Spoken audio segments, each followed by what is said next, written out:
Once you are awake, it is almost impossible to fall back to sleep again. Once you discover that the Earth is not a spinning globe, but a flat and stationary plane with a firmament above it, everything changes. The trusted voices and satanic scientific priests who once shaped our reality and understanding of the world are no longer reliable. Our first-hand experience of the Earth as a stationary realm is at odds with their fabricated narrative of space and spinning planets. The scarring of our land and the barbaric mining of Earth's once majestic giant trees is at odds with the history books and geological narrative. And the awake are left wondering, what on earth happened? If they've lied about the Earth, space, and the destruction of our flat realm, then how can we trust the official, mainstream historical narrative? The historical narrative, like the heliocentric model, does not make sense. It doesn't add up. And all it takes is a closer examination, and their lies, which have governed our understanding of history and the world since our birth, begin to fall apart. Let's stir the mind with a few contemplations. We are told that the first true power tool was invented in 1895, when a German company combined an electric motor with a manual drill. The drill weighed 16.5 pounds and required multiple operators. It wasn't until 1957 that a company called Bosch began designing power tools in bulk that were both economical and powerful. So then how did our historical ancestors, a more primitive, underdeveloped people, design and build some of the structures we encounter? What about all the gigantic monolithic stones we encounter that have been cut with such precision? Ask yourself, could you repeat this today with the arsenal of equipment we have at our disposal?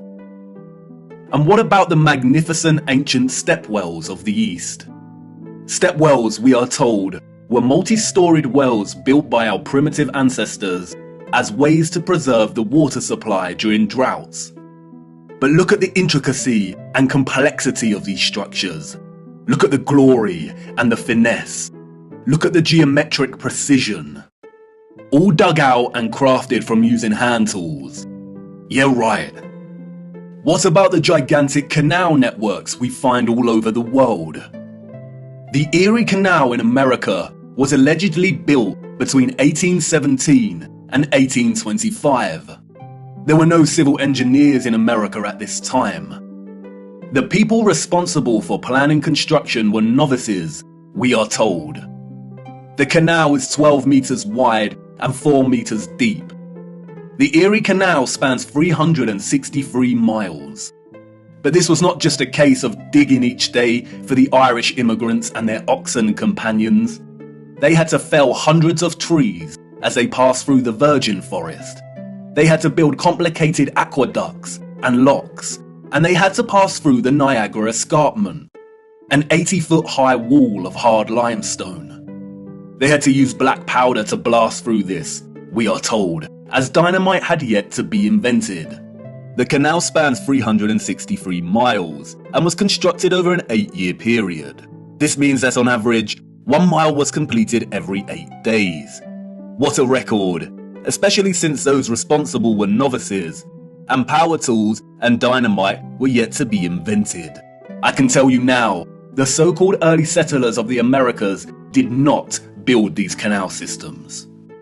And what of the grand and magnificent castles scattered across our realm? Did you know that most were designed and constructed without plumbing systems and methods to heat rooms properly? The royal and the elite of the past were content without having the accessible necessities of survival just as long as they could live within the grand and the glorious, while the peasants, in their modest abodes, enjoyed warmth throughout the long dark winters? I don't think so. And of course, there is the impossibility of the Great Giza Pyramid Complex. The pyramids, we are told, were constructed somewhere around 2500 BC. The Great Pyramid itself consists of 2.3 million blocks of limestone and granite, and its overall structure weighs 6 million tons. The largest granite stones weigh between 20 and 80 tons each. 20 tons is 20,000 kilograms. These blocks were carved from quarries with copper chisels and allegedly transported from 800 kilometers away. The so-called experts can only theorize that a vast amount of slave labor was required. Being gullible and falling for the official narrative of slave labor is one thing, but can someone please explain how the air shafts of the Great Pyramid align so neatly with the circumpolar stars? And then there is the curious case of star forts, or what the official liars of the world call bastion forts. Developed in the late 15th and early 16th century, these forts, we are told, were designed during an era of gunpowder and the cannon. The geometric design offered a nation's military protection against blind spots during conflict. Of course they did. We all know that the best protection during war is to design a fort with such precise geometric patterning. Has any real historian ever stopped to think just how perfect the geometry is here? Our primitive ancestors did not have the technology to view structures from above, but they still managed to achieve this? Give me strength. There is no way. We could not produce such perfect geometry on this scale today. We've been fooled once again. We have been indoctrinated with a false historical narrative and timeline. And, like the silly heliocentric model, all it takes is a closer look at this narrative and things soon start to fall apart, and the lies become so blatantly evident. Because of their satanic lies, piecing together an accurate, honest historical timeline has become an impossible Rubik's Cube. The official narrative, a Pandora's box, only offering us tiny clues, half-truths, and deceptions. The stitchings of our true historical timeline have been loosened. The contents erased and muddled before we were even born into this world. And herein lies the problem. How to know where you are going if you don't know where you are in the first place? But you see, awakening is truly a gift. Once awake, we learn that we've always had the answers right in front of us. We've always had more than we know. But we had to regain our sight first before things started falling into place. Before things started to make a little more sense. And here we are again, viewer, at the precipice of another great journey. What if I told you that before us there existed a civilization that was responsible for the most advanced technology ever developed, and that it was their understanding of the workings of our flat realm that was key to their innovation? And what if I told you that it is highly likely that our true history as a people only begun just over 200 years ago? Would you think of me as mad once again? Do I sound as preposterous as when I first told you that the Earth is flat? Perhaps, and that's why I need to show you.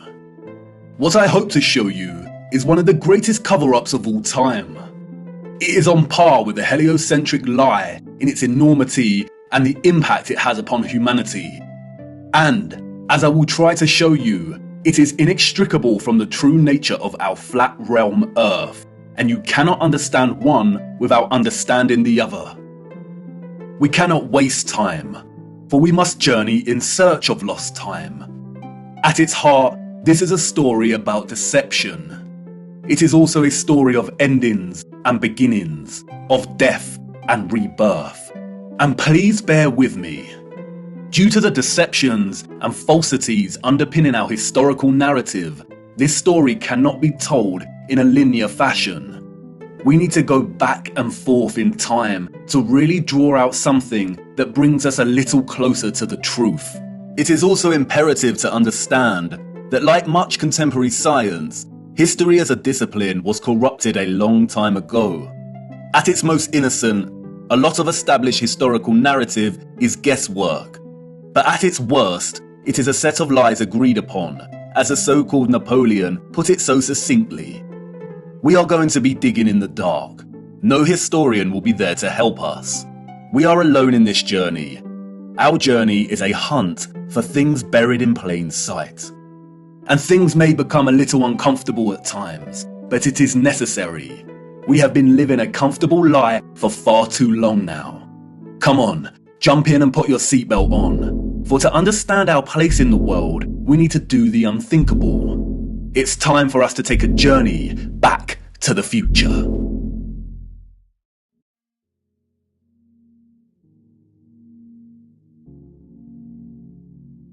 Our journey begins in the unlikeliest of places, 19th century St. Petersburg, at the entrance to St. Isaac's Cathedral. The city cold, the early morning mists dissipating with the approach of the sun, and our boots caked in mud.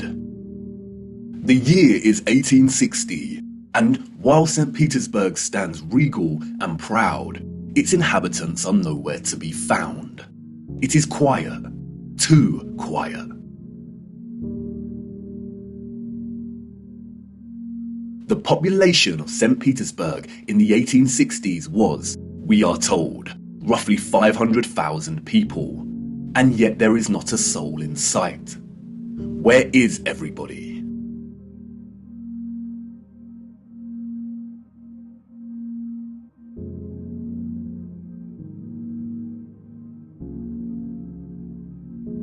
The long shadow of Alexander Column gives us a clue as to the time of the sun's journey above this region. Long shadows only occur during morning or evening. It must be morning, but it appears that no one has surfaced yet. If we travel 400 miles across to Moscow, we see the same thing. Empty, quiet streets. In 1860, Moscow shared a similar population with St. Petersburg, roughly 500,000 citizens. But again, where is everybody?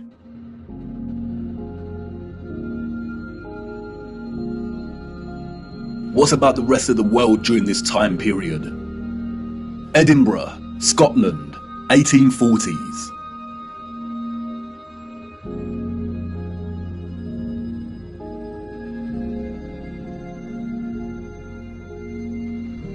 Copenhagen, Denmark, 1840s. Dresden, Germany, 1860s.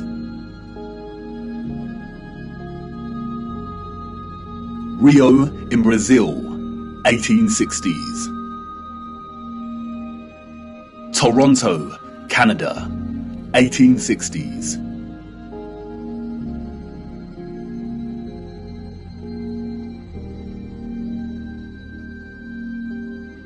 Athens in Greece, 1860s.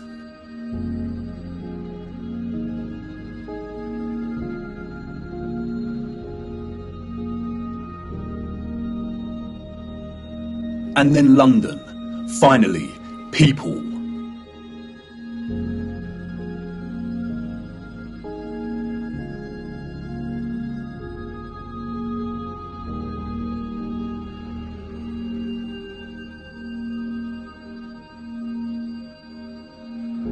And what about Paris?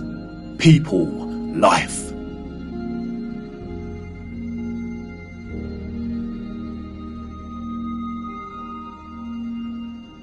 The first photograph, we are told, was created in 1822. The art of photography relies on methods of juxtaposition, of comparison and contrast to deliver its message and sentiment. In these old photographs, we do not find the same deliberate techniques of juxtaposition that contemporary photographers craft into their art, but rather we find natural contrasts that are so important and central to navigating through our deceptive history. Contrast is a phenomenon, natural or artificial, in which meaning is generated and conveyed through the comparison of two opposing elements.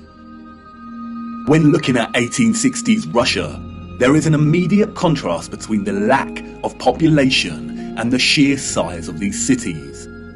Even in the 19th century, both Moscow and St. Petersburg are enormous. The infrastructure found in the photographs could hold a population well into the millions. Why are the cities so vast if the population was only 500,000 in each? Furthermore, the official narrative gives us a population that increases in a linear fashion from 1764. Many of the buildings we see here were built years before the photograph was taken. Did the Russians just plan well in advance? But it's when the population is introduced into these photographs that a new contrast emerges that is staggering. That is, between the people and the environment itself. It may be the reduced population numbers, or it may be the monochromatic starkness of the black and white images, but they present to us something that we've lived amongst our entire lives and never paid any mind to. That is, the enormity and impossibility of the architecture. As we engage with the industry and act of tourism, we journey from place to place and observe, taking it all in, learning, hearing, and being told what we are looking at and how it came to be. And standing in front of a structure like the Arc de Triomphe in Paris, we might even exclaim, "Wow, how did they do this?" But the moment, inextricably wrapped up in the busyness of the scene, perhaps prevents us from really asking that question with sincerity. Standing in front of a structure like the Arc de Triomphe while the crowd frantically takes pictures on their smartphones makes it all a reality. And we conclude, before being shoved away by new tourists, well, they had to have done it somehow because I'm here and looking at it. During our indoctrination at school, we are seldom shown old photographs of the grand cities scattered around our flat realm. And perhaps for good reason. Because when we marinate on images like this, and are presented with the visual evidence of a very primitive Victorian people, dotted around like grasshoppers, within the shadows of the most magnificent, grandiose, brilliant architecture a human could ever imagine, we begin to have doubts. Indeed, how did they build this? The Arc de Triomphe is made from 36,695 cube meters of limestone and weighs 95,407 tons, or just over 95 million kilograms. They tell us it took 12 years to build the giant arch in two different periods, between 1806 to 1814 and between 1832 to 1836. How did they transport this amount of limestone with the same horse and carts that we see in the photographs? Look closer at the four sculptures that adorn each of its sides. Look at the intricacy of the sculptures and the patterning of the ornamentation that frames the arch. Each section is perfectly repeated without any deviation or inconsistency. The first true power tool was not invented until 60 years after this arch was completed. They tell us this was crafted by hand. Is that even possible? And then there is the ceiling of the arch. Immaculate, 3D sculpted roses, perfect in their geometric symmetry. The nuance of the detail and finesse of each petal and cross-section borders is overwhelming. Look at the rest of Paris during this time. Again, a plethora of unbelievable, gigantic and magnificent structures. The city's infrastructure glorious, and the people and their means of transport primitive, unsophisticated, and seeming not at all developed to the point of producing a city like this. The roads are improperly paved and uneven. They are dirty and muddy. We also see buildings during this period in which the architecture aligns with the inhabitants. buildings of misshapen proportions, less developed and refined, charming in their own way, but coarse in their use of wood and plaster. This is exactly the type of architecture we expect of a generation of horse and cart, a generation ignorant to the discoveries in technology that would follow in the years to come. Furthermore, at the time of this photograph, the arch is roughly 40 years old since its completion. Yet can you see how worn some of the parts of the structure are? We see weathering on the stone that suggests the arch is much older. As we approach the late 19th century, we see that the people of Moscow have finally decided to leave their homes and venture out into the streets. The infamous Red Square, now bustling with life. St. Basil's Cathedral and the Spasskaya Tower dominate the frame of the square. The construction of St. Basil's Cathedral began in 1555 and was completed in 1561, a mere 6 years. It suffered a huge fire in 1737 and underwent restoration over a 20-year period. But look at it. What a structure. Almost unreal and like no other. It is composed of thousands of red bricks and tin sheet metal that has been shaped into the distinctive onion domes we see. Look closer at the intricacy of the domes. How did they bend metal to achieve such precision and perfection in the 18th century? And again, if they had the skills and dedication to build a wonder such as this, then why are the conditions of the road so poor and covered in mud? We see these incredible structures and buildings everywhere in 19th century photography. We have the wondrous Crystal Palace of London, a monstrous structure with the greatest area of glass ever seen in a building, and all constructed before England had automatic glass manufacturing. We have Westminster Abbey and Parliament. We have the old Euston Arch, constructed out of pure sandstone in 1837, and streets unpaved and full of mud. Why did these people not prioritize the streets they walked upon?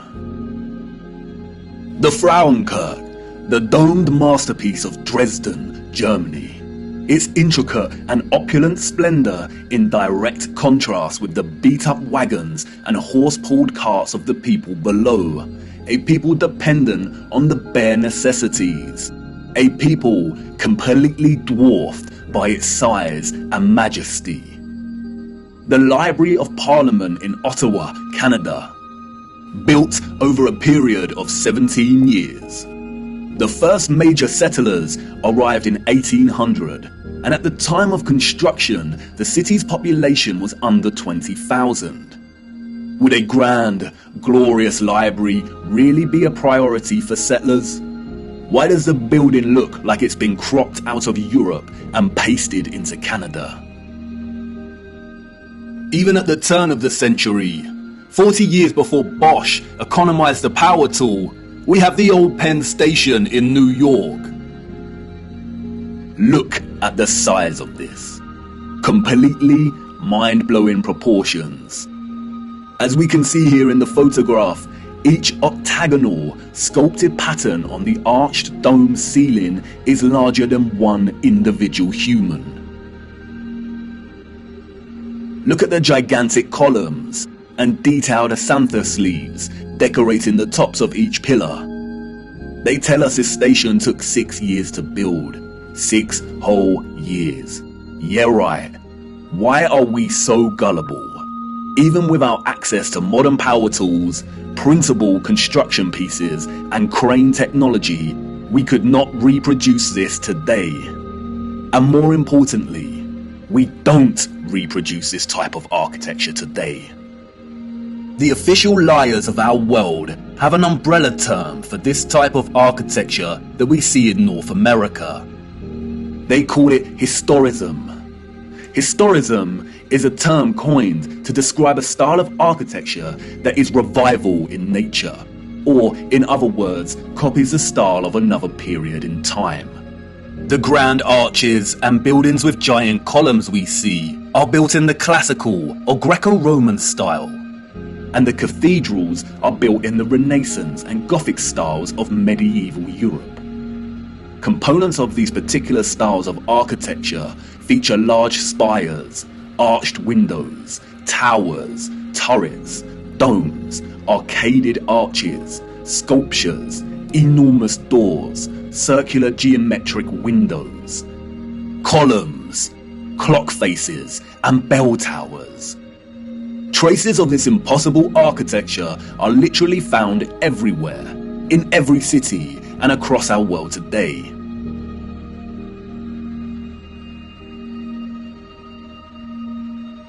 Some preserved and maintained, like the Parisian Arc de Triomphe and Notre Dame, and others lost and long forgotten to time, like the Euston Arch and the Old Penn Station in New York. We as a people travel miles to take our own photographs of these wonders. But the photographers of the 19th century gift us with something they would never have expected to give a future generation: perspective. We see a primitive people against a backdrop of clearly advanced architectural infrastructure. The official historians of the world tell us tales of Darwinian evolution and progression between time periods. The people that came after were always more advanced in their ways, refining and redefining the methods of the generation that came before. If the height of innovation and industry during the 19th century was still the horse and car as a means of travel, then, as these photographs tell us, this style of architecture was just as impossible for those living in the centuries before it. Anyone with a predisposition for thinking and questioning can immediately sense when looking at these photographs that something is rotten in Denmark, that something is off with the mainstream historical narrative, that something is not adding up. In a panoramic image of San Francisco in 1877, we see a collage of historicist architecture. We see columns adorning the entrances to very regal buildings that stand out like sore thumbs from some of the timber shacks surrounding it. We see Gothic spires and towers in the distance. We see domed cathedrals and buildings. We also see just how sprawling and huge the city has become. In 1846, there were under 500 Mormon settlers living on the area of land in which we now call San Francisco. It was frontier land and ready for the taking. Between 1848 and 1849, with the start of the California Gold Rush, the population increased from 1,000 people to 25,000 people. 28 years later, this panorama was taken. The population at this time, we are told, was getting close to 200,000. Who in their right mind would believe this story?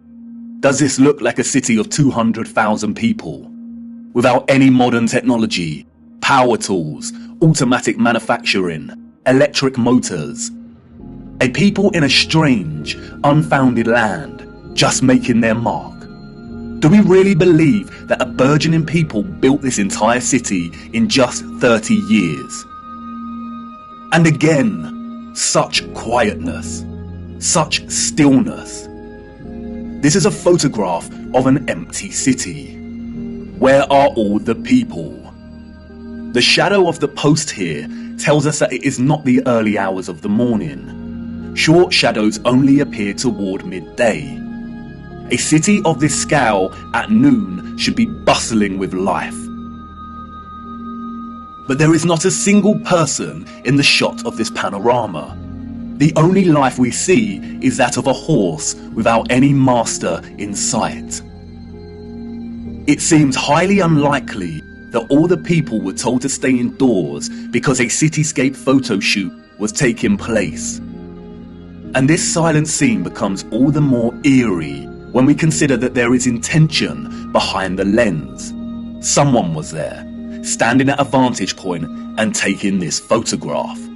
But who? And for what?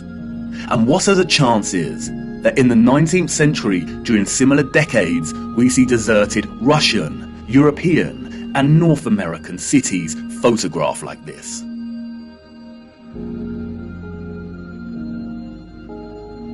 And then only a few years later, we find the same locations bustling with people. A people clearly incapable of building the architecture found in these cities. And what to do with these photographs? If we accept the narrative and these strange anomalies, then we stop here and get back to our busy lives. But the narrative we've received is not the truth, and we shouldn't accept any narrative, no matter how official and certified it is, unless it makes sense.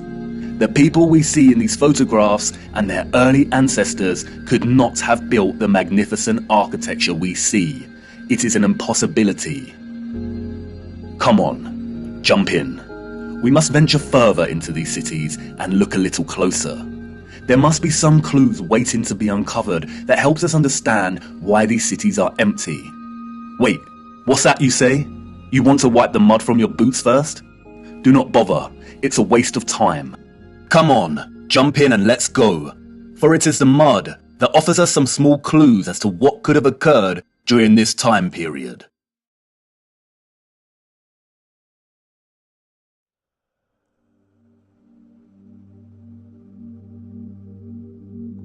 In June 2011, Christchurch, New Zealand, suffered an earthquake that left a lot of the city in chaos, destroying buildings and infrastructure and leaving over 50,000 homes without power. As a result, there were collapsed houses, ruptured water mains, flooding, and fires due to disrupted electrical lines. Due to the strong ground motions and intense shaking, part of the city experienced a strange phenomenon known as soil liquefaction. Sand boils emerged from asphalt roads, toppling and sinking cars, and causing boulders to fall from hills, resulting in more home damage. Soil liquefaction occurs when saturated soil loses its strength and stiffness in response to an applied stress, such as shaking, or other sudden changes, such as a strong explosion. Loose, saturated soil or sand has a tendency to compress when a load is applied. But in the event of a stress, such as shaking or an explosion, we see the opposite. The soil tends to dilute, and the result is treacherous quicksand or quick clay. The land turns to liquid, causing structures of heavy mass, such as buildings, infrastructure, and cars to start sinking, topple over, or collapse. It can also affect dams and bridges. Turbidity currents can also form huge landslides that are impossible to stop.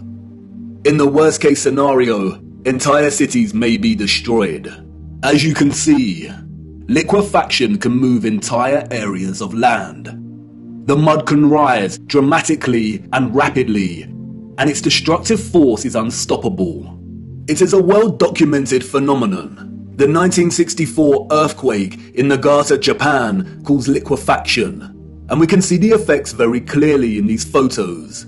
The same here with the 1964 Alaska earthquake. Buildings toppling, cars sinking, infrastructure collapsing. Once the stress has subsided, the soil begins to solidify once again, and we can see the aftermath.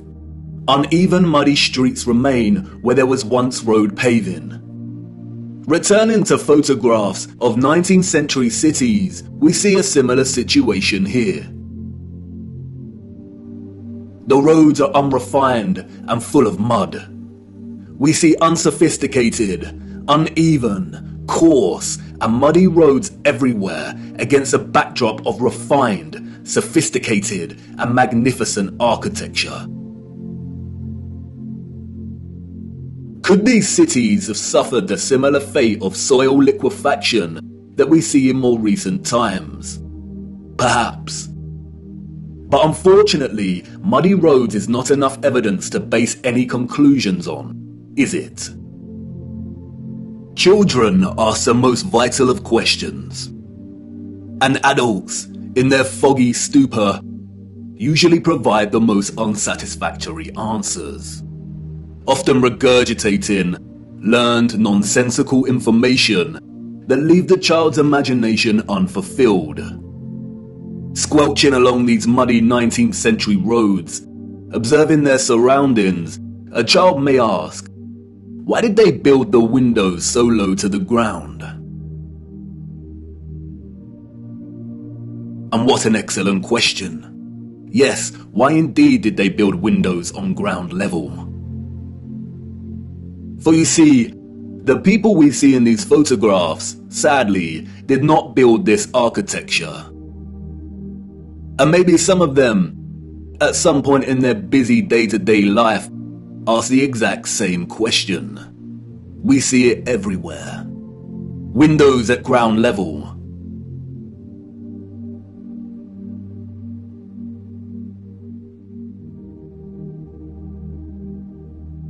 Windows partially below ground level.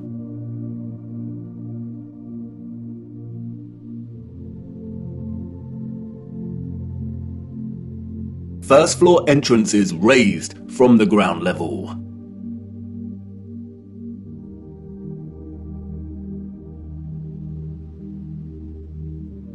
Steps leading down to entrances below ground level.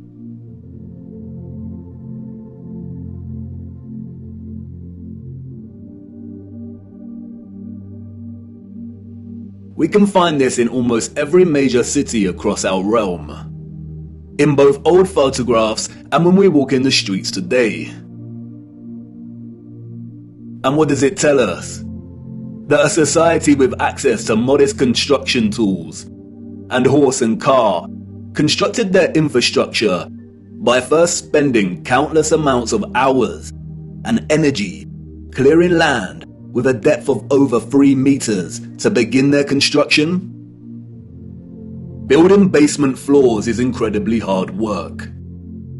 Since the 20th century, large powered excavation machines, such as backhoes and front-end loaders, have reduced the time and manpower needed to dig a basement dramatically, as compared to digging by hand with a spade.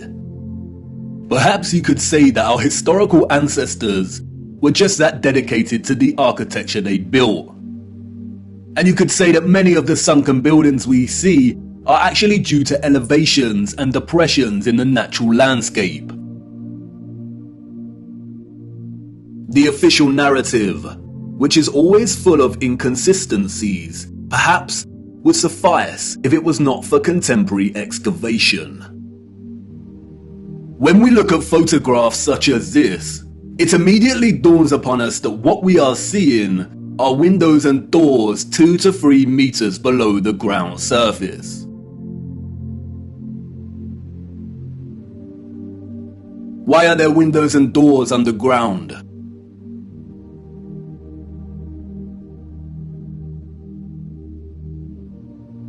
What is this that we see in our cities?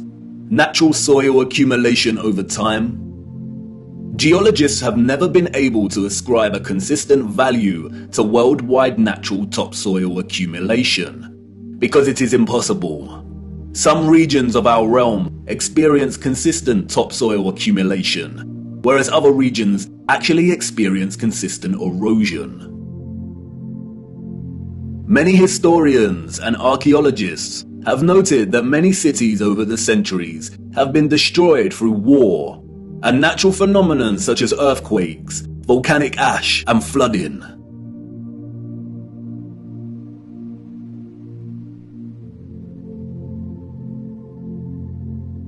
Aren't these just the layers of previous civilizations?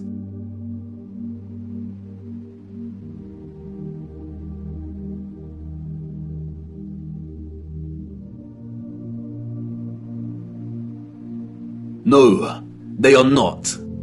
We see over and over again whole floors of buildings consistent with the architecture existing above the layer of ground.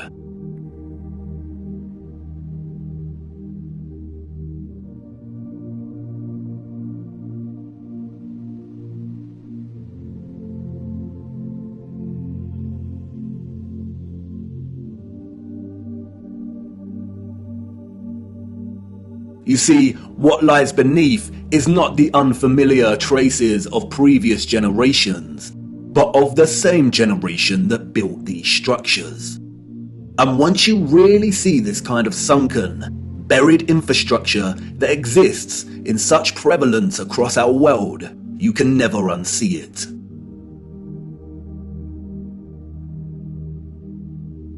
We see that the foundations of old churches are actually the original first floors, with consistent entrances and windows.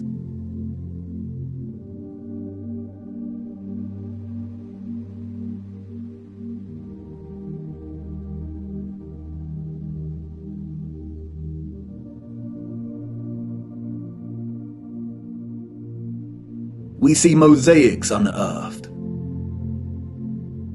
We see pillars, columns and arches that were originally much larger, and it was the layer of soil that reduced their size, as if they weren't big enough to begin with.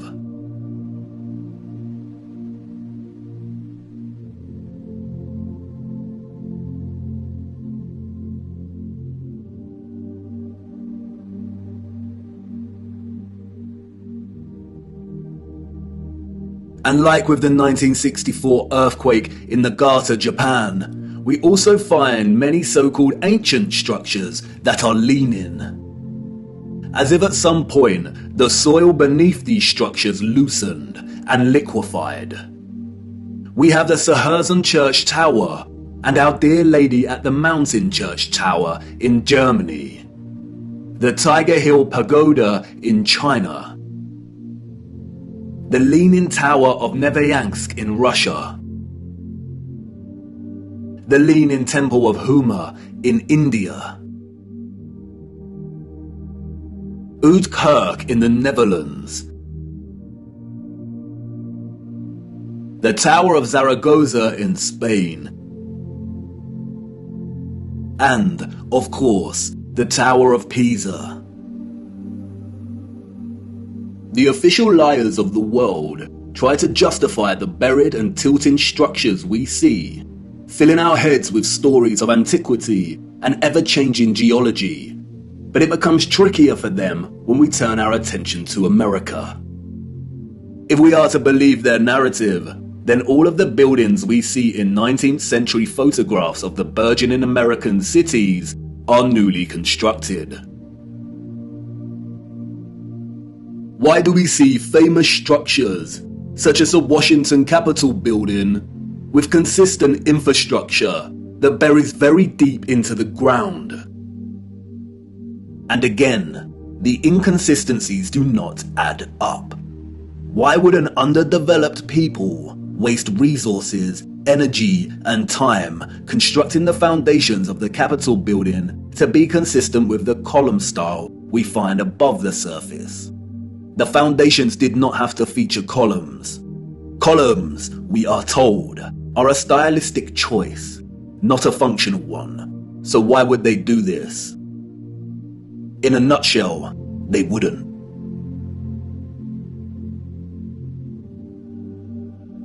We see images that suggest that the people of the 19th century were actually concerned with moving a lot of the vast amount of mud we see, leveling the ground and excavating existing structures.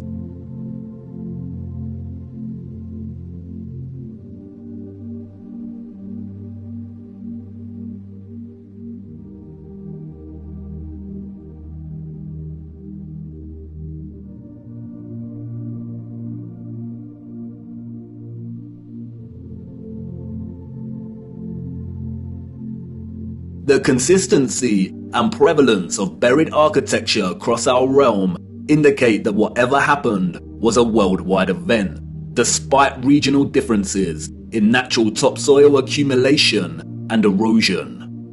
And there is no official narrative explanation that justifies the buried architecture we see. No explanation provided to justify the amount of mud we see in 19th century photographs of our cities. On the roads, mud piles from clearing, the roads uneven, the land ravaged, but the architecture grand, perfect, and intact. applauded by literary scholars for his use of fog as an opening simile and metaphor to paint a portrait of London as a corrupted hub amidst burgeoning industrialization. Many often overlook that Charles Dickens's 1852 novel Bleak House actually opens with a different image. London, Michaelmas term lately over, and the Lord Chancellor sitting in Lincoln's Inn Hall. Implacable November weather, as much mud in the streets as if the waters had but newly retired from the face of the earth. Liquefaction caused havoc across Christchurch and the Garter, but these were isolated earthquake events, and only portions of each city were affected. It is not possible for there to have been huge, simultaneous earthquakes around the world during a similar period. Or is it? Even Wikipedia tells us that liquefaction can occur naturally or artificially, from an earthquake or other sudden change in stress condition. Even if this was the case, we do not see the same structural damage to the buildings in the 19th century like we do in cases such as Christchurch and the Garter. Most of the buried architecture we see is intact. It is either sunken or the ground level has been raised at least 3 meters, sometimes in a uniform manner, and other times partially buried in rolling mud hills, as if there were huge landslides. The strange case of the buried architecture provides the following conclusions: that what lies beneath are not the remains of previous civilizations. More often than not, the buried structures are consistent with the architecture we see above ground. That the structures are much larger than originally suspected, and therefore they are even more of a construction impossibility for a Victorian generation of horse and car, and those existing before them. That natural topsoil accumulation and soil liquefaction are not satisfactory explanations for what we see here. Whatever took place had to be something much larger and widespread, such as a natural or artificial earthly cataclysm of sorts. As many of the photographs show, many citizens of the 1800s were responsible for moving much of the mud, leveling the ground, and excavating buildings, which suggests that whatever happened had happened very recently in their past. The complete absence of a reasonable, mainstream justification for the buried architecture we see suggests that the controllers of our realm are deliberately trying to hide whatever happened. And what of the deserted cities we see in the earlier photographs? If these cities were truly empty, then we must ask why. We must also ask how all the people got there in the end.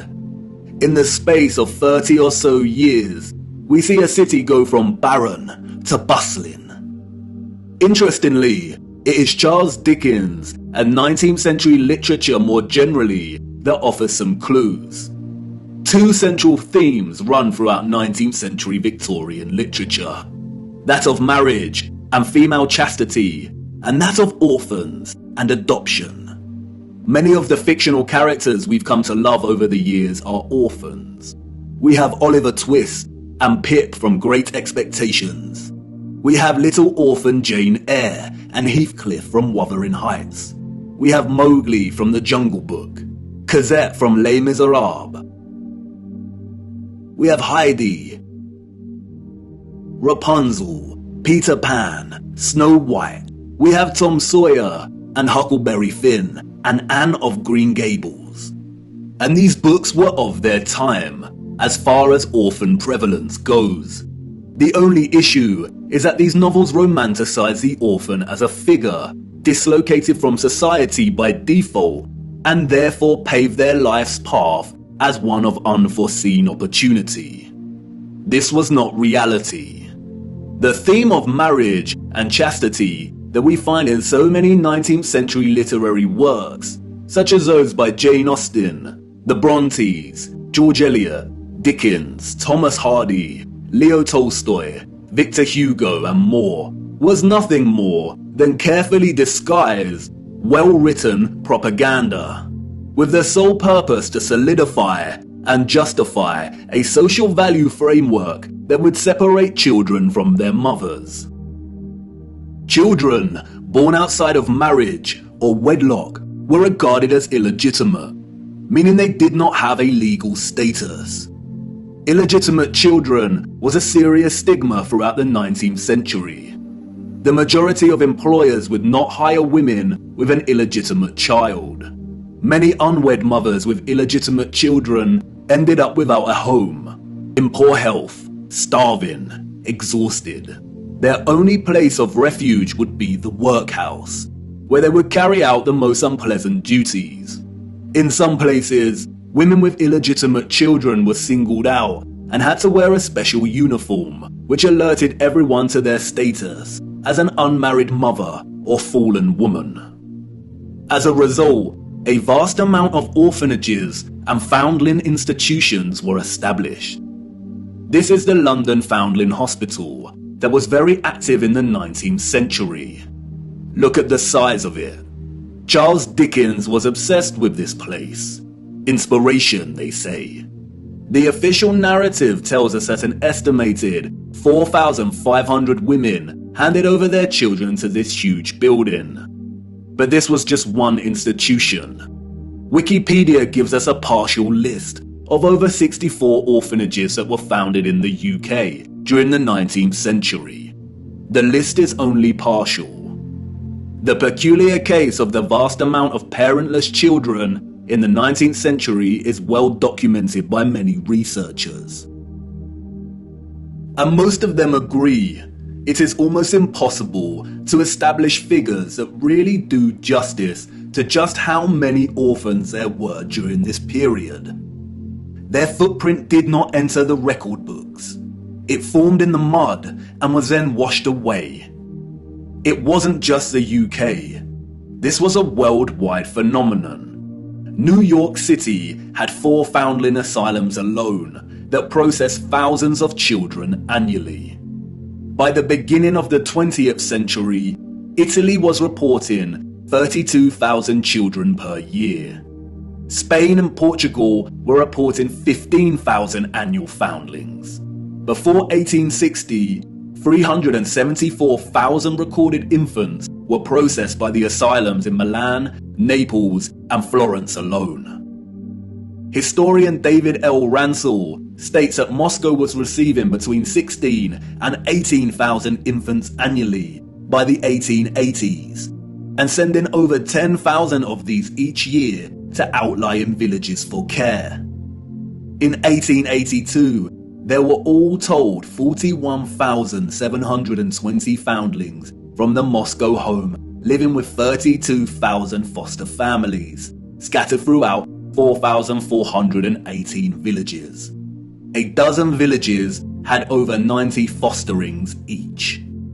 One thing that is often overlooked is that there were a series of laws passed in the 1800s, making it almost impossible for unwed mothers to keep their babies.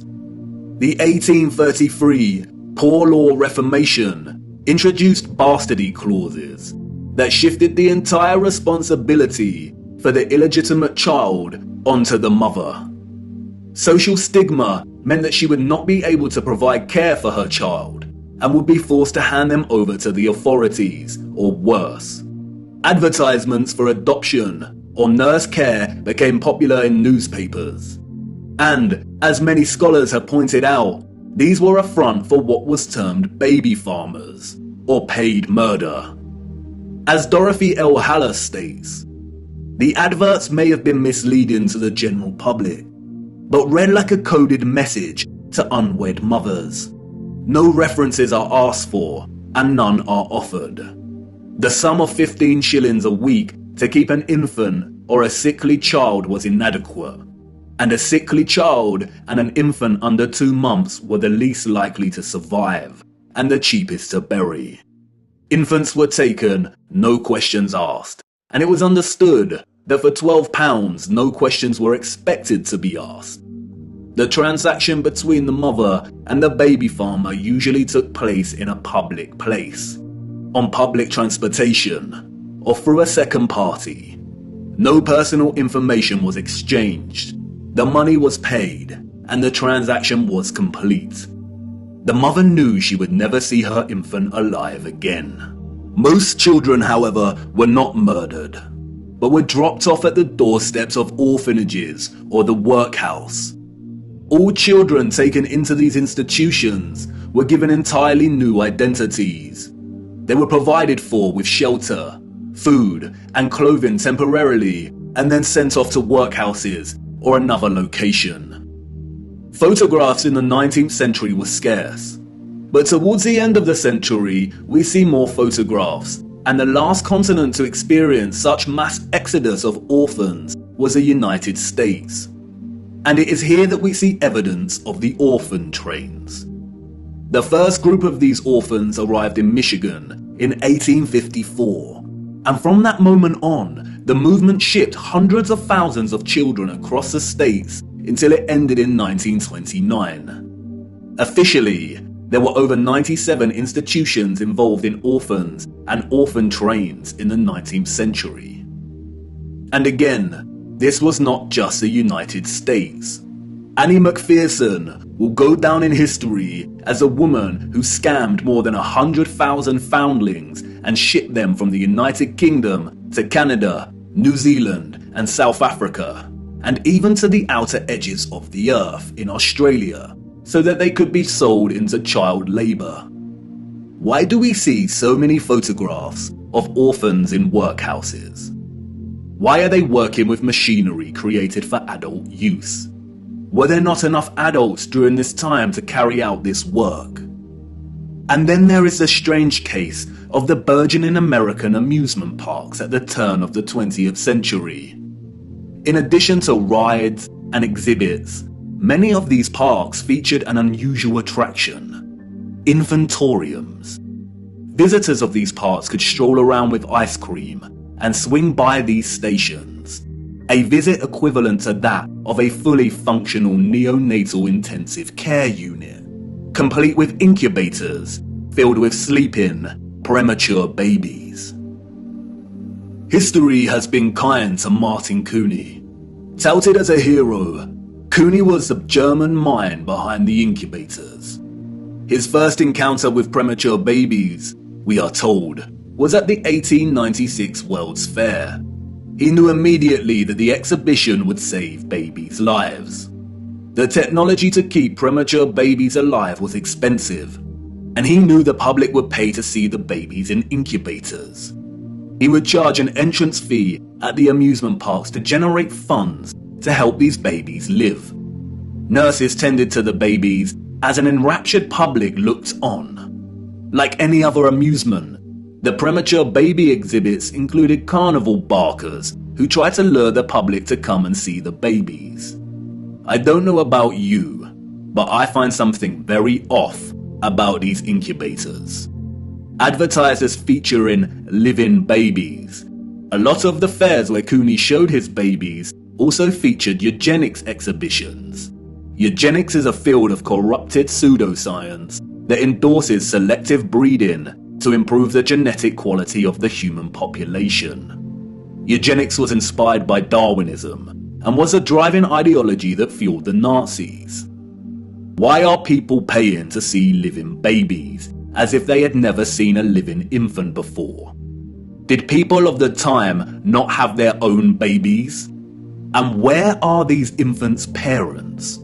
How did they have the technology in the 19th century to keep premature babies alive in such a way? Or is something off, once again, with the official narrative? There were 80,000 premature babies who were treated in these amusement park incubators. 80,000. The hundreds of thousands of orphans in the 19th century are just barely believable. Were women really that carefree? Did America even have the population numbers to justify 80,000 premature babies?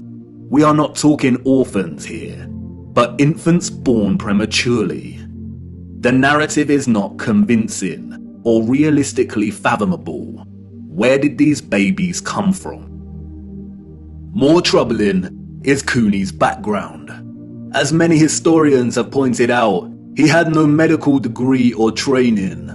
His story is a very similar one of unconvincing philanthropy that we find surrounding some of our contemporary figures today that also do not have medical degrees. And then there is Marie Dressler, a Canadian silent film and Depression-era movie star. She adopted one of these incubator babies. Celebrities and adoption. The official narrative conveniently leaves this out of her story and tells us that she may have had a daughter who died as a small child. But the photographs suggest otherwise. Did she adopt her incubator baby at one of these fairs? Were the fairs a front for illicit adoption of premature babies? Even if they were premature, did that mean they had no parents? Who owned and was responsible for these parks? And what happened to the babies once they grew and left the incubators? If something feels eerily wrong about the entire narrative surrounding these parks and orphans, it's because we are not being told the truth. Why were there hundreds of thousands of parentless children in the 19th century? Where did they come from? They were relocated all over the world. Europe, America, Russia, Australia, Canada. Why? Especially when most still had a living parent. If pregnancy out of wedlock was such a social stigma that resulted in such trauma, why would so many people put themselves in that position in the first place? Did the government really care about social morality enough to pass laws? And all the effort to build and maintain orphanages and orphan relocation networks, would this not burden governmental finances and administration systems? It certainly would have. But you see, there was a greater purpose behind the government's worldwide agenda: repopulation. The social narrative of chastity was nothing more than propaganda and justification for stealing children. The reason we see empty cities in the early 19th century is because they were in fact empty, void of population. And the reason they are bustling 30 years later is because orphans were shipped into these cities to repopulate them. You see, in the early 19th century, there was a worldwide reset of sorts through depopulation and then repopulation. The people we see in these photographs did not build this architecture. They inherited it, along with a lot of mud. Not only did they inherit it without a clue as to what it actually was and who it belonged to, but they were unknowingly complicit in repurposing pretty much all of these structures. I know, none of this is making much sense at the minute. You are probably wondering why on earth these cities were empty and full of mud. What happened that meant governments needed to repopulate the earth? And I know what you're thinking. This is all very intriguing, but what does this have to do with flat earth? You want to know more about the firmament, the sun and moon, and our stationary plane. Do not worry. Everything will become clearer as we continue our journey. The prevalent evidence of buried infrastructure, coupled with deserted cities and a burgeoning industry of orphans, is just a start. These are all necessary clues, hinting at some kind of cataclysm, but the real story hasn't truly begun yet. The stage had to be set first, and now it is ready. And even if you cannot see it yet, I know you feel it, viewer. The deserted cities, the buried architecture, and orphans all signal a looming darkness. There is a great black cloud in front of us, and I won't lie, we are heading right into the heart of it. And like I said before, we do not have much time. Come on, it's time for me to honor my promise and take you back to the future.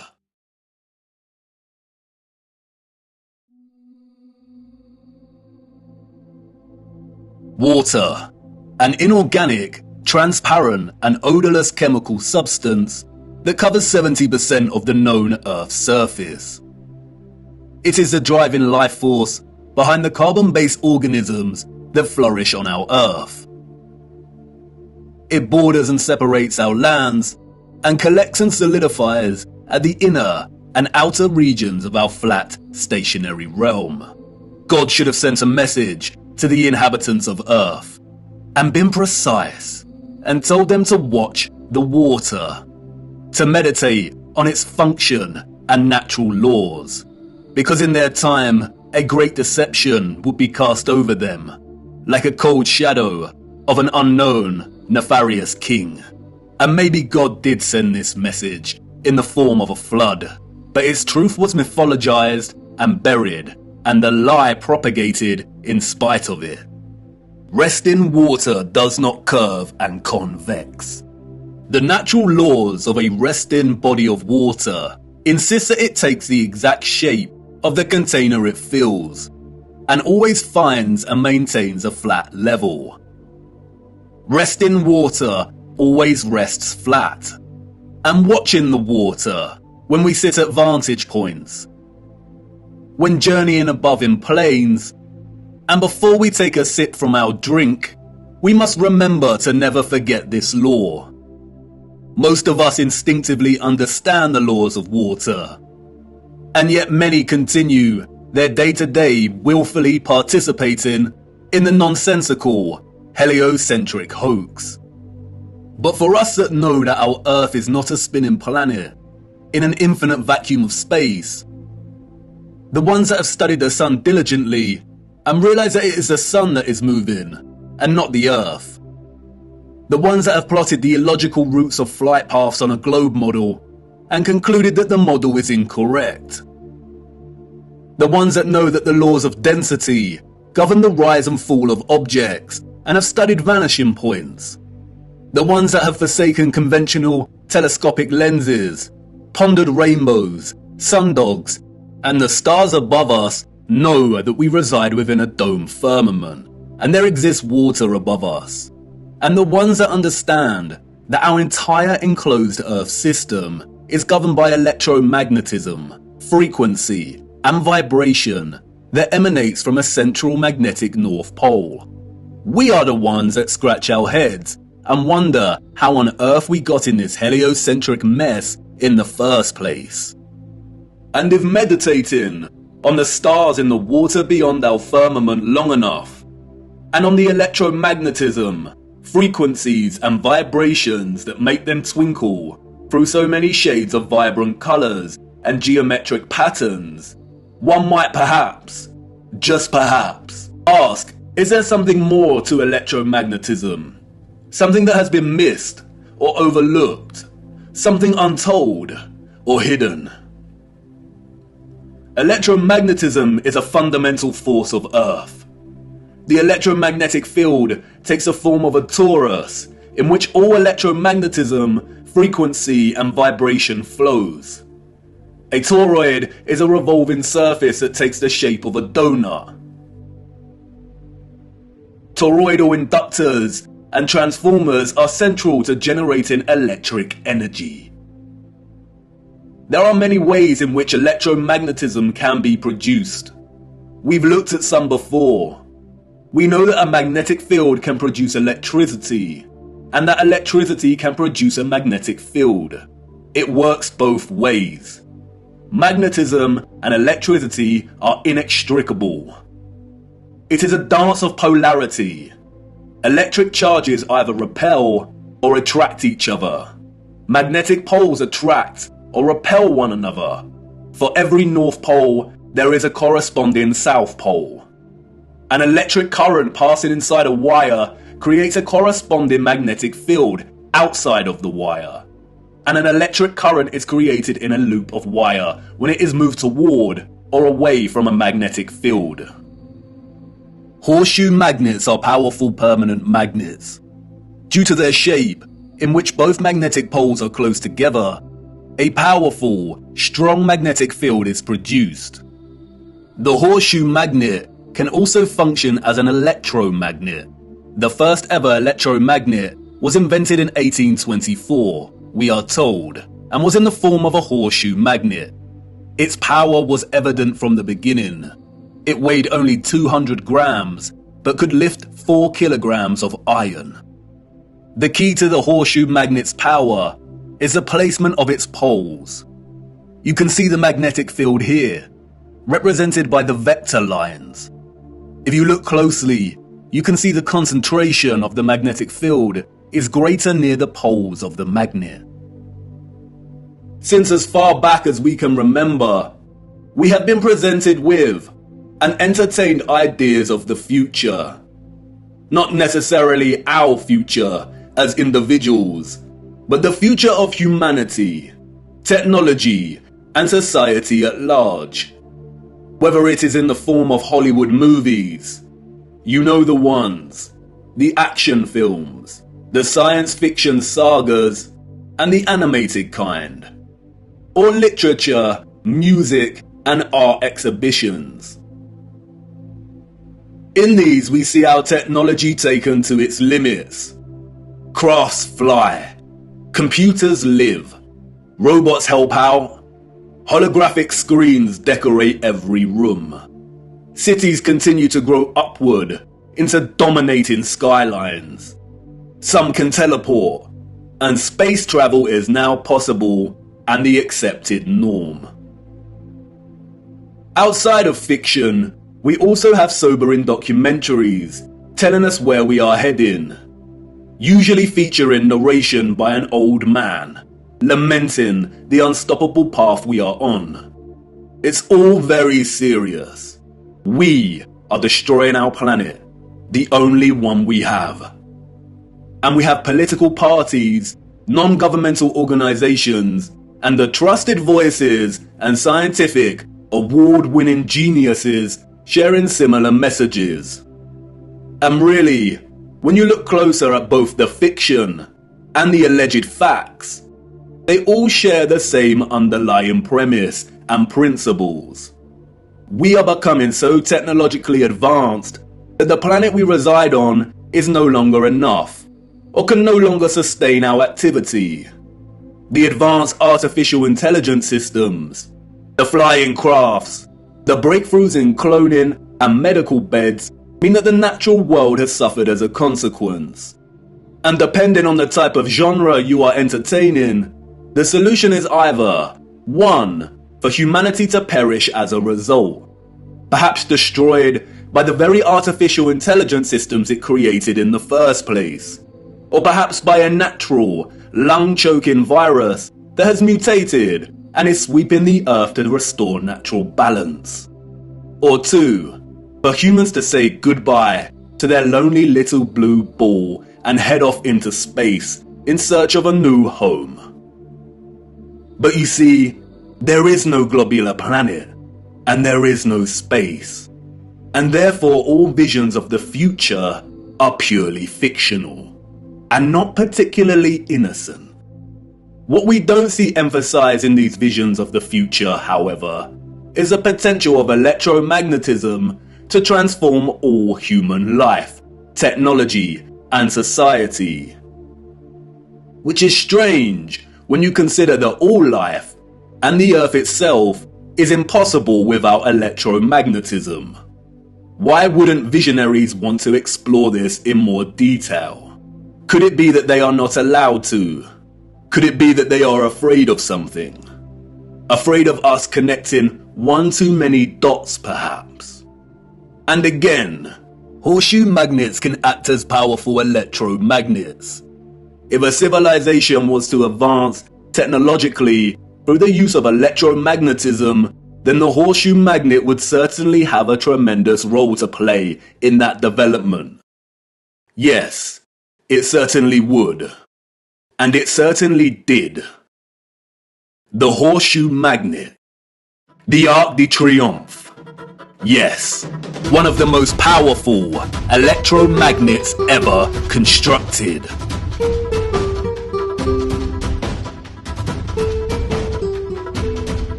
Welcome to the future. Except it's the past. The future came and went, and we missed it. The magnificent architecture we see throughout our realm, in which the official liars and controllers of our world have termed historicist, neoclassical, Renaissance, Gothic, and so on, all belong to one whole unified civilization. A civilization so developed they had harnessed the power of electromagnetism to such a high degree that they not only built these huge structures, but also crafted them with utter finesse and beauty. A celebration of their own technological advancement. The structures were designed with the sole intention of harvesting and generating electromagnetic energy and distributing it across the world. Their cities, towns, an entire way of life ran and depended on the use of free, clean, and powerful electromagnetic energy. The energy was harnessed and collected from the ionosphere above our heads through the use of antennas, spires, domes, and towers. All the impossible structures we see today have been repurposed and rebranded by our controllers and the citizens of the 19th century. This is not a church. This is not a mosque. This is not a castle. And this is not a government building. These are generators, powerful and gargantuous.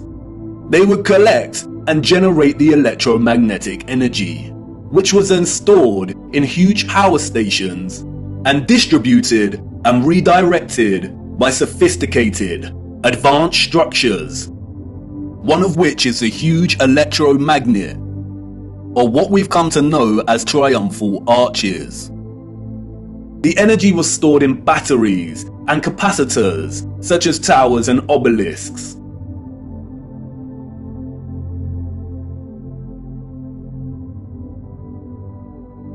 All cities were constructed across our realm in the form of one big, interconnected power grid, much like a huge computer motherboard.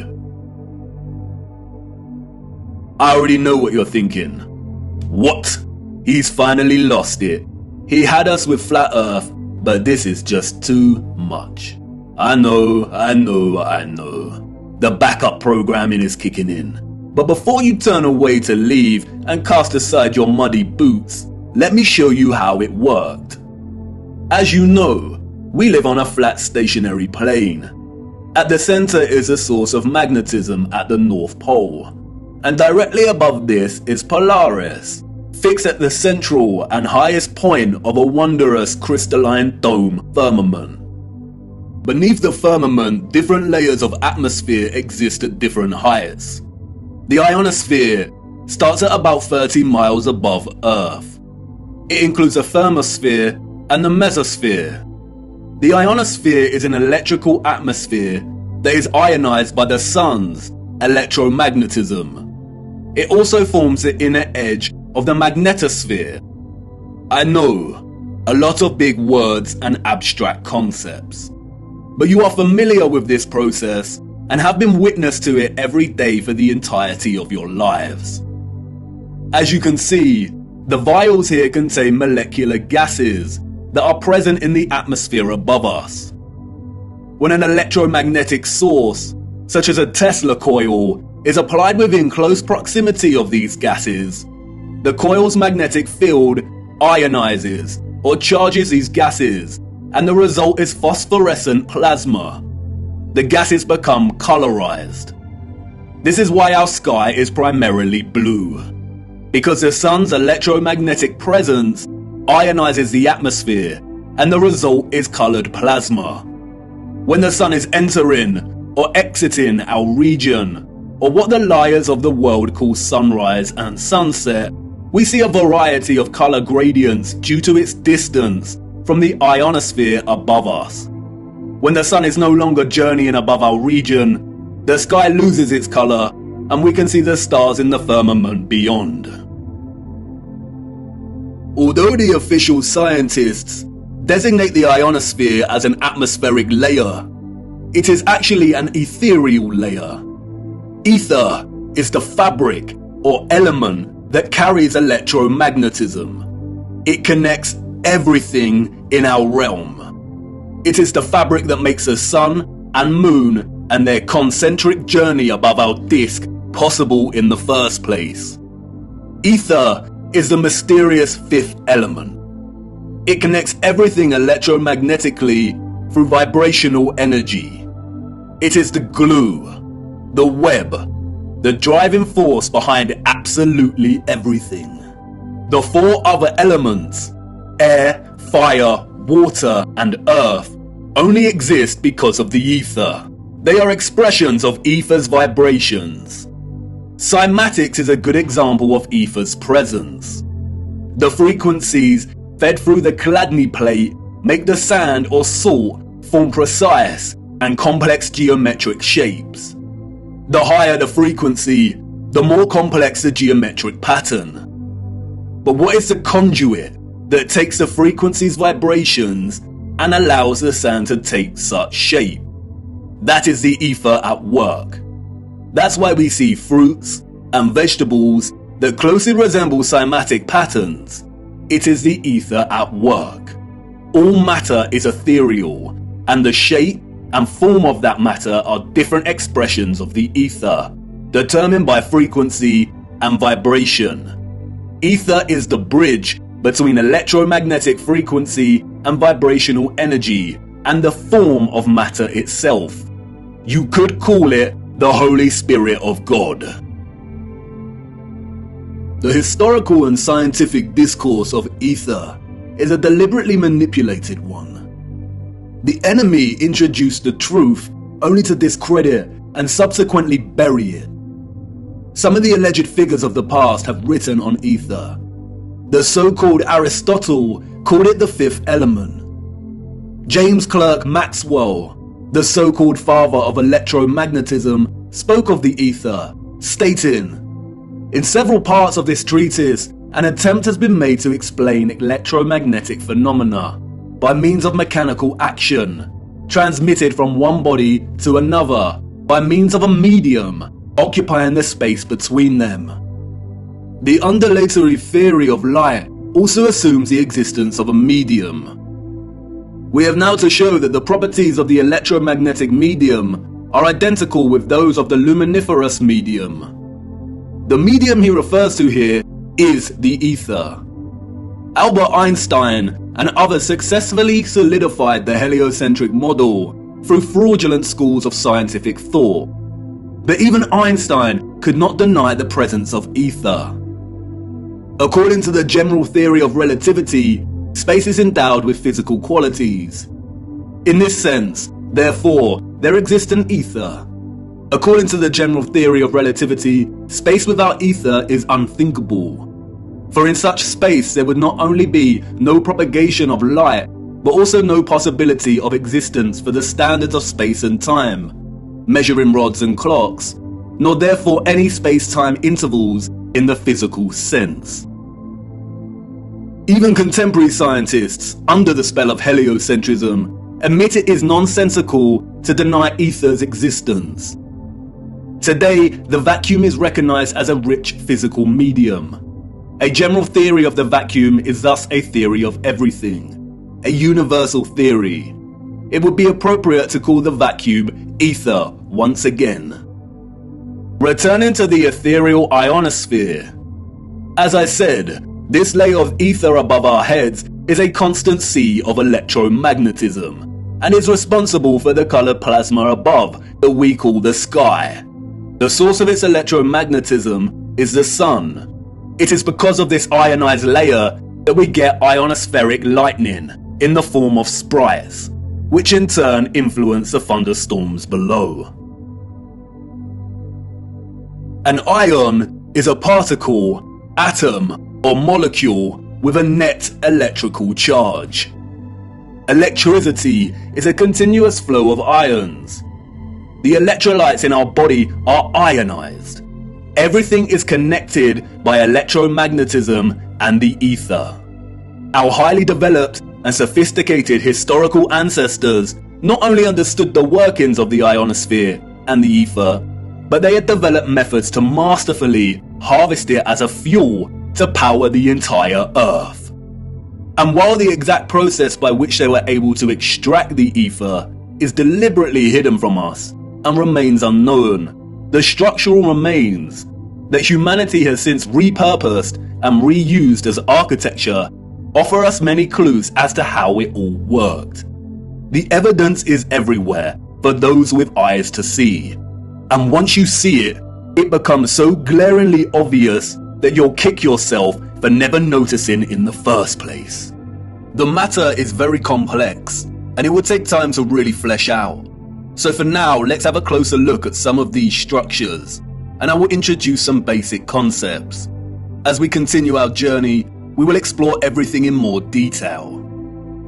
We see them everywhere. On top of all these magnificent structures, towers, spires, and pinnacles that rise into piercing antennas. It was through these complex antennas that the ether was harvested. You see, after the Great Reset of the 1800s, the enemy fractured the old world's unified understanding of God and created multiple religions to try and hide God and justify the existence of such grand and beautiful technological structures. And I know this may trigger some people, but stay with me, I will not let you down. But for now, it is critical to understand that a lot of the religious icons that adorn and make up these antennas were never indicators of different religions in the old world, nor were they intended to be. They signaled something else entirely. They are usually made from copper and gold. Both are excellent conductors of electricity. In many of the structures we call cathedrals, the symmetrical spikes on the pinnacles worked in a similar fashion, extracting ether from the ionosphere. Once harvested, the energy would inevitably have been drawn down into the top larger portion of these domed structures. When examining many of the interiors of these domes, we come to realize that they rely heavily on symmetrical ornamentation. This is achieved by indentation or cavities in the masonry. In the world of electromagnetism, a cavity resonator works through symmetry to produce oscillation or vibration of energetic particles. Symmetrical shapes force energetic particles, or ions, to vibrate in a constant manner. Is this why we see perfect symmetrical ornamentation within the ceiling of many domed structures? It no doubt sounds absurd, but the majority of these structures also feature a smaller type of cavity resonator, or what is more appropriately termed cavity magnetrons, that offer some clarity as to the real function of these structures. A cavity magnetron is a high-powered vacuum tube that generates microwaves using the interaction of a stream of ions with a magnetic field while in the cavity resonator. A magnetron operates through a hollowed, symmetrical vacuum.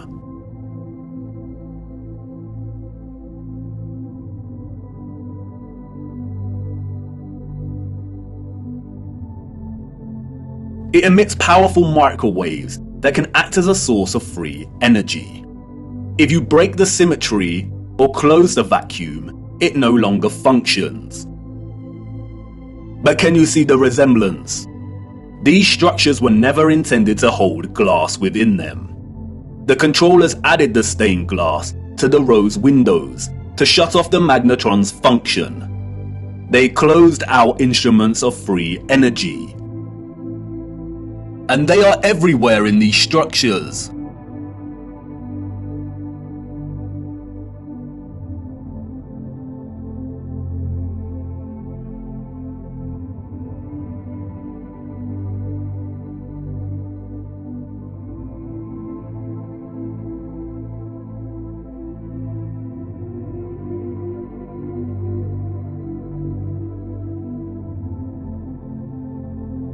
Interestingly, if you look at the geometry of entire sections of the structures themselves, then it becomes very evident that they functioned in their entirety like a cavity magnetron to generate energy. All cavity magnetrons consist of a central heated circular metal chamber in which the current leaves, and it's called a cathode. Look at that word. Cathode. Does it remind you of another word? Cathedral. Cathode. Like with everything else, they corrupt the truth and hide things in plain sight. The controllers removed most of the cathodes integral to these cavity magnetrons, but there are some structures today in which you can see traces of the old cathodes still present. The heavy reliance on symmetry and cavities within these structures is not coincidental. The symmetrical ornamentation would have worked in a similar manner, causing the energetic particles to vibrate in a constant manner. The flowers within the squares can be understood as similar to acoustic resonators, working to vibrate the ions. It is here that the energy would have been continually manipulated into vibrational and electromagnetic energy of specific frequencies. Really look at these magnificent acoustic resonators. Could you craft one of these by hand today? And at such height? Why would an underdeveloped people spend so much of their time crafting such perfect symmetrical ornamentation, especially if it had no function and was purely aesthetic? They wouldn't. The cavity resonators and magnetrons would have had to have worked in partnership with a central engine or reactor contained within all these structures. Both resonator and reactor are interesting words. Just like the words conductor, generator, creator, and the name Mercator, they all contain the word Tor within their linguistic structure. They hold a linguistic memory and pay homage to the torus or toroidal field. The torus is the flow of electromagnetism. Without this flow of energy, there would be no life on Earth. No one can really know for sure, but some have suggested that the engine was probably similar to a fusion reactor. The traces of these engines can be found within all of the larger generators. The empty shell of where the engine used to reside is usually, but not always, octagonal. It's been right in front of our faces the whole time. The controllers remove the engines, sometimes repurposing the space as baptistries and bandstands, sometimes just leaving the base either barren or attempting to cover them up.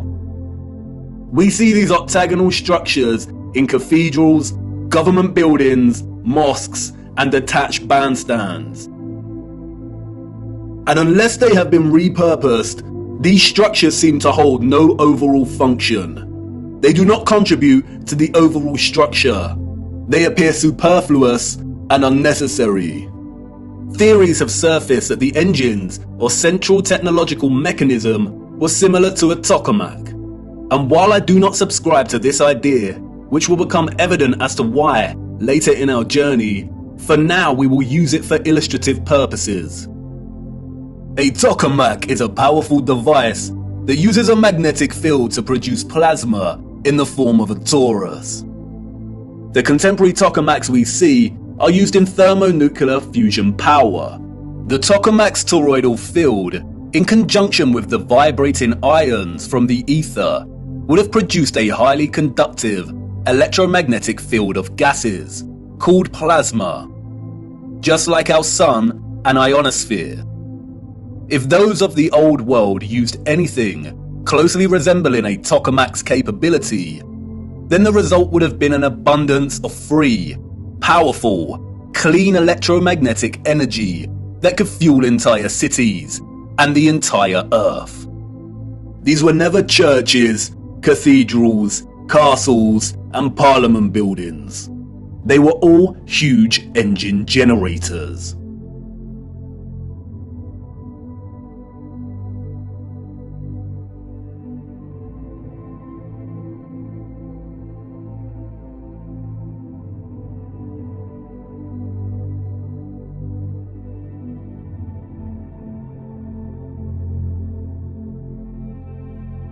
The controllers invented labels and terms such as Renaissance, Greco-Roman, and so on to describe the style of these structures. But as you can see, all these magnificent, impossible structures all share the same fundamental structural principles and design, despite location, time period, and cultures.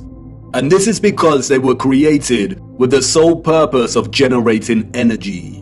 And just because these structures were never used for prayer and worship does not mean they were not holy sites. The civilizations of the past had a relationship with the Source and the Holy Spirit, or the Ether, like no other. And they paid homage, reverence, and thanks to it by constructing their generators with such splendor and beauty.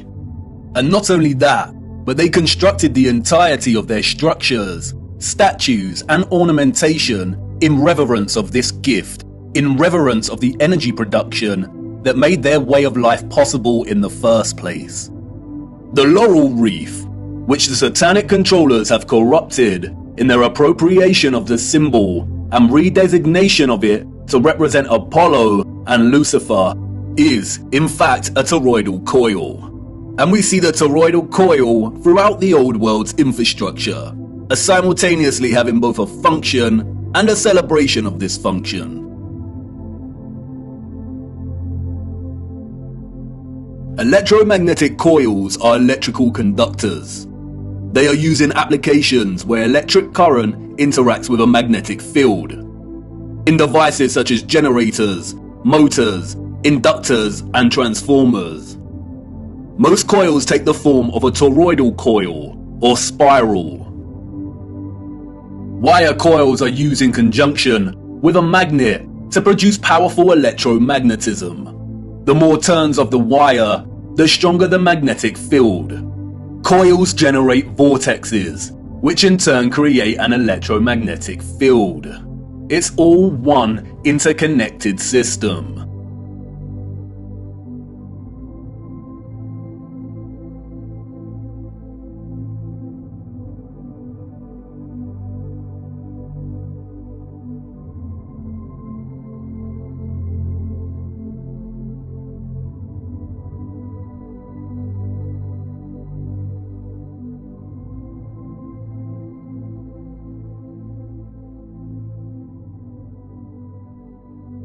And we see it everywhere. This is what columns and rotundas were used for. Powerful coils to generate electromagnetism and carry the current in loops. The torus is found at the base of pretty much every column found throughout our realm. It is everywhere. Look at the movement of electricity through a wire and the simultaneous magnetic field it produces. This is exactly the shape of a column. And we see this present in all of these gigantic and meticulously crafted columns.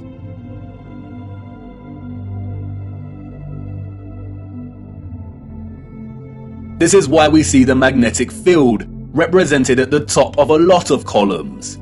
It's the movement of the ions in the magnetic field. It's the movement of the toroid and the toroidal vortex.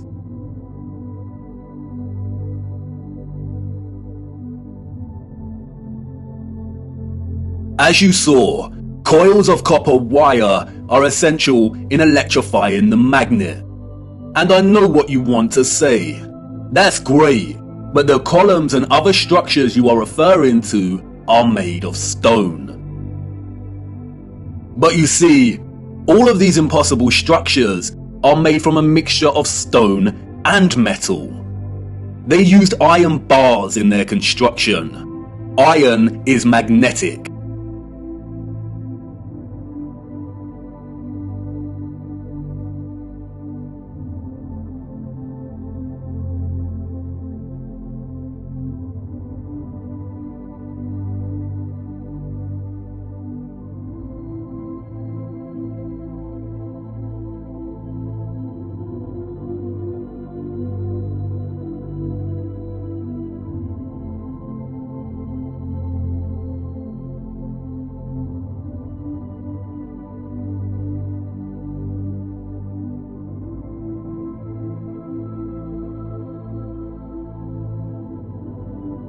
These iron rods run throughout the stone infrastructure and are complemented with copper and gold roofing. Copper and gold are strong conductors of electricity. Often we find entire statues, arches, domes, and roofing made from a distinctive blue copper. Furthermore, the limestone, granite, and dolomite stone is mixed with crystal silicon or quartz. Quartz has strong electric potential. The colonnades and arches we see everywhere were at once integral components to the overall electromagnetic infrastructure, while also constructed in geometric forms that mirror the flow of electromagnetic energy, such as coil loops, horseshoe magnetic fields, and toroidal vortexes. As with everything else constructed in the old world, they were both functional and crafted as a homage to that function. A lot of ethereal energy was stored in structures constructed from red bricks and concrete. Red bricks and concrete are excellent conductors of electricity. They operated as huge capacitors or batteries. According to new research, red bricks can be converted into energy storage units that can be charged to hold electricity, like a battery, and can store energy until required for powering devices. The key to this battery-like function inherent within red brick is the iron oxide. The development and use of red brick is so important, and we will be returning to this subject much later in our journey. The really big red brick power stations and batteries were designated and recognizable by their white stripes, such as St Pancras Railway Station in London, and many other famous structures. We still carry this red and white stripe designation of power stations today, and it is also an indicator for the magnet. Some were constructed of blue, black, and brown with white stripes. Towers, obelisks, and small clock towers functioned as the intermediate capacitors or batteries to store, distribute, and provide energy throughout the grid. The entire flat realm Earth was connected as one whole grid, a complex interconnected system of free energy production, distribution, and consumption. And this entire grid was destabilized and deactivated somewhere between the 17th and 19th century. Power grids like this do not function on a spherical mass. Our historical ancestors knew that the earth they walked upon was flat. This type of futuristic technological advancement is the result of a civilization knowing exactly what type of earth they lived upon. They were not subject to the same satanic deceptions and abuses as we are. They were not raised believing they existed on a lonely globular rock spinning in the vacuum of space. The true, ethereal, electromagnetic properties of the earth were not hidden from them. They knew there was a domed firmament above their heads. They studied it, they imitated its properties, and understood its central relationship with the entire ethereal existence of electromagnetism. They revered the magnificence of its craft, and showed utmost gratitude to the Source, to God, and the ethereal Holy Spirit for giving them everything they needed. Look. Domes.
Have you seen anything as overwhelmingly exquisite as this before?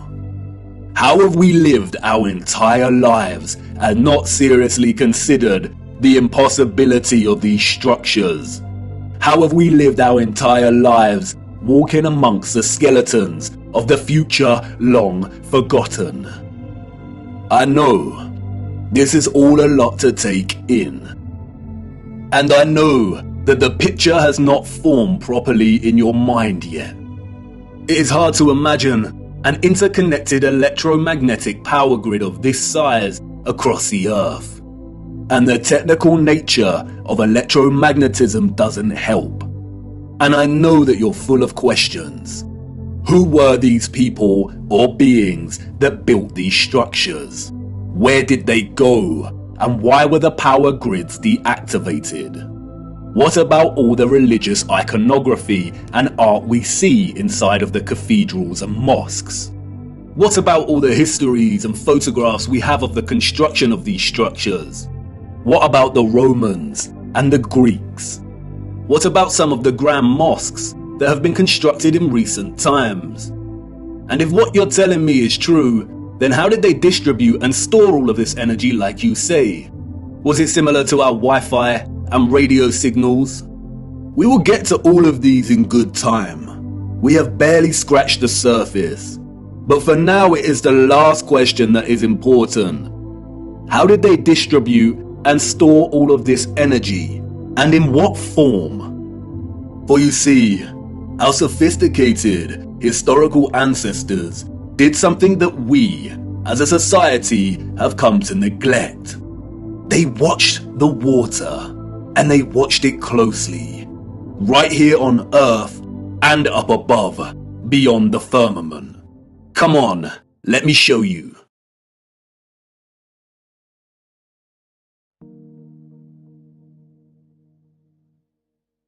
Tip-tap goes the rain, spitting on my window pane.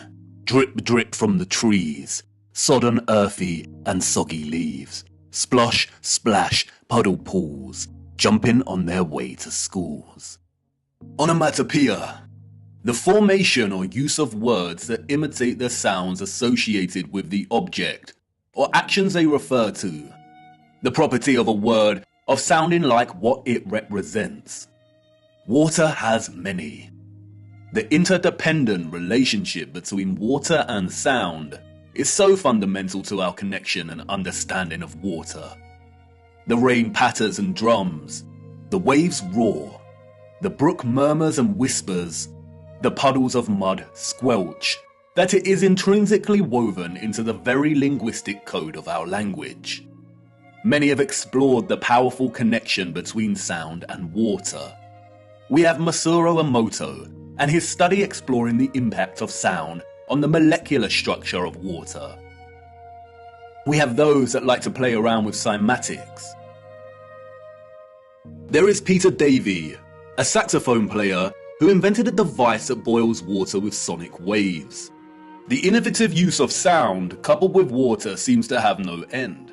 So much so that in recent times, biologists are discovering that ultrasonic water can even treat the most resistant of infections and heal wounds at rapid pace. And in a future where electromagnetism was harnessed with the utmost innovation, water, sound and frequency had to have a major role to play. And of course it did. They wanted us to know that it did. And not just the water here on Earth. They were telling us to look up and above.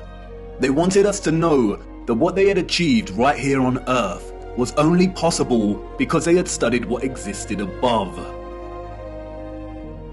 In the beginning, God created the heaven and the earth. And the earth was without form and void, and darkness was upon the face of the deep. And the Spirit of God moved upon the face of the waters. And God said, "Let there be light." And there was light. And God said, "Let there be a firmament in the midst of the waters, and let it divide the waters from the waters." And God made the firmament, and divided the waters which were under the firmament from the waters which were above the firmament. And it was so. Some criticize the King James translation of the Bible for its use of the word firmament. But in the original Hebrew, the word is rakia, which translates directly as firmament. In the New International Version, it is called the vault. In the English Standard Version, it is an expanse. In the Good News Translation, it is dome. What is important, however, is that in all translations, and in the original Hebrew, the notion of the firmament or vault separating the waters above from the waters below does not change and remains consistent. There is water above our realm.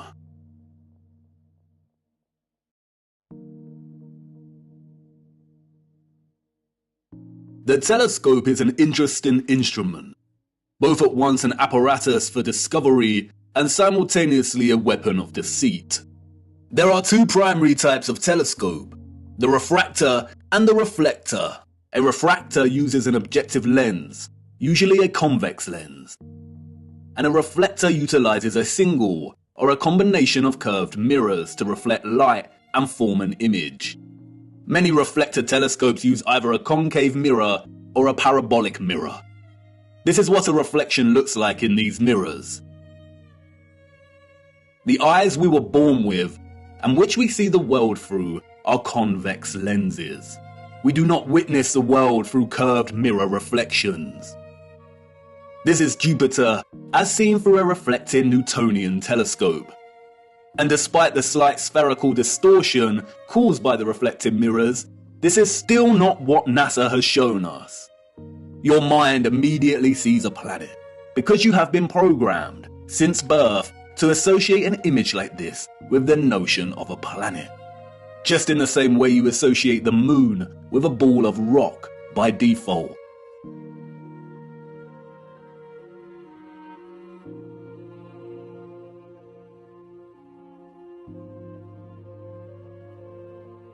But as you can see here, both refracting and reflecting telescopes produce images similar to the Nikon P900. The Nikon lenses have been criticized by some astronomers as lacking the power to really see the luminaries above. But as you can see here, there is not much difference between the Nikon and both types of telescope. And in each we see that Jupiter is radiating some kind of light of its own. Both amateur and professional astronomers present footage such as this.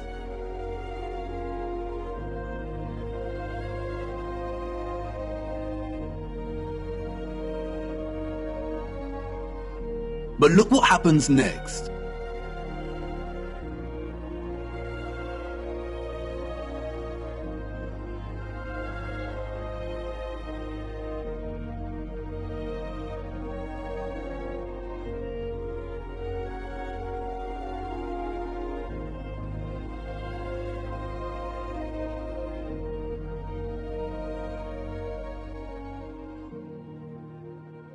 The astronomers here are using imaging processing software to turn their raw images and footage, which display a circular object in the sky above us radiating its own light, into a NASA-style planet.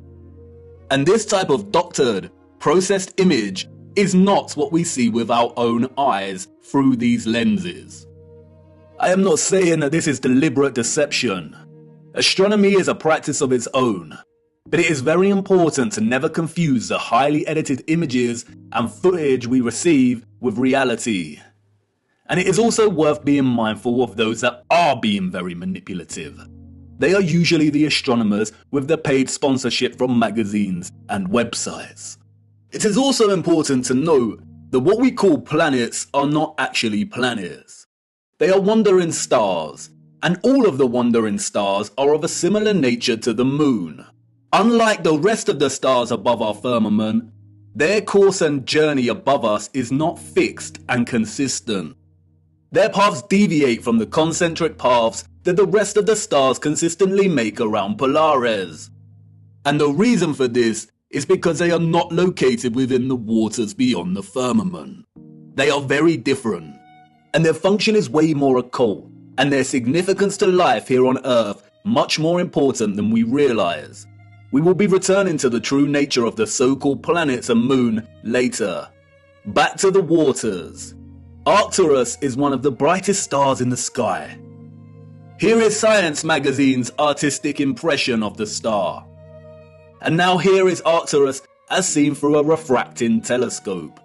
There is no resemblance. What we see through this telescope footage is really similar to what we see when you zoom in on the stars above with a powerful Nikon camera. Many criticize the refracting telescope because it can produce chromatic aberration. Chromatic aberration is a failure of the lens to focus all color to the same point. The result can be purple fringing, and we see that here. Photographs can suffer from chromatic aberration. Interestingly, the Nikon does not produce the same chromatic aberration when zooming in on Arcturus. Therefore, you could say that the Nikon is actually more reliable and stable.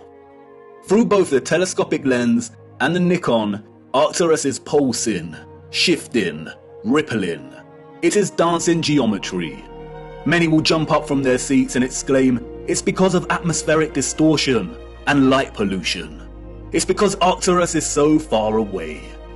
But if it is atmospheric distortion, then why do all the stars display their own unique geometry and light patterns?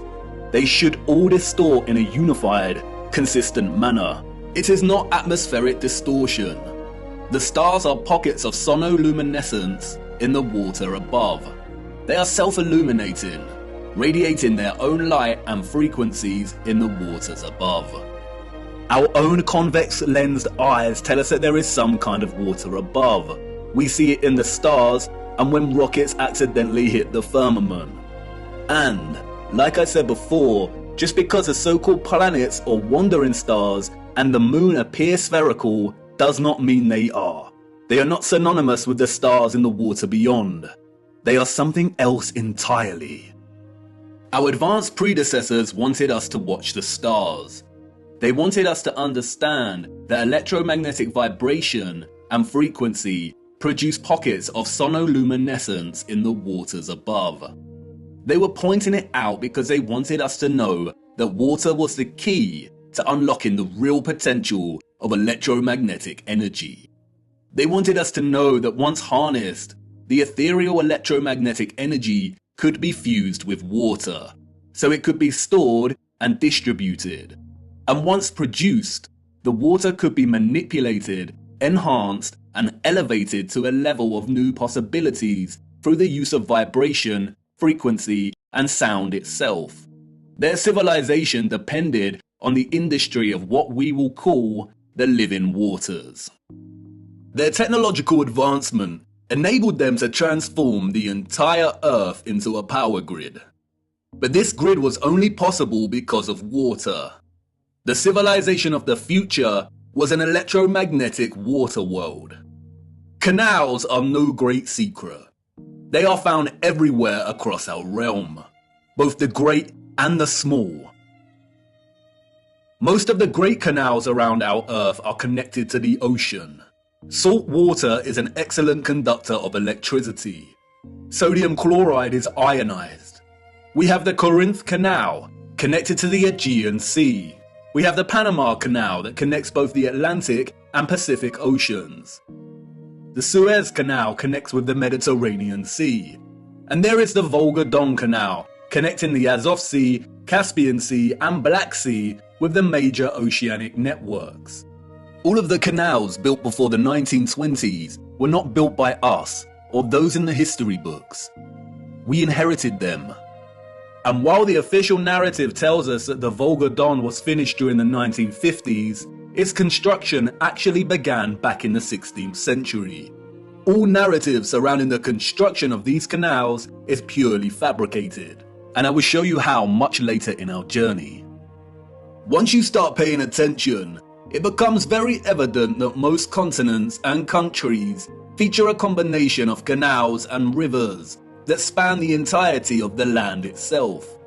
The citizens of the old world utilize the oceans and rivers to create a grid of interconnected waterways to provide water to all of their areas of habitation. In order to pass difficult sections, And keep the supply going, they would build aqueducts and viaducts. Sometimes these were constructed with the purpose of energizing the water as it passed through and into different areas, and that is why many were designed with symmetrical archivolt structures. The Romans did not build these structures. The entire infrastructure of so many cities found across our realm are designed around canal systems. Look at Amsterdam from above. The precise geometric grid lines here are not roads, they are canals, and the sole purpose was to supply water from one area to another. The water was stored and manipulated for a variety of purposes in reservoirs, water towers, pumping stations, cisterns, and other structures.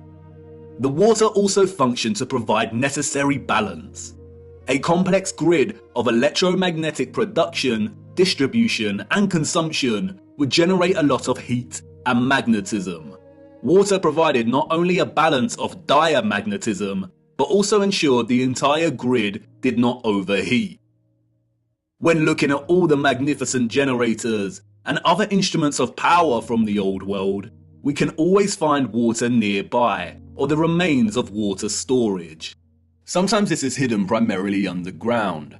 Many do not realize that many so-called Victorian cisterns and reservoirs run very far under a lot of our cities, and other times it is a central characteristic feature of these structures.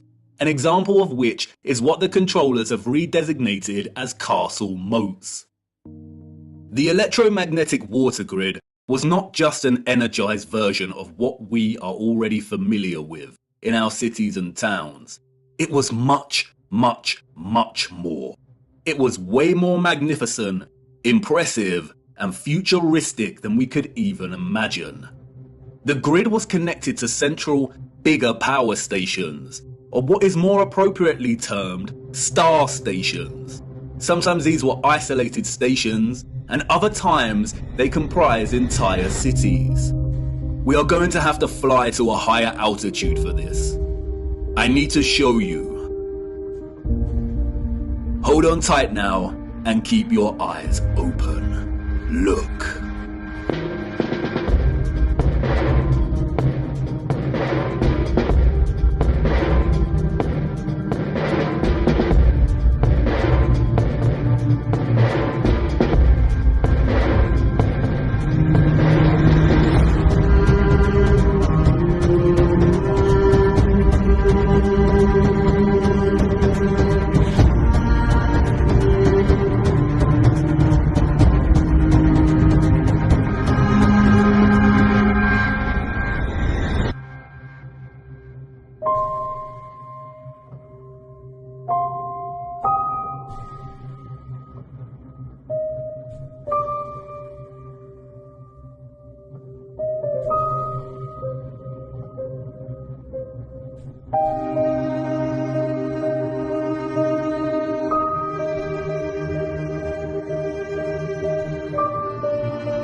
The sole existence, let alone construction, of these star structures is almost beyond our comprehension. As you saw, they are found everywhere across our realm, with undeviating geometric consistency.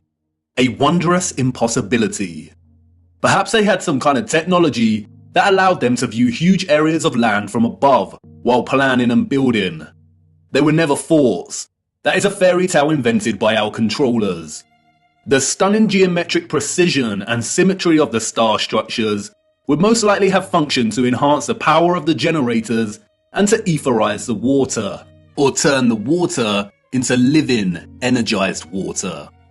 We can see from comparing some of these ruined sites, and some left a little more intact, that water would have been present throughout the structure.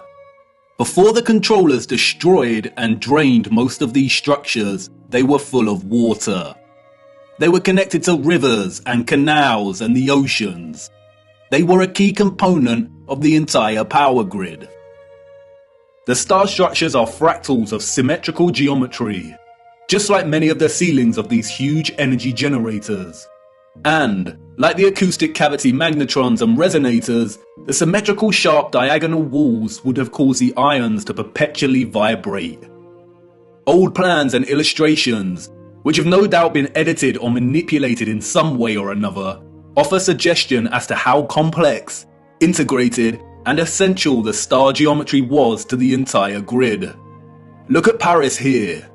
It isn't obvious at first glance, but upon closer inspection, we come to realize that the entirety of Paris was itself a star station, or a star city. And like with everything else constructed in the old world, these structures were at once functional and a celebration of the source of their innovation. Look closer at the star geometry here. Can you see the resemblance? The snowflake. Do you remember what happened in Masaru Emoto's experiment on water? Ethereal vibration expressing itself through water's molecular structure. Those of the old world had perfected this science.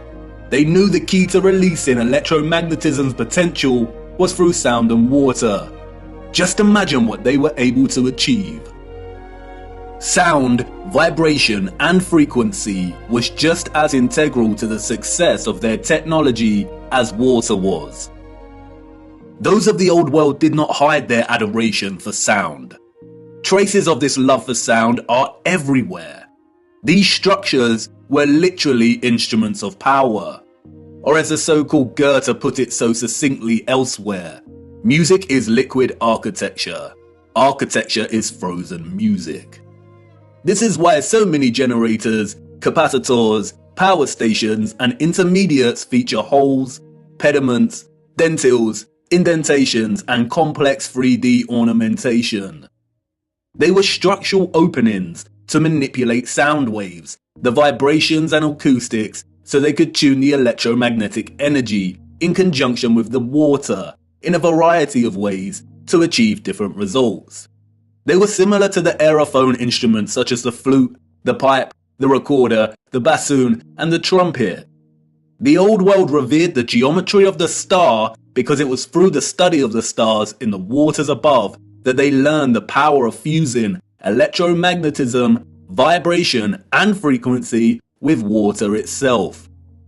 They all work harmoniously and in concert with one another. This interconnected and interdependent energetic relationship is what makes the stars and all life itself possible in the first place. Look a little closer at the dancing geometry of the sonoluminescent stars beyond the firmament. Do they remind you of something else? That's right, all of the magnetrons, or what we've come to call rose windows, were designed to mirror the cymatic patterns of ether's vibrations in water itself. Artist Tanya Harris was onto something in 2013 when she turned her attention to studying and recording the silent resonant frequency of churches. By placing water inside of a loudspeaker, she was able to discover the hidden geometry of these resonant frequencies.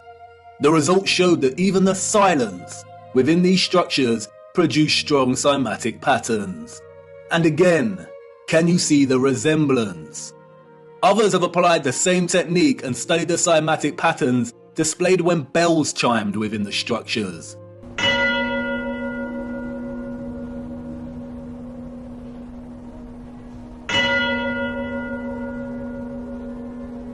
Look at the patterns. Magnetrons. This is why so many magnificent rose windows resemble cymatic patterns so closely. This is why they look like the petrified pulsations of a star. The entire ceilings of many cathedrals also mirror this sacred cymatic geometry. This is why so many of the structures contain huge bells and chiming clocks. The tolling bells would emit powerful vibrations and frequencies and influence an entire area's water supply. The sound would influence the molecular structure of the water, which was then used for a variety of purposes. And that's not all. Many of these structures also housed another wonder of the world, the king of sound, the organ. Have you ever stopped to look at some of the great organs before?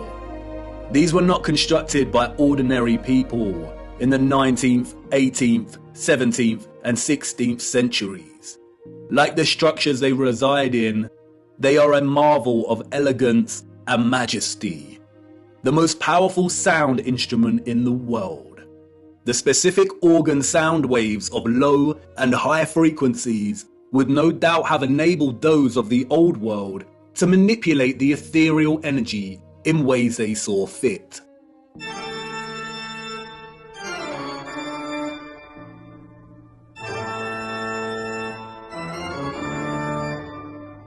The magnetron rose windows that would not have contained glass would amplify these sound waves, which in turn would influence the molecular structure and properties of the etherized living water. Organs would have had multiple uses, perhaps providing entire towns with specific resonant frequencies for good health and prosperity. The specific functions of the organ have been deliberately hidden and withheld from our knowledge.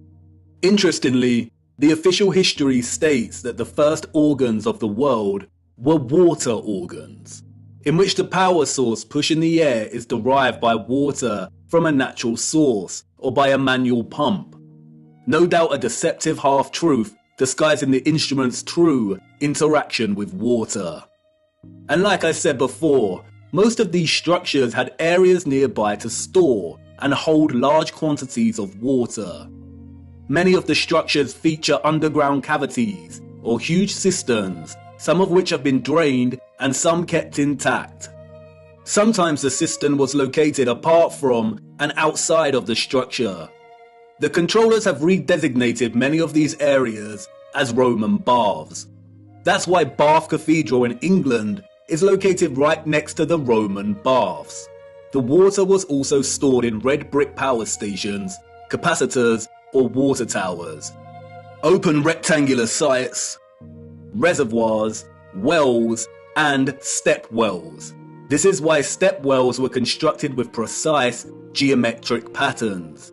Again, the symmetrical structures here work to encourage oscillation or vibration of the ions. They kept the water electromagnetically charged, and the aqueducts and viaducts would have worked in a similar fashion.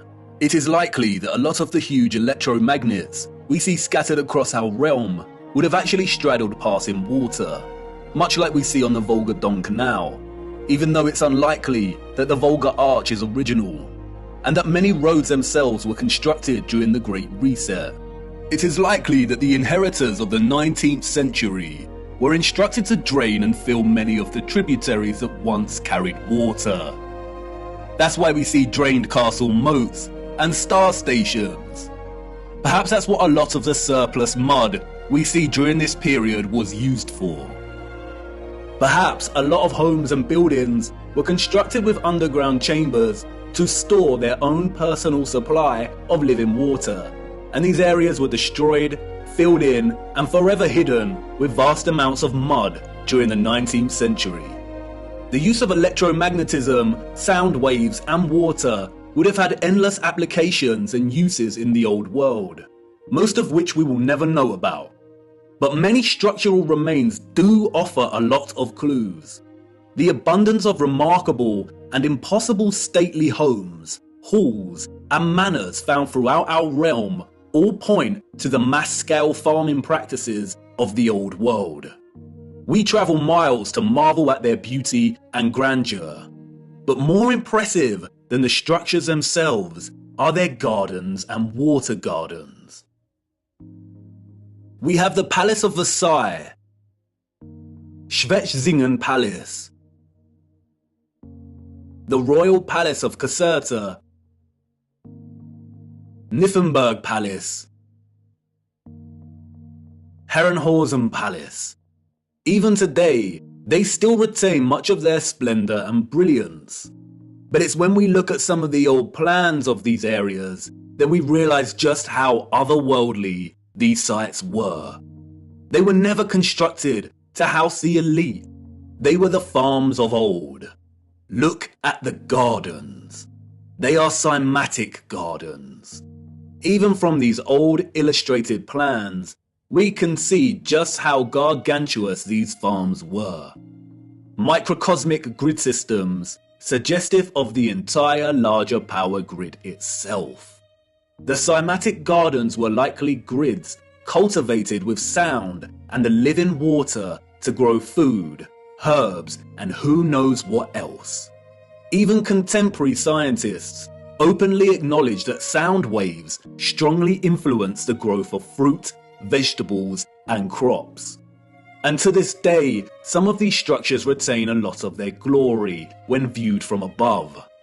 The Palace of Versailles, a wondrous geometric marvel, a collection of impossible structures, extraordinary cymatic gardens, and water systems.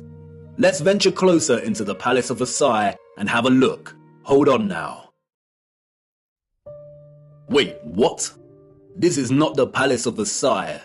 I really need to fix this thing. It's been acting up a lot lately. Where are we? Wait a minute. I recognize this place. Memories from a long time ago. This is Chatsworth House in the Peak District, England. Oh well, this should do. Come on, let's see what we can find. Chatsworth House was completed in 1708, we are told. Its story, much like the story of the entire Peak District, is a fabrication, a complete lie. The place has changed much over the years. It is situated beneath two large bodies of water, the Emperor and Swiss Lake.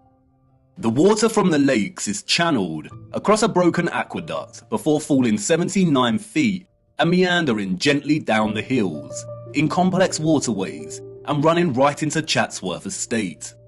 The waters feed the estate's own lakes, rivers and streams through a series of runways and a multitude of complex tunnels beneath the estate and the structure itself. Due to the estate's repurposing, much of this remains hidden, but you can see the tunnels quite clearly here, snaking their way down. It is one interconnected water system. Waterways deliver themselves into waterfalls at the impressive rockery before continuing on their journey. All of the water gathers into a central, rectangular front piece which feeds the Emperor Fountain. The water then continues underground until it pours into the River Derwent, a 66-mile-long tributary of the River Trent, which runs throughout the Peak District. While much of the estate has undergone some serious restoration, which is actually a fancy, deceptive word for criminal gutting and destruction of technology, there are a lot of haunting remains of its former glory. It is important to note that unlike many of the huge energy generators, Chatsworth House was probably partially occupied. By farmers, that is. The central engine was located off-site and has been subsequently removed and repurposed as a larder to store hunted game. This magnificent, gorgeous structure would have functioned as a small generator, which also contained a small engine in its centre. It was repurposed as the stables. The horses of the 19th century clearly lived better lives than most of the population. Above, Atop of the hill next to the Emperor and Swiss Lake, we can see the quadruple capacitor or water tower. This was repurposed as a hunting tower.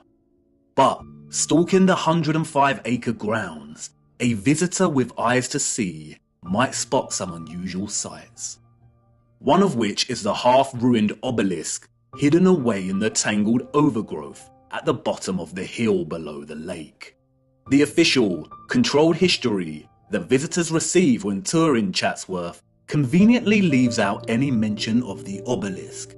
For you see, the hunting tower was not Chatsworth's only capacitor.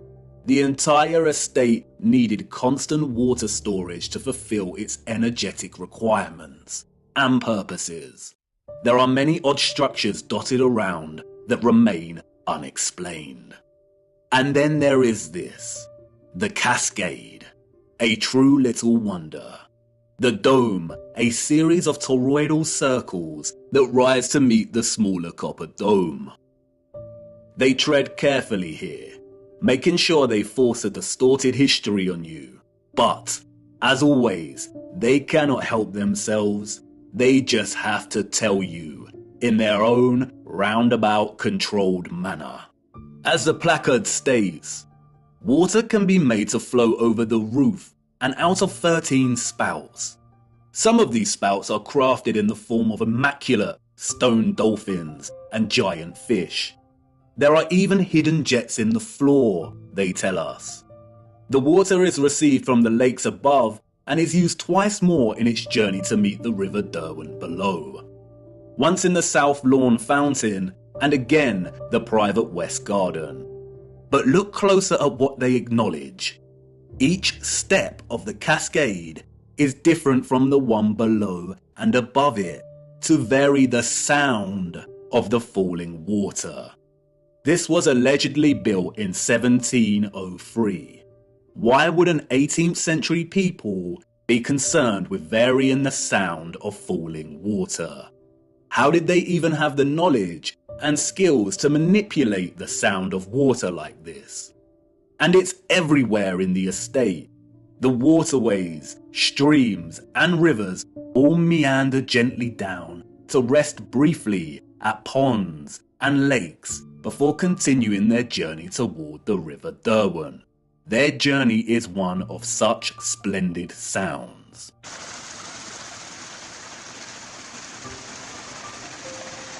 As you begin to traverse the labyrinthine passages of our corrupted history, you will inevitably meet the lithographs, renderings, engravings, illustrations and paintings.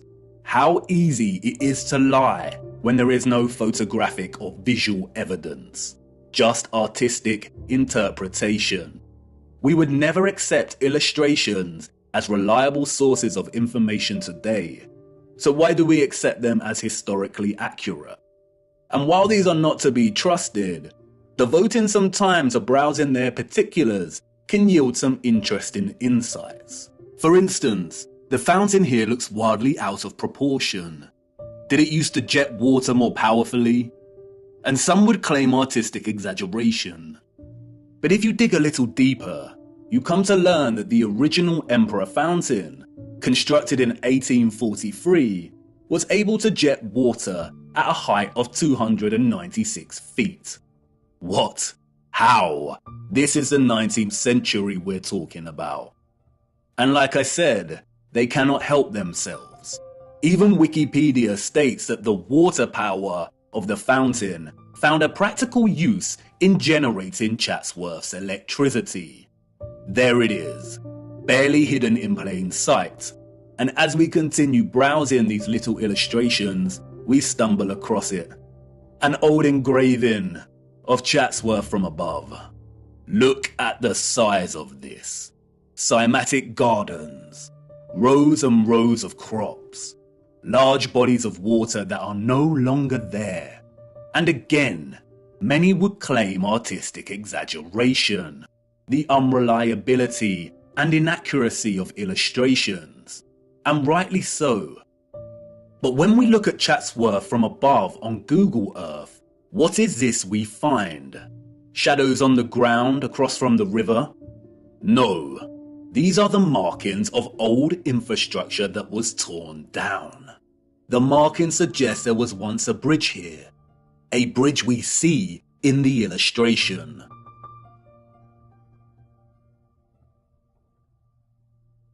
Look a little closer.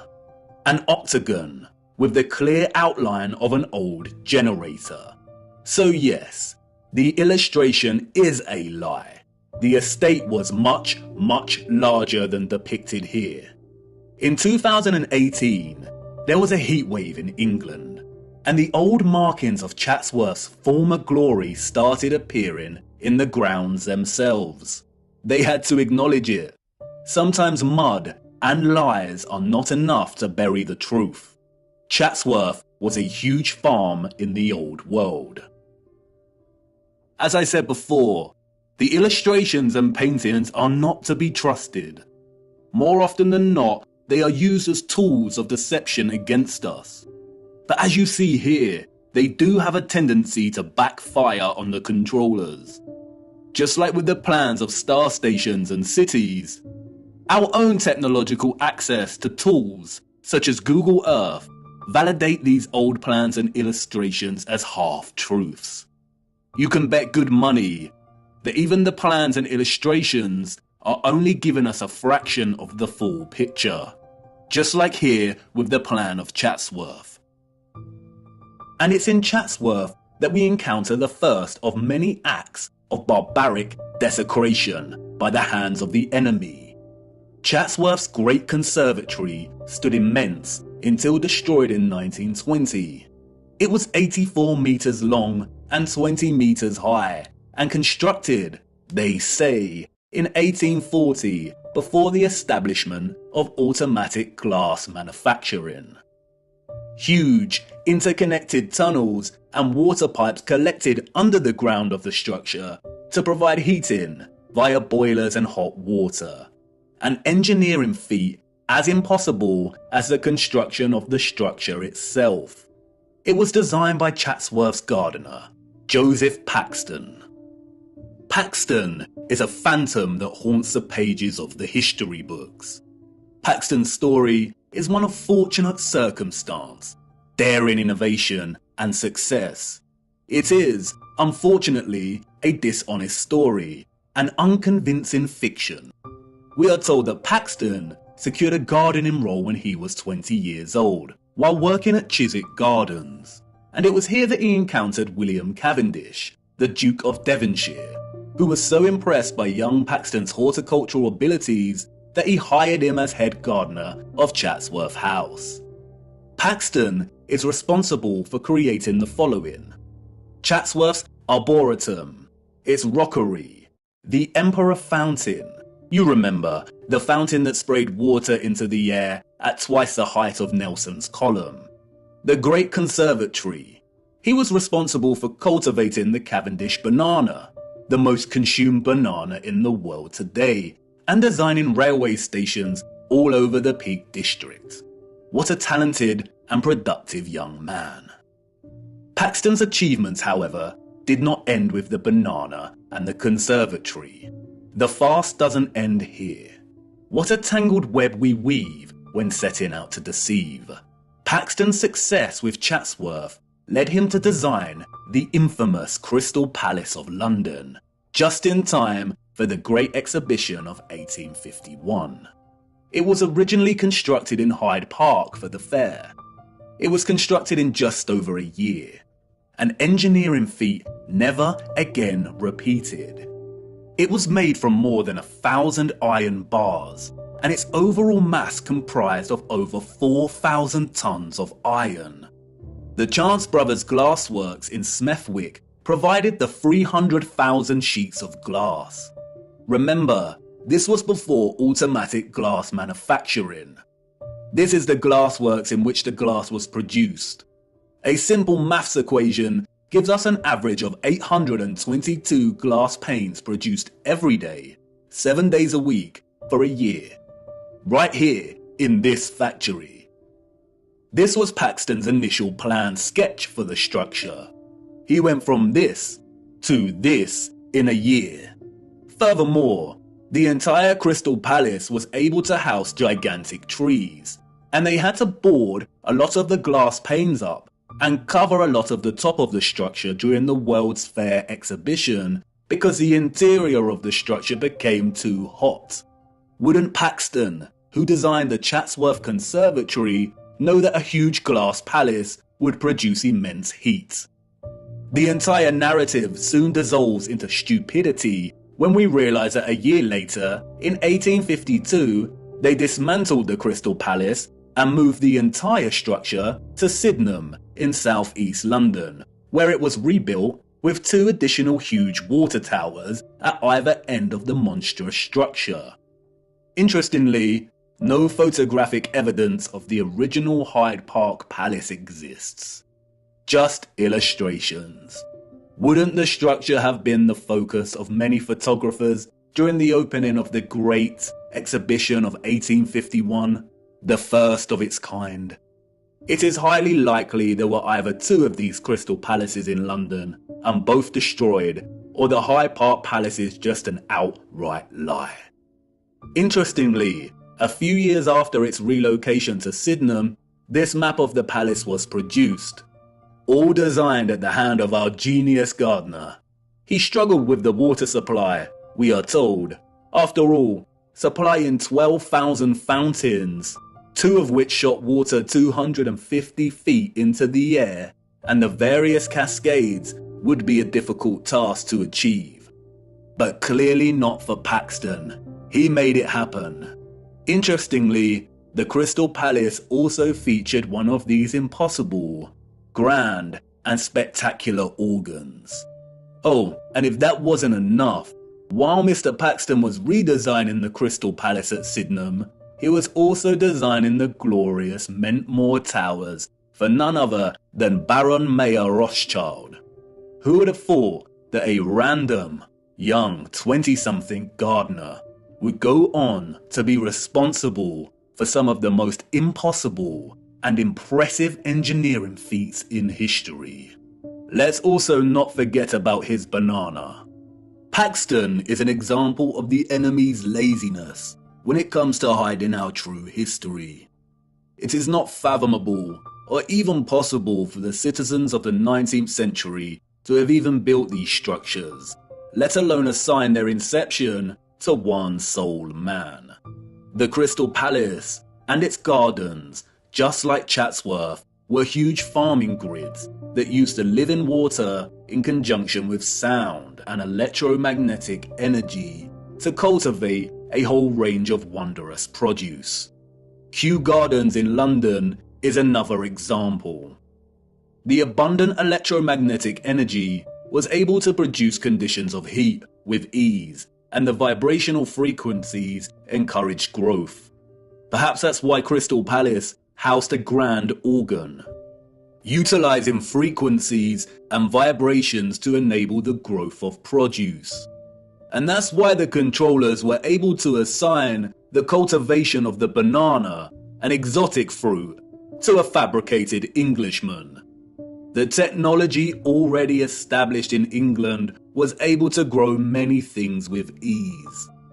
Among other impressive horticultural achievements attributed to Paxton's genius were the perfect pineapples, another tropical fruit he grew at Chatsworth. He grew enormous lily pads, which could hold the weight of a human. He grew gigantic sequoia redwoods at Chatsworth, which usually only thrive in humid conditions. He grew them with ease, and many of these redwoods remain today, a spectacular sight to behold. It's probably worth noting that among Paxton's many other talents, Wikipedia also tells us that he became quite skilled in moving gigantic trees, as well as gigantic crystal palaces. The largest of these trees weighing 7,000 kilograms. How? With horse and cart? Why are humans so gullible? They destroyed the beautiful and impossible Chatsworth Conservatory in 1920.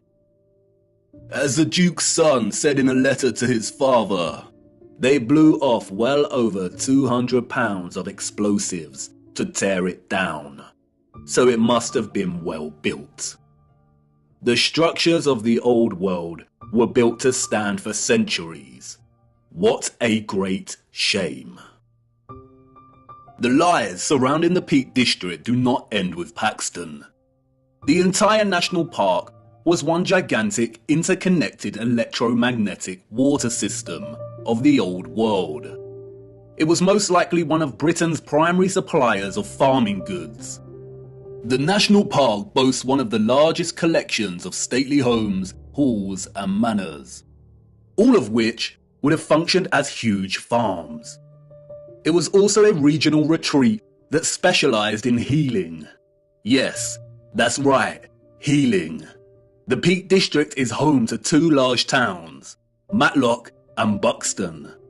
Buxton is famous for its bottled water, and Matlock is renowned for its historical baths. Even today, both towns boast an enviable collection of old world structures. We see an abundance of old generators, domed pavilion structures, capacitors, colonnades, columns, bandstands, gardens and water systems. Overlooking the town of Matlock is River Castle. Its silhouetted frame and turrets stand regal in the distance. It is a derelict structure and has been derelict for over a century. The curious public are not allowed near the structure. They tell us it was built very quickly by a Mr. John Smedley. Smedley was, we are told, an industrialist. By the 1850s, he had become the driving force behind Matlock's hydropathic industry. Hydropathy is the practice of healing and curing diseases through the use of water. The official narrative states that Smedley built Smedley's Hydro, which sits on Smedley Street in Matlock. It is now a government council building. Smedley's Hydro was just one of the hydropathies in the region. At one point, we are told, there were over 20 hydropathic establishments in the region. Just look at these structures. Smedley did not build the Hydro. Its structure, an immense water tower, evades his capabilities and the capabilities of all the 19th century citizens. The citizens of the 19th century Peak District inherited all of this infrastructure, and the controllers of our realm knew that they needed to squash any possibility of it being used for its original intended purposes, or for any of the inheritors to discover the truth. It was just too obvious, and soon someone amongst the crowd might start putting two and two together. So they did what they do best and employed a puppet. But unlike Paxton, who was able to achieve fame and fortune for taking all of the credit, Smedley had a different role to play. A role that many puppets in our society today still play. His mission was to carefully control the introduction of hydropathy, only for it to be declared primitive or fraudulent, and then subsequently buried and eradicated as a serious practice. His story is a very similar story to another enemy puppet that has gained a lot more attention over the years. I too once fell for the lies surrounding this man's story. The hydropathies were able to accommodate hundreds of patients, and they were tremendously successful in curing a whole host of diseases and issues, ranging from inflammation and bilious attacks to paralysis, rheumatism, and fevers. This was conducted through an array of different bathing techniques, applying dripping sheets as bandages, and fusing electricity, sound waves, and water. There were, as one newspaper reported, electric bells throughout the buildings. No doubt the actual potential of hydropathy was never fully expressed in Smedley's array of hydros, but they nonetheless helped people tremendously. And they were a huge success, so the controllers temporarily profited financially. The hydros healed and increased the well-being of people through water and its fusion with sound, vibration, frequency, and electricity. Look at the electric treatment menu from one of the old brochures. Options for high-powered parabolic reflector, electric ionization, and high-frequency treatment. Smedley also demonstrated the ability of etherized water to heat entire rooms in a profound way. The fernery at the hydro had a water heating system built into its walls and always maintained a constant temperature of 65 degrees, even when the room was filled with a crowd of 350 or so visitors. The temperature never deviated. How was this kind of technology available in the 19th century, and yet today we do not have access to this kind of sophisticated heating? Historians and journalists of the time would deliberately smear Smedley, casting hydropathy as pseudoscience, comparable with homeopathy. Smedley had many battles with the burgeoning medical industry, and after his death, the hydros were purchased and the structural alterations began.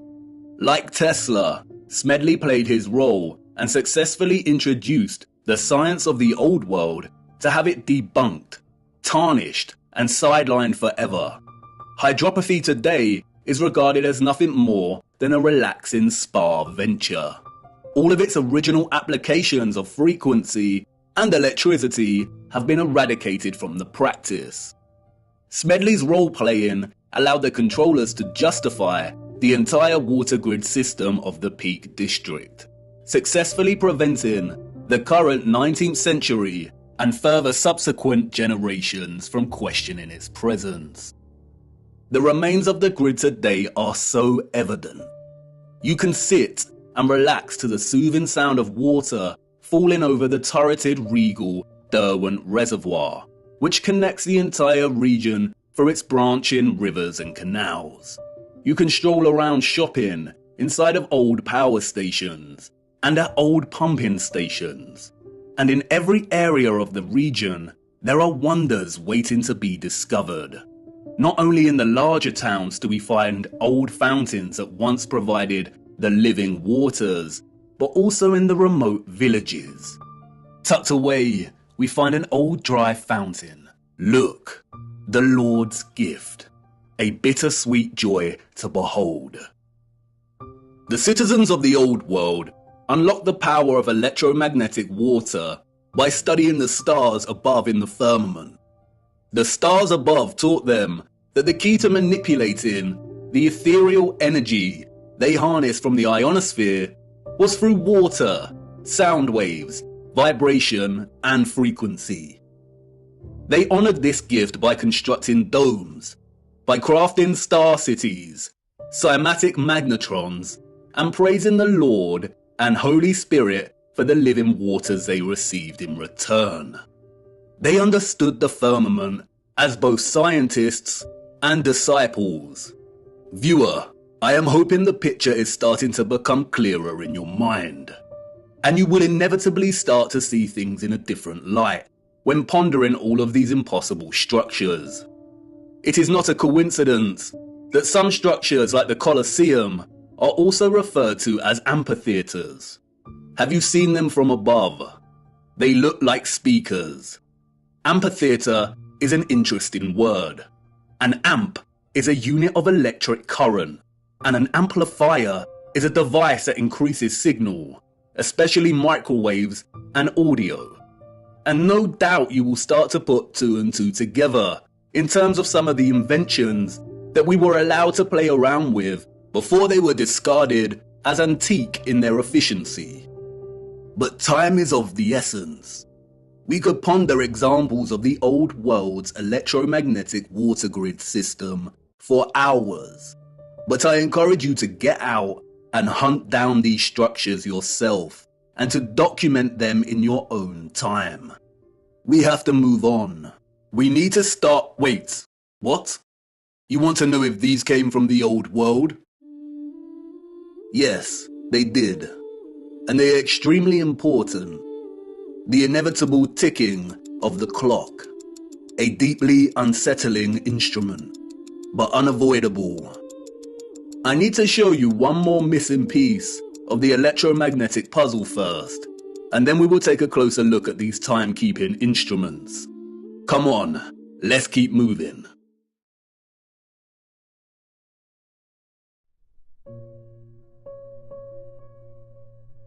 a missing piece of the puzzle.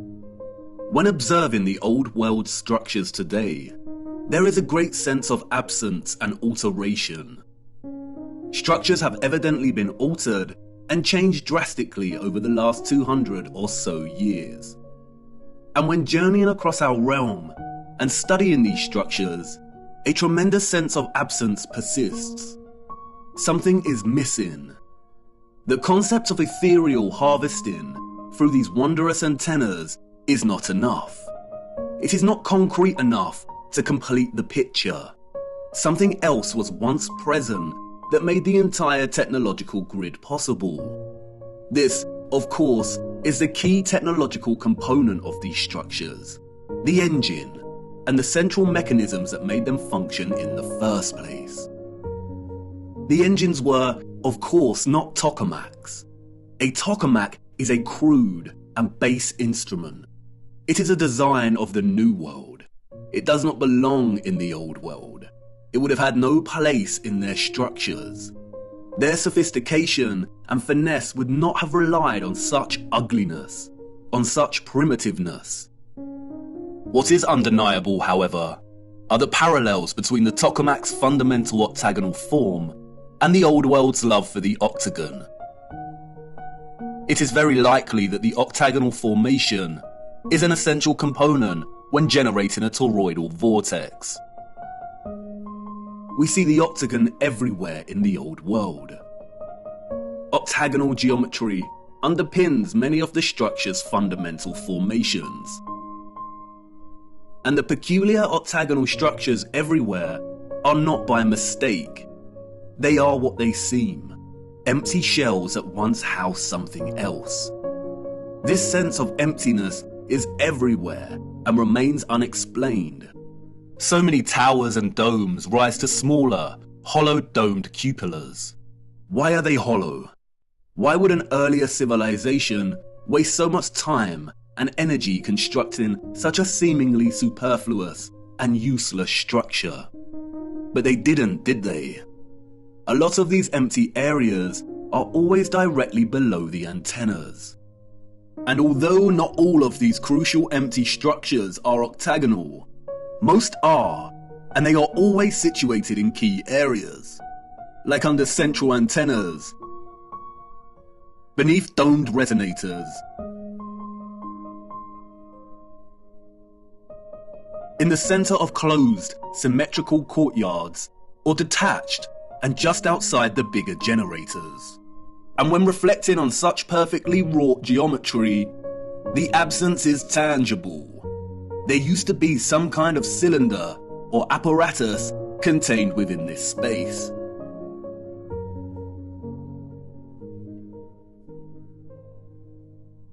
Furthermore, we also find various historical relics that closely resemble the old world structural style. In these relics, we see that empty cylinders or vessels are an integral part of the object.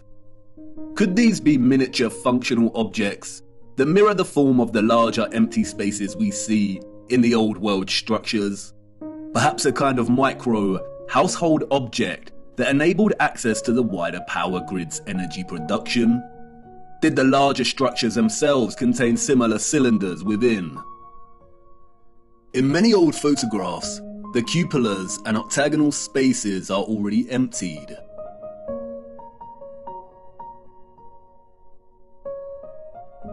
But there do remain a few images and illustrations that can offer a little insight as to what was present before. In some, we see a type of cylinder, and in others we see some kind of orb or container.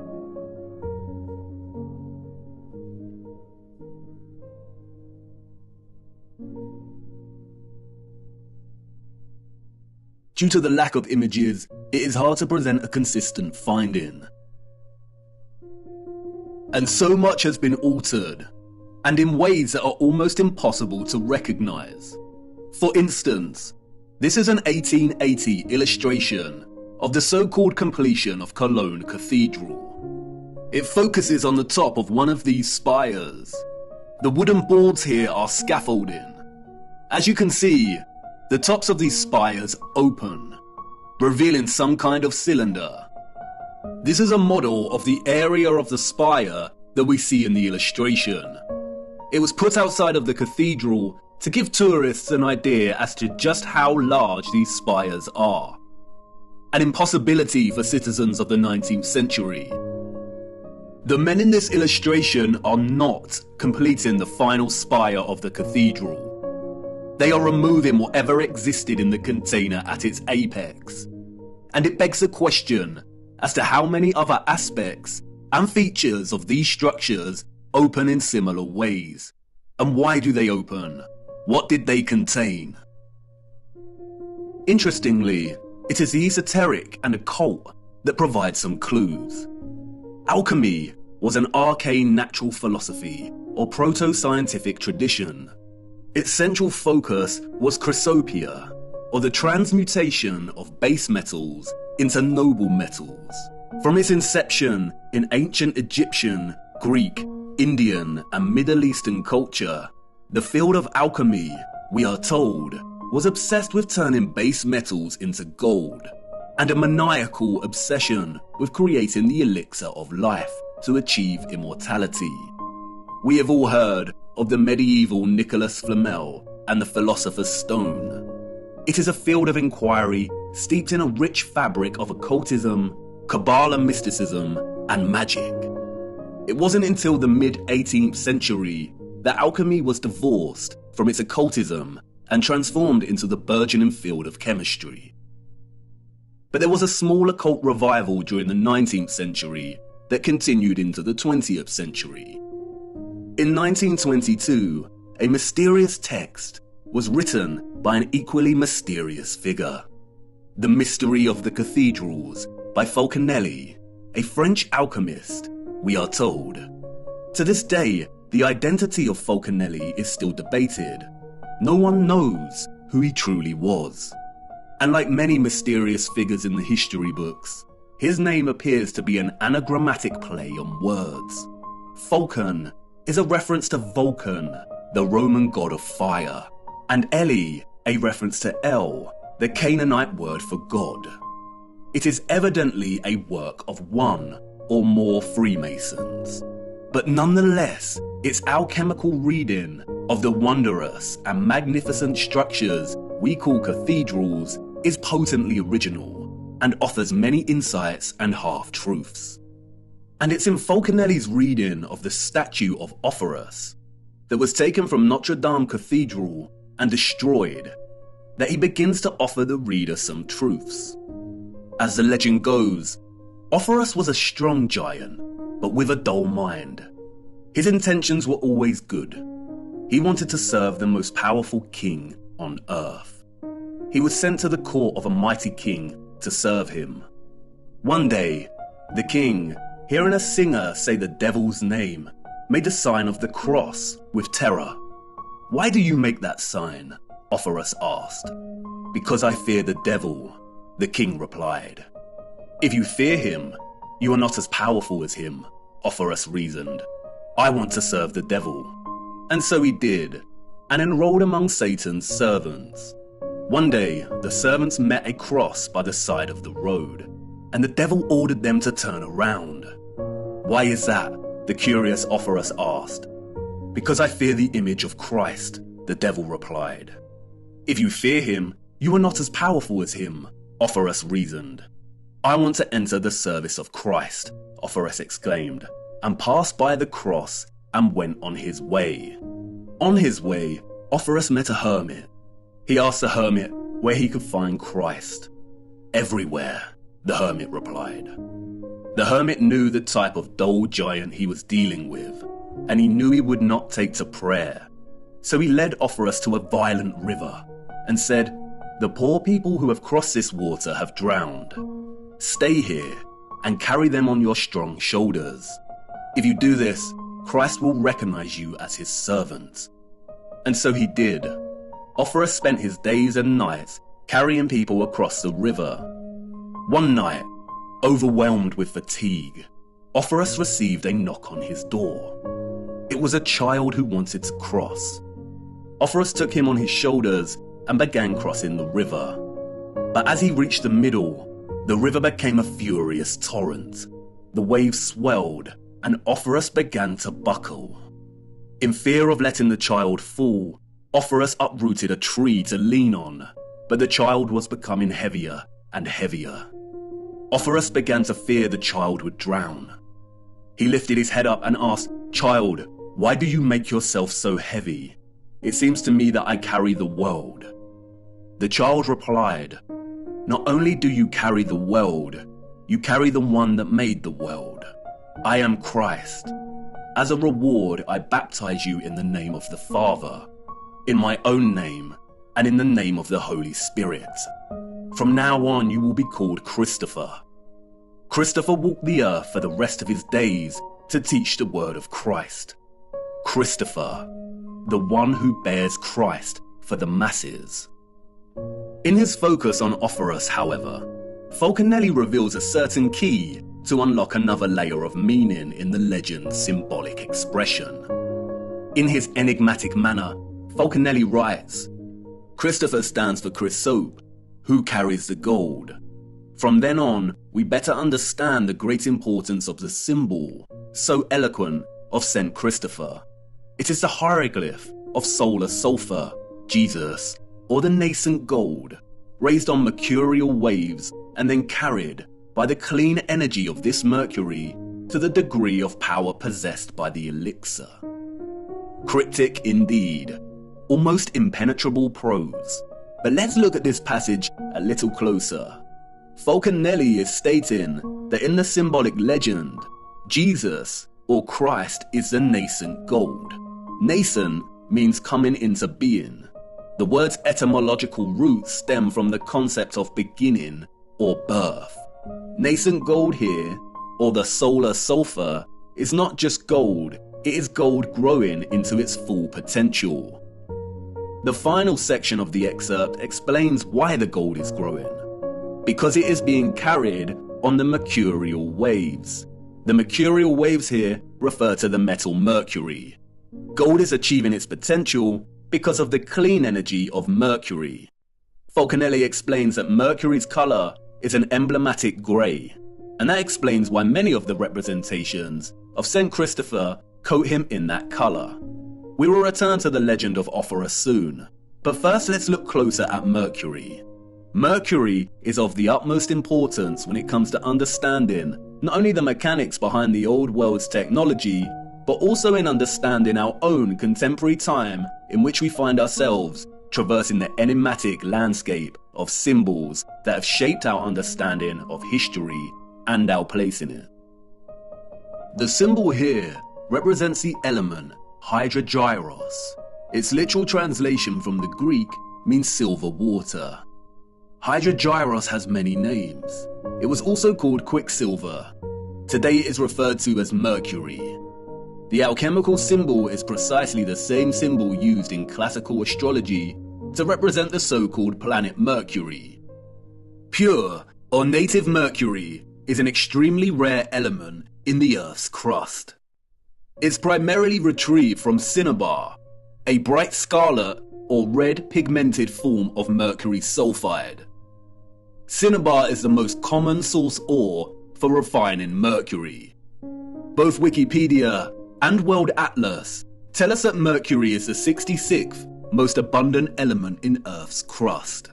In its pure state, mercury is a silver-like liquid. It is the only metal that is liquid at standard temperature and pressure. It has a freezing point of -38.83 degrees and a boiling point of 356.73 degrees. It is an excellent conductor of electricity. Its uses are primarily electrical based. It has a primary role in fluorescent lighting. Its other uses include thermometers and dental amalgams. Mercury dissolves all metals, including gold and silver, to form amalgams. The only exception is iron. It is also used in vaccines. Governmental, medical, and pharmaceutical industries declared mercury toxic in the early 21st century, gradually phasing out its use in medicine and leading some countries to completely ban the element. In some countries, it is illegal to trade mercury. Before this, Mercury was a staple in certain traditional medical treatments, such as the traditional Chinese medicine. And while I do not dispute mercury's potential toxicity when injected into the body, the concerns surrounding its hazardous potential are largely overblown. All metals, especially when injected and taken in excess, are toxic. High iron, copper, zinc, and aluminium levels in the body contribute towards a whole host of disease, arguably more so than mercury. And yet the governments of our world have not banned aluminium foil. They have not stopped fortifying grains with iron oxide, and zinc and copper supplements are available to purchase with ease and without constraint on the value of dosage a person can expose themselves to with such supplements. Could there be other undisclosed reasons for demonizing and restricting mercury? Let's look a little closer at this extraordinary element's electromagnetic potential. Mercury is an electrically conductive liquid, and because of this, it has historically been applied to create light switches, electrodes in some batteries, as a gas to create fluorescent lighting, and, most interestingly, it was used, we are told, in lighthouses. According to the mainstream historical narrative, lighthouse keepers were responsible for keeping the massive lens at the top of the lighthouse spinning all day, every day. A spinning lens turning at a set speed made the light flash. They usually achieve this by setting the lens on wheels or bearings attached to clockworks that the keeper would periodically wind. In the late 19th century, some keepers, sick to death with having to keep winding the clockwork, began floating their lenses in liquid mercury. The lens's metal base spun more easily in the mercury, which helped the light rotate faster with less frequent winding. It is a practice still in use in some lighthouses today. It is evident from its structure that the lighthouse's sole function was not just to light the way for ships. It was either one of its functions among many others, or just an inherited act of repurposement. Many lighthouses are constructed in the familiar octagonal structure.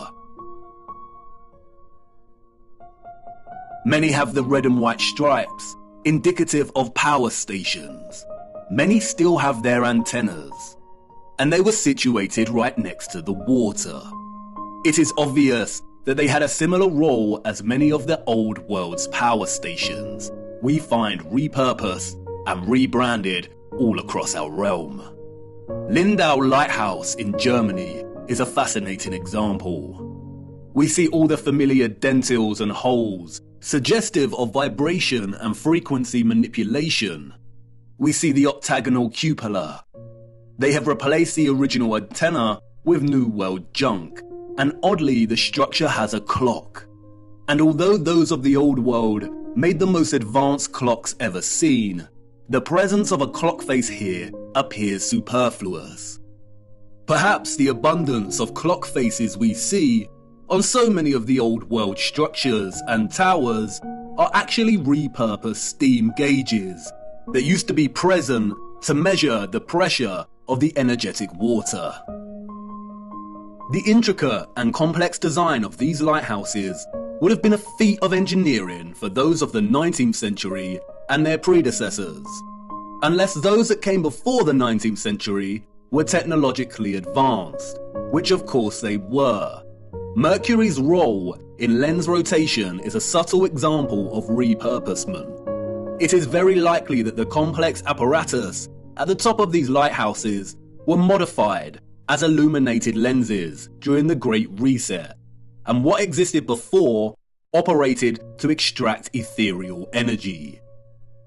For most of the 19th century, gas and oil burners were used as sources of light in these structures. And yet look at the size of some of these lenses. Look at the complexity of the designs. All to house light running on gas and oil? I don't think so. The history of the lighthouse is of utmost importance because it, 1, provides evidence of mercury being present in some kind of apparatus directly located in a cupola, the very spot we see emptied on so many structures today. And 2, because mercury's presence here was to enable the lenses to spin and rotate more easily. And that's very interesting, because look what happens when you apply magnetism and electricity to mercury.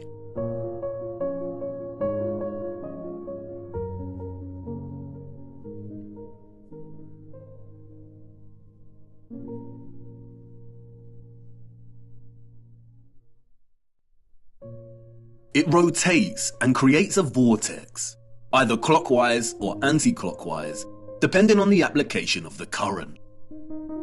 A vortex, as you know, is an integral expression of a toroidal field. There are three main types of vortexes: electrical, magnetic, and electromagnetic. In addition to Mercury's electromagnetic potential and its susceptibility to form a vortex when under the influence of current, the silver water also has another unrecognized application. Look.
No wonder mercury is demonized and illegal. As you can see, mercury is able to provide even a homemade television antenna with the ability to convert radio frequency alternating currents to extract a television signal. Antennas can be designed to transmit and receive electromagnetic waves in all directions equally. And you could hypothesize that the orbs on the old world's antennas contained mercury. But again, it is no secret that mercury amalgamates with gold and other metals. An amalgam is an alloy of mercury and another metal. Mercury strongly amalgamates with gold, copper, silver, and many other metals. The only common exception is iron. The orbs could not have contained mercury because, as you saw, mercury would have scavenged the gold, silver, and copper and amalgamated with the metals. We do not see any evidence of that here. They function strictly as aerial antennas. But if all of these structures contain some type of engine or apparatus, similar to the Fresnel lenses we see in lighthouses, with mercury continually forming a vortex, then we would have a setup that enabled the antennas to extract ethereal energy and transmit strong electromagnetic signals. Just as Falconelli reveals in his reading of St. Christopher, it was the mercury that enabled the gold to achieve its potential. It is highly likely that the absent cylinders, vessels, and containers that were removed from these structures, and which were usually present within the octagonal geometric structures, contained mercury. And it raises the question, if some lighthouses are still running their lenses off of mercury today, wouldn't they still extract ethereal energy? No, they would not. And once again, Falconelli tells us why, as Falconelli states elsewhere in The Mystery of the Cathedrals. The dissolution of sulfur, or in other words, its absorption by mercury, provided the pretext for very different emblems. But the resulting body, homogeneous and perfectly prepared, retains the name philosophical mercury. It is the first-class matter, or compound, which requires only a gradual cooking process to transform itself first into red sulfur, then into elixir, and then, in the third time, into the universal medicine. As Falconelli makes clear, transforming pure mercury into a red, sulfurous state is the first step. And as mentioned previously, cinnabar, or mercury sulfide, is red. And as we see here on representations of St. Christopher's robes, he wears one half grey to indicate mercury and another half red, which is indicative of the red sulfur. It is the transformed state of mercury that allows the gold, here represented as Christ, to achieve its full potential, or, to keep it consistent with the legend, to reach the masses. What Falconelli is actually telling us is that in able to distribute this clean electromagnetic energy via golden-orbed finials or antennas, a special kind of mercury had to be present. This is what was contained within the vessels and engines. And it is likely that it was this unique mercury that enabled the extraction of the ethereal energy from above in the first place. Perhaps it is just a coincidence, if you believe in such a thing, but it is interesting that many of the smaller vessel-like relics we see have markings inside the containers that are red, perhaps a homage to the substance they once contained. Now I know what you want to say. Come on, you are turning a molehill into a mountain. You're basing this off a few passages from the ramblings of a Masonic deceiver. How do we really know that those of the old world were the alchemists of old, and that mercury was central to their advanced technology? Bear with me, I will expose this so-called Falconelli for the Masonic deceiver he is further down the line. But, like I said before, there are many half-truths here that we can extract, and you must ask, why this cryptic text about the mystery of the cathedrals focuses primarily on explaining the structures and their symbolism in alchemical terms. For you see, St. Christopher is not the only symbolic expression of Mercury and gold's relationship. Like with their adoration of sound and water, the old world expressed this alchemical relationship in many symbols.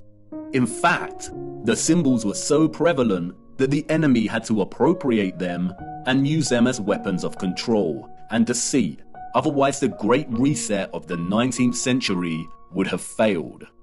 The enemy's genius stems from its appropriation, redesignation, and deliberate obscuring of symbols, to the point where tracing the history and true meaning of one symbol in particular becomes a monumental feat. The abundance of lions and eagles we see throughout the old world, primarily in the form of statues, relates to the elements of gold and mercury. As Falconelli states, the lion is the sign of gold. It represents a terrestrial and fixed force, while the eagle represents the airy and volatile force, or the mercury. When the two champions come together, they attack, repel, and tear each other apart with energy, until the antagonists become one body, the animated mercury.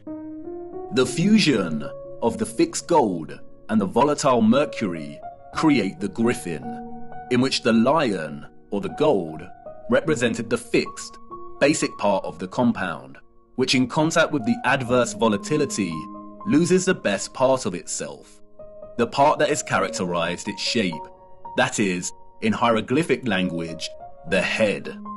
And like the lion and eagle, we see the griffin everywhere in the old world. Like St. Christopher, the griffin is symbolic of the alchemical concoction and combination of mercury and gold that powered the old world's technology. The symbolic association of animals and beasts with alchemy has been eradicated from history, primarily due to the appropriation of these animals as heraldic symbols of royalty and nobility. These are the animals that adorn national imperial seals, as we see attributed to the Roman Empire, the British Imperial Empire, the United States, and so on. an act of post-colonial domination over the old world, the appropriation of its symbolism and eradication of its history through falsified narrative. Furthermore, the chemical, alchemical, and cosmological symbol used to represent Mercury is immediately recognizable for its conflation of two of the most widely used symbols throughout history and culture. That is, the cross and the crescent moon. It is openly acknowledged that at one point, all religious symbolism predated its current religious use and application, and belonged to another culture and represented something different during different historical eras. But just because this is openly declared does not mean it makes any sense. Were our historical ancestors, and their own historical ancestors, really that uninspired that they needed to recycle already established symbols? Or are we not being told the truth once again? The conflation of Christian and Islamic symbolism and culture is so prevalent across our realm that upon closer inspection, it begins to appear quite absurd.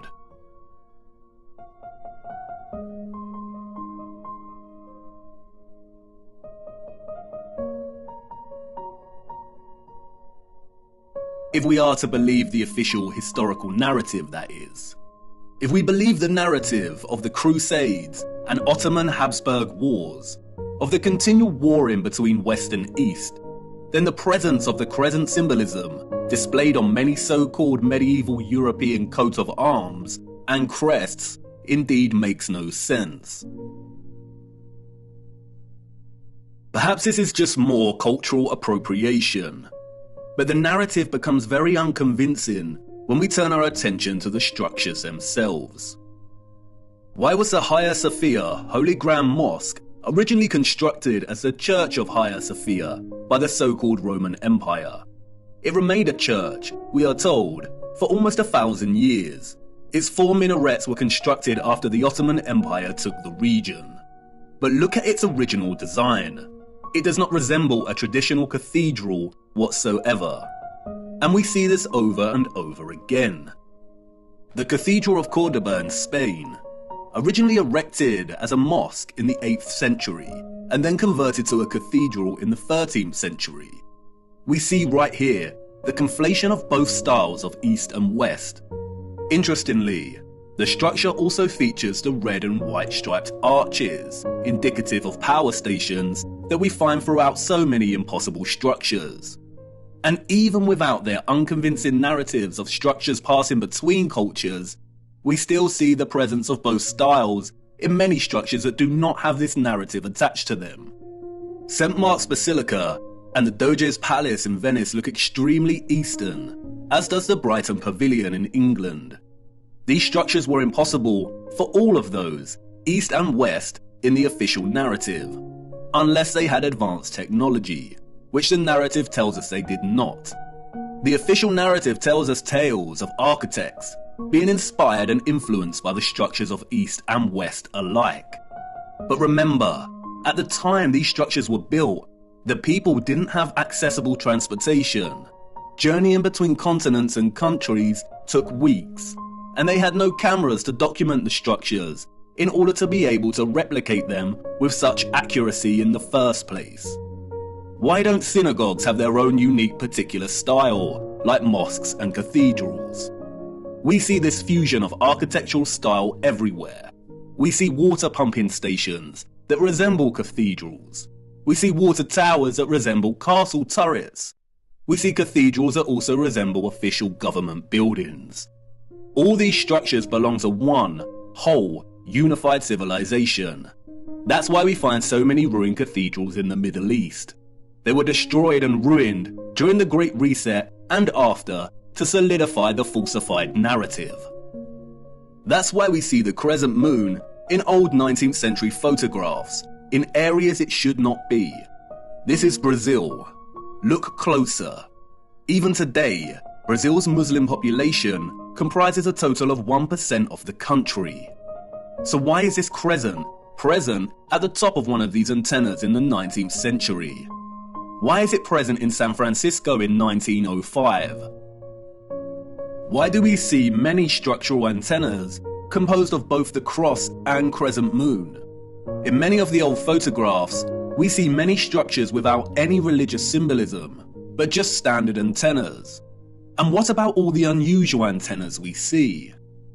Many of the antennas functioned as symmetrical instruments to enhance ether extraction and to transmit energy to other antennas.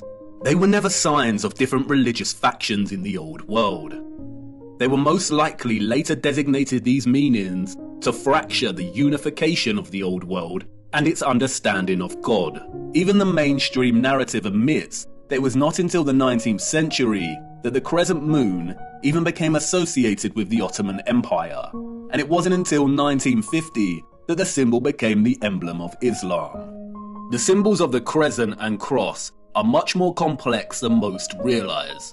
In the context of the antennas, they are likely a symbolic homage to the alchemical mercury that made them function in the first place.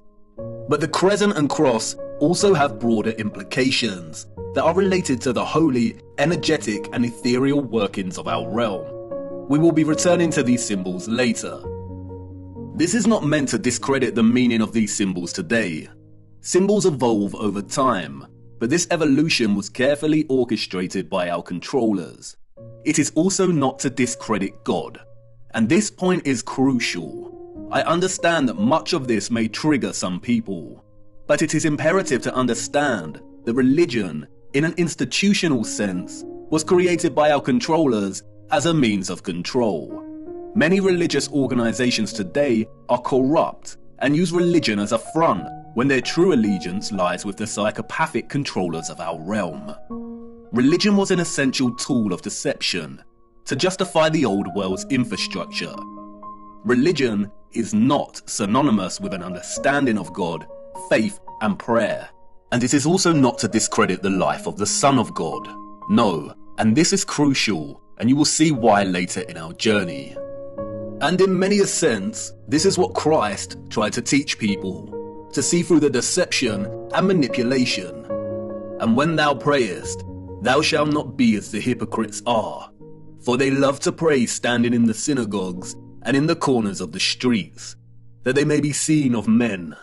But thou, when thou prayest, enter into thy closet, and when thou hast shut thy door, pray to thy Father which is in secret. You see, the scriptures are more accurate than most understand. They are at once historical accounts, instruction manuals for living, and sacred texts of prophecy. There are a handful of texts that are so important that the enemy has been desperately trying to steer people away from them in recent times. And you will see why this is of utmost importance later in our journey. Stay with me, the best is yet to come. And it doesn't end there. The basis for the alchemical symbol of Mercury, we are told, was a caduceus. And we see the caduceus throughout the remains of the old world.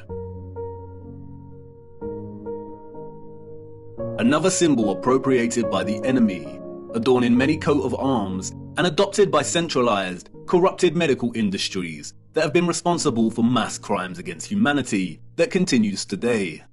It is not a coincidence that the same mercury that the symbol represented is injected into humans via vaccines to disrupt their entire methylation cycle, resulting in widespread autism and a whole host of neurological and metabolic disorders. The caduceus illustrates clearly how both Roman and ancient Greek mythology serve the enemy as a tool of deception. In Roman mythology, the caduceus staff was carried in the left hand of the god Mercury. The Roman Mercury was the god of financial gain, commerce, communication and messages. In Greek mythology, the staff is carried by Hermes. Hermes was the god of travelers, merchants and commerce.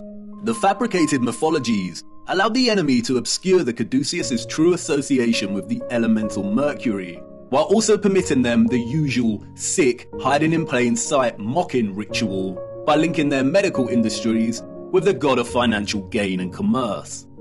As Falconelli writes, the snake indicates the incisive and dissolving nature of Mercury. This reptile is the aspect of Mercury in its first state, and the golden wand is a corporeal sulfur added to it. It is the philosophical Mercury and the caduceus as its symbol. Not only does the caduceus represent the mercury elixir essential for the transmission of electromagnetic energy, but the dueling snakes form a spiral coil, representative of the energy pathway, and the vortex. The rod represents the gold and sulfur, but it is also reminiscent of the antennas themselves. And just as the mythologies hide in plain sight, the wings here represent the connection, the communication, the messages, the signals between antennas in the electromagnetic grid, and also the connection between the antennas and the ether itself. After all, the Roman god Mercury was known as the messenger of the gods. And it's hiding in plain sight throughout alchemical art and illustration. We see the eagle and the lion, we see the caduceus, and we see similar geometries and objects that adorn the top of the old world structures. And yet it is still difficult to imagine the energy grid. And even more difficult to imagine is the level of labour required to remove all the engines and vessels, to destroy and hide enough of the old world, and to begin rewriting history in order for the Great Reset to have been a success. What we are seeing in the 19th and early 20th century is the final stages of the reset. There was a transitory period, and like any transition phase, the period still utilised some of the old world's technology that it was trying to phase out. And like I said, the enemy is lazy. They really should have done away with these photographs and footage. Look.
Whoa.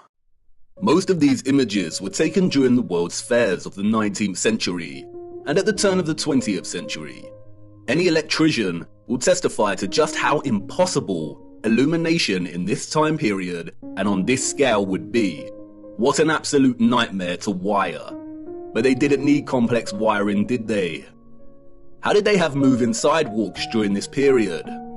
We also see this technology on display in the burgeoning American amusement parks of the early 20th century.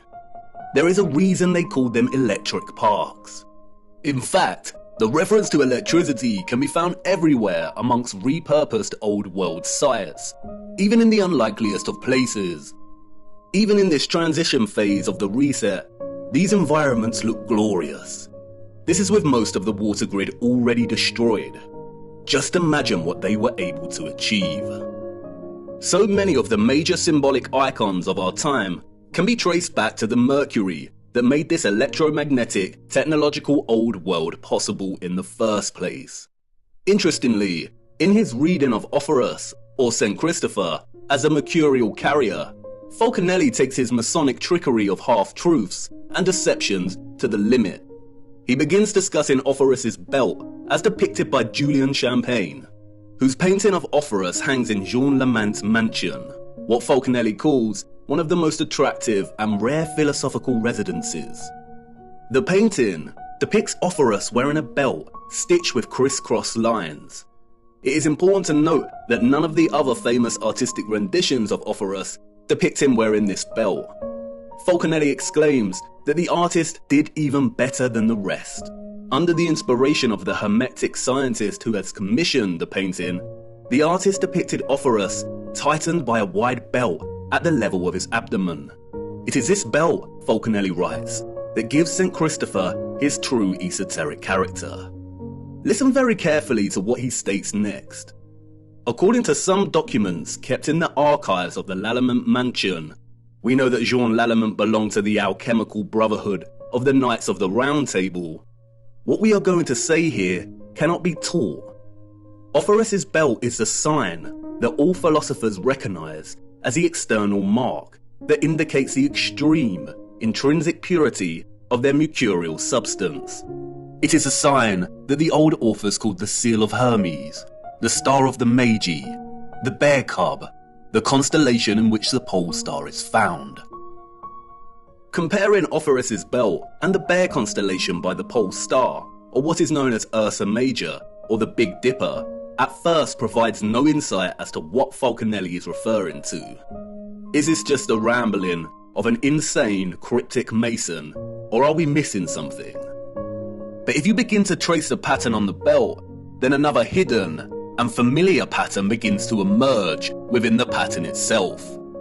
When documented throughout the year, at each season, the Big Dipper constellation also forms this pattern, the symbol of the swastika.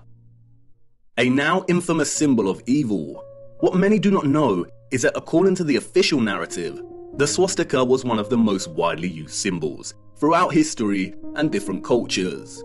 It is an important symbol in Asian countries, representing Hinduism, Jainism, and Buddhism. It was used by the so-called ancient Greeks and Romans, the Druids, the Celts, Native Americans, early Christians, and so on.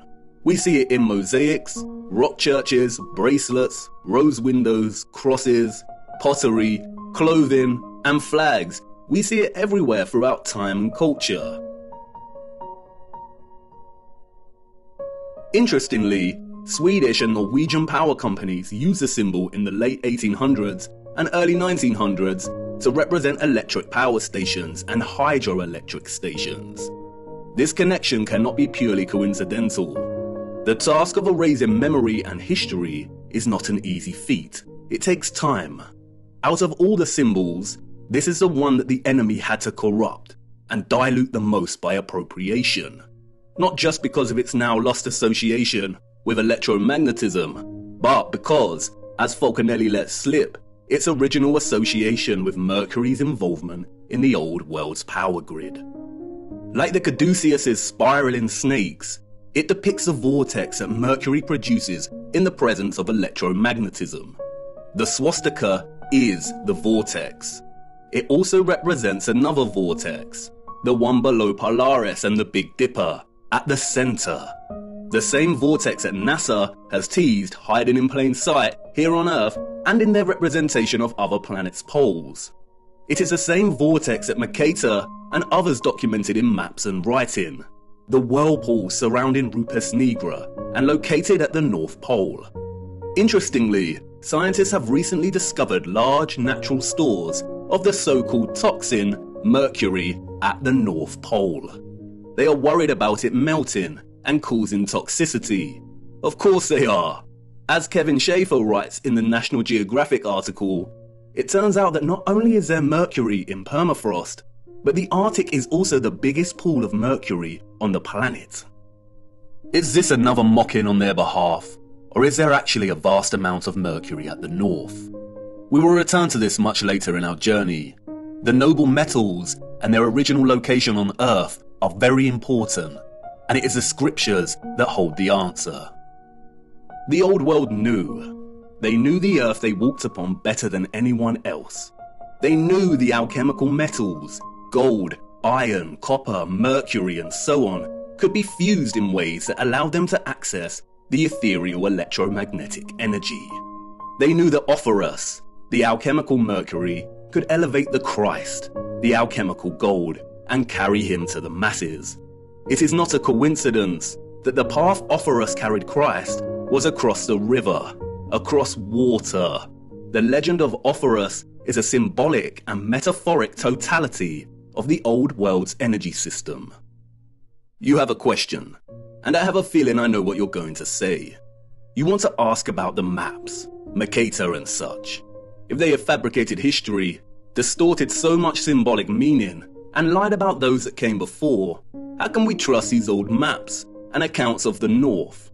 How do we know that Hyperborea is a real place and that there is a vortex in the center? That's the spirit, an important question. Unfortunately, we cannot trust the maps, and I need to show you why. And it's now time to talk about the clocks. For you see, there is another map, hidden and long forgotten, the oldest map of them all. And it's not perfect by any means, but it's all we have. Come, it's time to lift another veil.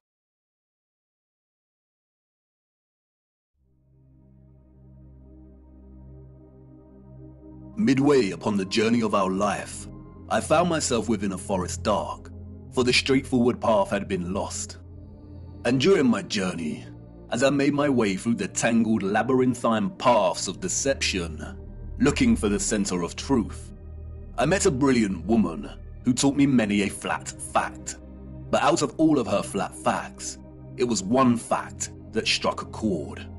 She showed me the maps of old and asked me to find the key anomaly, the one error that all maps contained. I pointed to the varying representations of unknown land masses, to Hyperborea. She shook her head. No, find the glitch. We live on a flat plane. Our world is an electromagnetic terrarium, surrounded by an ethereal sea of water. And like all terrariums, after initial creation, they begin to form their own self-sustaining atmosphere. The sun and the moon journey above our flat realm in concentric spirals. There are 5 prominent circles of latitude, we are told. We have the Arctic Circle, closest to the center, the Tropic of Cancer at 23.5 degrees latitude in the northern hemisphere, the Equator at 0 degree latitude, the Tropic of Capricorn at 23.5 degrees latitude in the southern hemisphere, and the Antarctic Circle. The sun journeys from the equator at the March equinox up in concentric spirals to the Tropic of Cancer. When the sun is in this position, the northern hemisphere experiences summer and the southern hemisphere experiences winter, after which the sun turns and begins making its way back to the equator. The word tropic stems from the Latin word tropicus, which means pertaining to a turn. The sun journeys back, taking the same concentric spiral path, and reaches the equator again. It then keeps going and reaches the Tropic of Capricorn. When the sun is in this position, the southern hemisphere experiences summer and the northern hemisphere experience winter. After a time, the sun turns and begins making its way back to the equator for the March equinox. The equinox occurs when the sun is journeying the circle of the equator, and those living along this line of latitude will see the sun directly overhead at a 90-degree angle at solar noon. The March equinox marks a season of spring in the northern hemisphere, and the September equinox marks a season of autumn. If you live in the southern hemisphere, this is reversed, and the September equinox marks spring and the March equinox autumn. It is important to note that the sun never reaches the Arctic Circle, nor does it reach the Antarctic Circle. It never reaches the poles. It journeys to the tropic circles and then turns back. The point at which the sun reaches its most northerly and southerly excursion relative to the equator is called the solstice. Solstice comes from the Latin word solstitium, which means point at which the sun seems to stand still. And indeed, many do note that the sun seems to stop on the solstices. And this is because, in a sense, it does. It reaches the most northerly and southerly excursion and turns back. But why the Tropic of Cancer and Capricorn? Who names these circles of latitude? Our historical ancestors did. They had clocks that not only told them the seconds of the hour, the hours in the day, but also the moment of dusk and dawn and the current phase of the moon. Their clocks understood the true time, the bigger picture.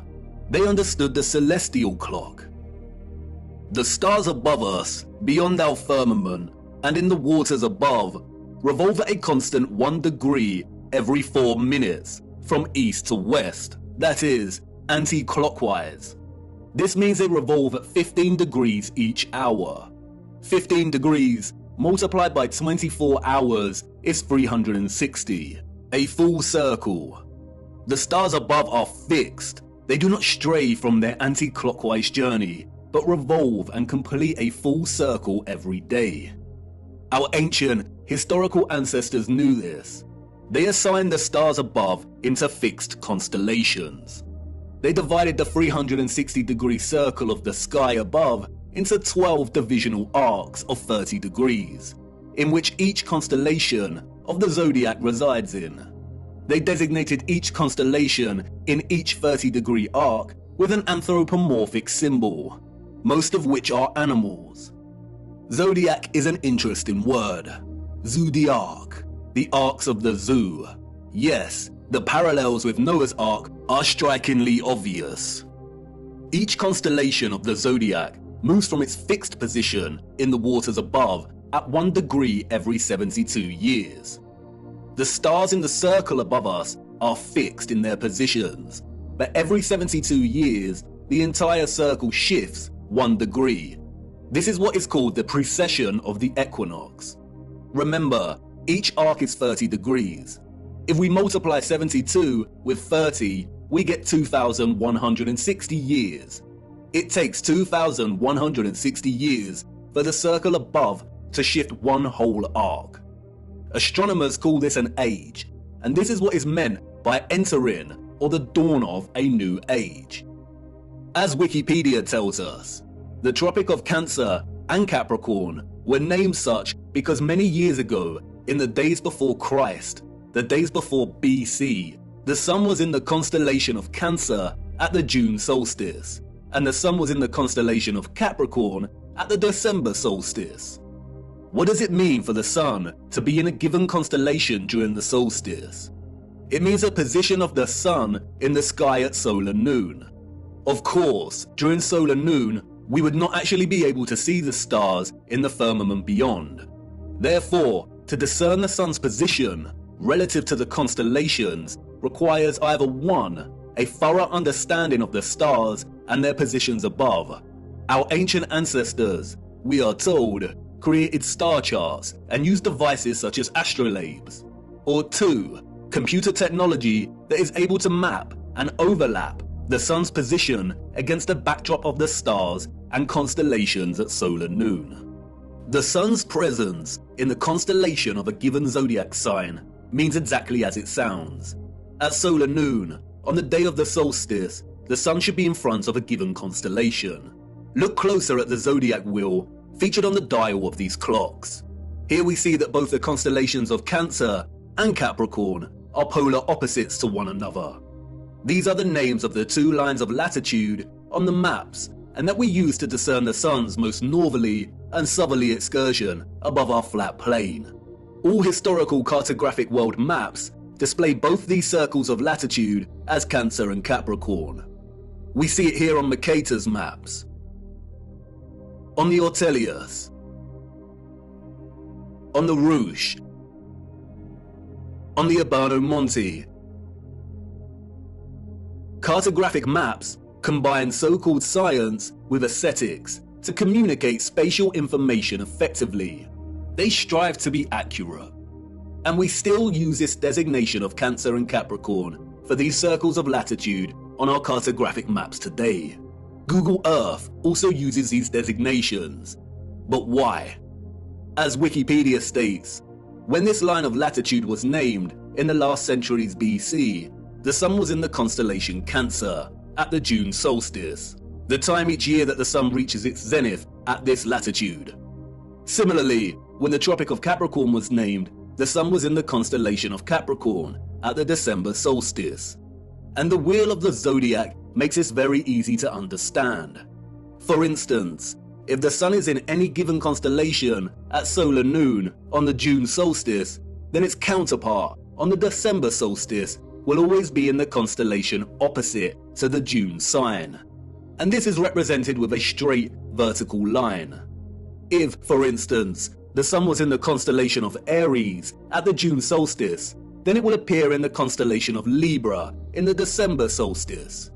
If the sun was in the constellation of Pisces at the June solstice, then it would be in the constellation of Virgo during the December solstice. These signs are, in a sense, bound in their opposition to one another. And this is where it becomes interesting. The vertical line here represents the tropic circles and their respective constellations during the solstices, but they are governed by another circle of latitude, the equator. On the wheel, this is represented by the horizontal line, and you'll see that the lines form a cross. The equator and the tropic circles are bound in unison by this cross. Remember, the zodiac is the clock face of the circle of stars above us. When one turns anti-clockwise, the rest follow.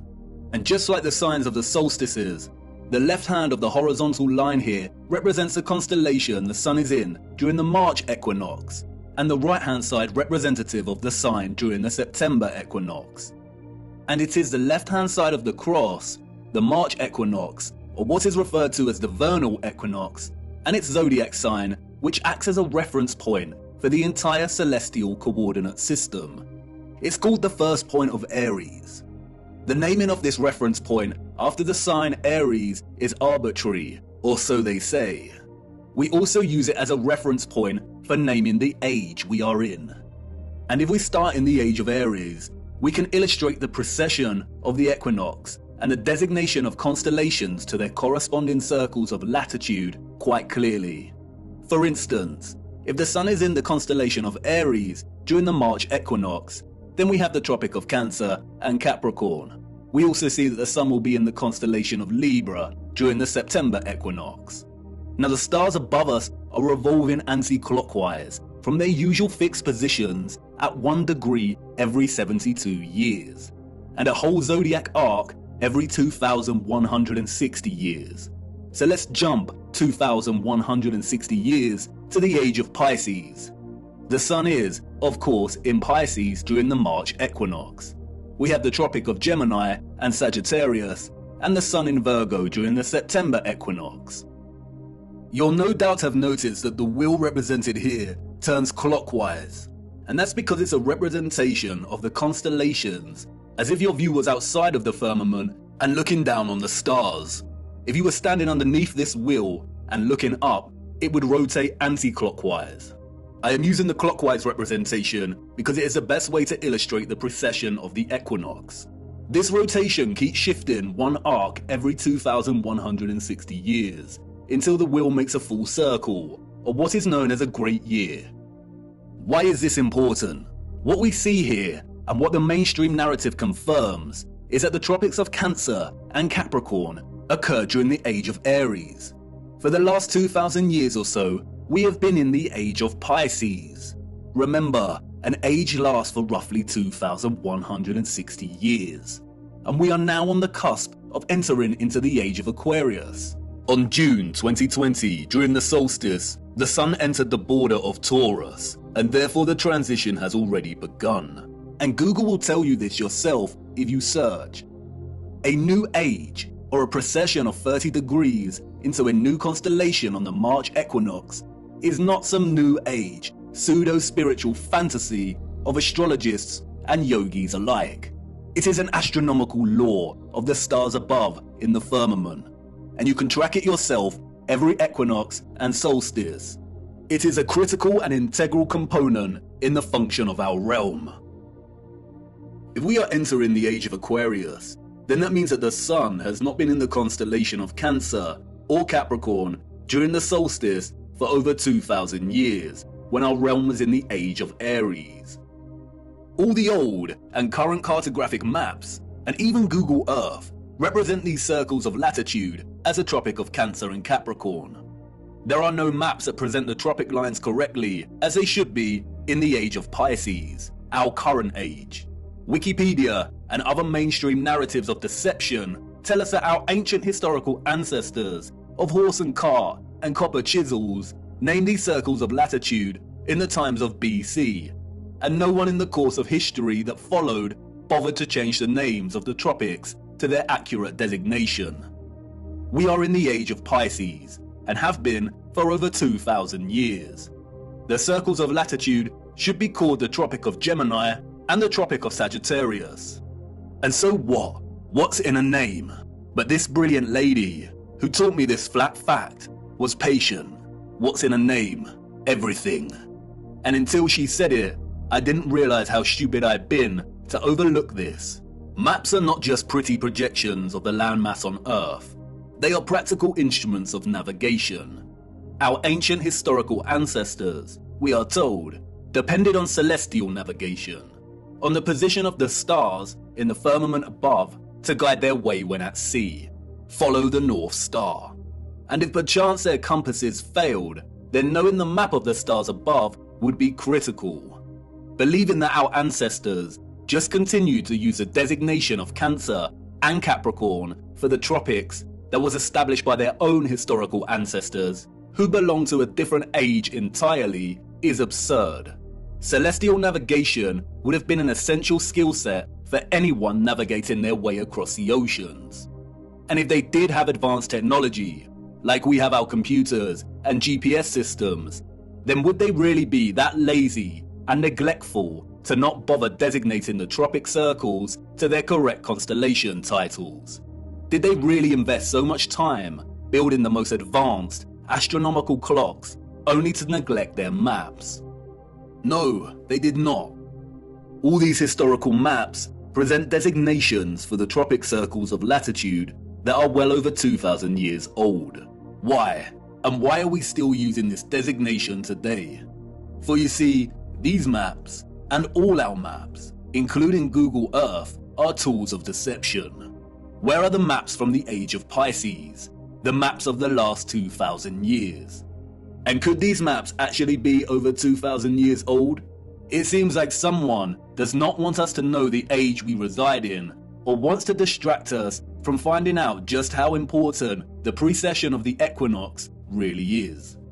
This brilliant lady's flat fact leaves us with the following conclusions. The maps, all of them, Mercator and so on, are either 1. Original maps that belong to a period that occurred thousands of years ago and have been given false dates and narratives surrounding their creation.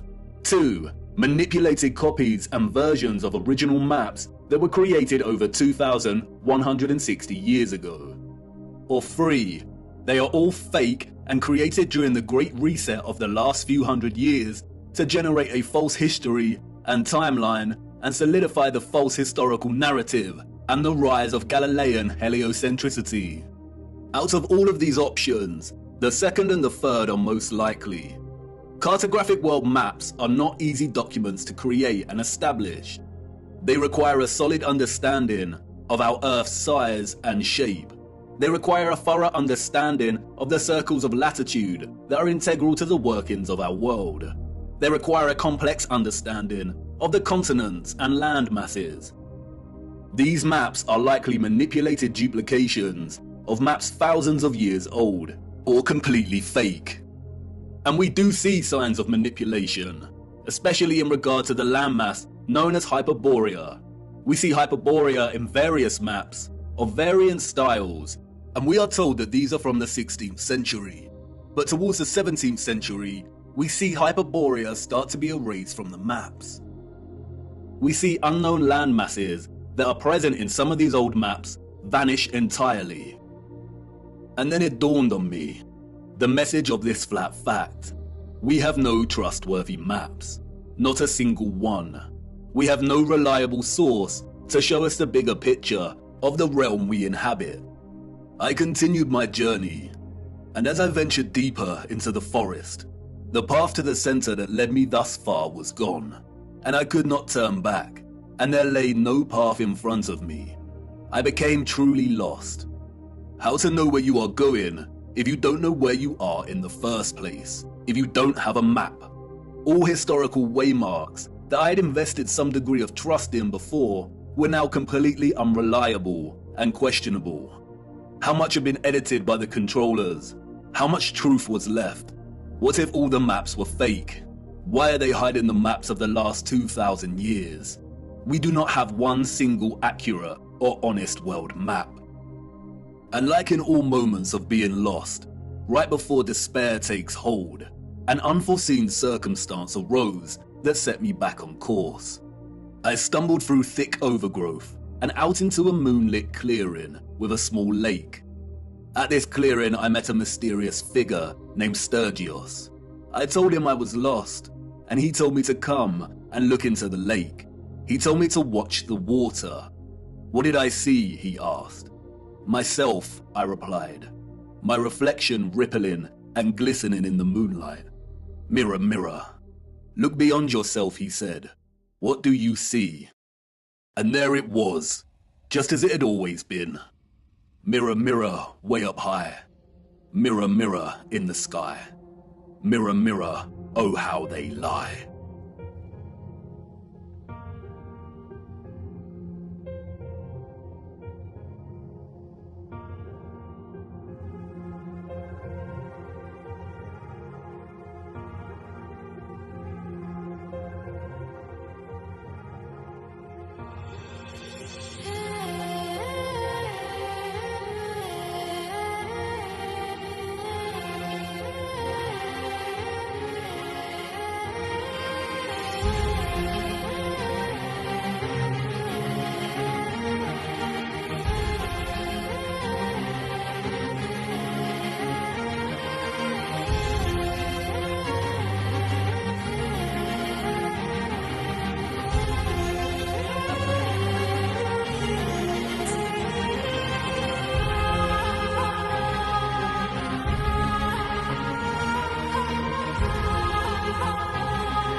It cannot be. All this time, hiding in plain sight. A distorted, unreliable yet steadfast reflection, a quasi-photographic image of both our known world and what is this? This is the unknown world. Thank you, Sturgios, for all your work. Sturgios has mapped out each continent to the minutest detail. His work is meticulous. He has mapped time zones, seasons, flight paths, and distances. The first true flat Earth map, and it is of utmost importance primarily due to the unknown landmass over here that Sturgios has named Terra Vista, after the Urbano Monte landmass of the same name. Why have we never heard of this land before? If the area here is our known world, then the realm is absolutely enormous. But wait a minute, Sturgios' presentation of our known world here maps the 5 prominent circles of latitude. We see the Arctic Circle, the Tropics, the Equator, and the Antarctic Circle. And Sturgios has mapped the Sun's concentric journey around these circles of latitude, mapping seasons and time zones with the utmost precision and accuracy. So what's going on? The Sun and Moon cannot journey the entirety of the landmasses presented here because it would take too long. Does this landmass not have its own sun? Or perhaps the Moon is not a map of the greater realm after all. But not so fast. We need to spend some time breaking down Sturgios' discovery here. How the image on the face of the Moon was and is formed, when it was formed, and why are all questions that no one can answer. Nobody knows apart from the deceivers in higher places. But there are a lot of things hidden in plain sight that bring us a little closer to having a better understanding of this mysterious phenomenon. First of all is the nature of this image. It is a composite image. You are witnessing multiple images simultaneously when looking at the face of the Moon. And these images are akin to a type of X-ray photography. There is also evidently a lot of distortion and optical illusion present in these images. No one can offer an explanation as to how this composite image has formed, nor has anyone ever provided a satisfactory answer as to what exactly the Moon is. And rightly so, for if they could, we would not be in this mess in the first place. While most alternative views of the Moon's true nature are rooted in nonsensical theories, such as those dreamt up by many deceivers and boys who never grew up, and who like the idea that aliens created the Moon and there exist underground bases deep within its craters. There is one man, however, who spoke of the Moon in the years leading up to the space race in the 60s, and who offered a very sensible insight. In 1965, Professor R. Foster challenged the corrupt scientific complex by stating that landing on the Moon was an impossibility. It is an impossibility, according to Foster, because the Moon is plasma and not solid. Here is what he said in an interview. What is your theory? Well, it is by now rather more than a theory. 10 or 11 years ago, I stated to various scientists that the Moon is not a piece of rock, but it is a plasma phenomenon, cosmic plasma, and that this fact will eventually be confirmed. I made certain predictions which were already confirmed in 1958, and the situation now is coming close to a complete confirmation. Scientific views expressed all over the world now that the Moon seems to be of a quite different nature from what was assumed. But the Americans and Russians are thinking of landing men on it. Well, that will never happen. Not on the Moon. On Mars, on Venus, on other planets, yes, but the Moon is definitely, as I assert, a plasma. Like most that speak out, Foster was most likely controlled opposition. Notice that he says it is possible to land on other planets, but not the Moon. It is likely that it was his task to introduce a half-truth, that the Moon is a plasma phenomenon, only for his claims to be, quote, debunked and proved wrong, unquote, a few years later, after they staged the Moon landings. Since Foster's claim, however, our own access to technology in recent years has allowed us to investigate the Moon in more detail. And through this we see over and over again varying instances of the Moon behaving in a way that debunks a lie that it is a ball of rock. We see with our own eyes a semi-transparent Moon, either at night or while there is still daylight. We see the sky through the Moon. Sometimes it is even possible to see stars directly through the Moon. Many have repeatedly demonstrated that moonlight is colder than the shade at night, and therefore it cannot be reflected sunlight as it possesses no residual warmth. We also know that spherical objects do not reflect light. By the laws of reflection, the light concentrates into a highlight point and does not reflect. You can also see frequent crescent moons when both the moon and the sun are within close proximity of each other, meaning that it is impossible for the sun to be casting the Earth's shadow onto the moon. So if the moon is a plasma phenomenon, then how could this be formed in the first place? It is in the appropriation and demonization of the symbol of the swastika that we find some very interesting insights. The existence of a vast amount of historical literature and symbolism suggestive of a vortex opening in the center of our world is too prevalent to be coincidental. We have looked at much of this before, but strangely enough, in the years preceding and during the complete demonization and eradication of the swastika's association with the vortex, we find some additional information regarding this central vortex that is astonishing. In addition to the appropriation of the swastika as their emblem, the Nazis were also obsessed with a very similar symbol, that of the Black Sun. Prior to the rise of the Nazi regime, there existed an occult secret society within Germany called the Thule Society, sometimes alternatively pronounced Thule, that had sub-factions within it. One of these sub-societies, we are told, was the Black Sun Society. Influenced by the Rosicrucians and other Hermetic groups, the Thule Society placed special emphasis on the superiority of an alleged Aryan race with innate mystical powers. The Thule Society derived its name from a mythical northern country in Greek legend. Thule was supposedly a land located furthest north. Others have called it Hyperborea. The Thule Society believed, we are told, that an elder race, the Aryans, colonized our Earth, and they were located within the center of our hollow Earth.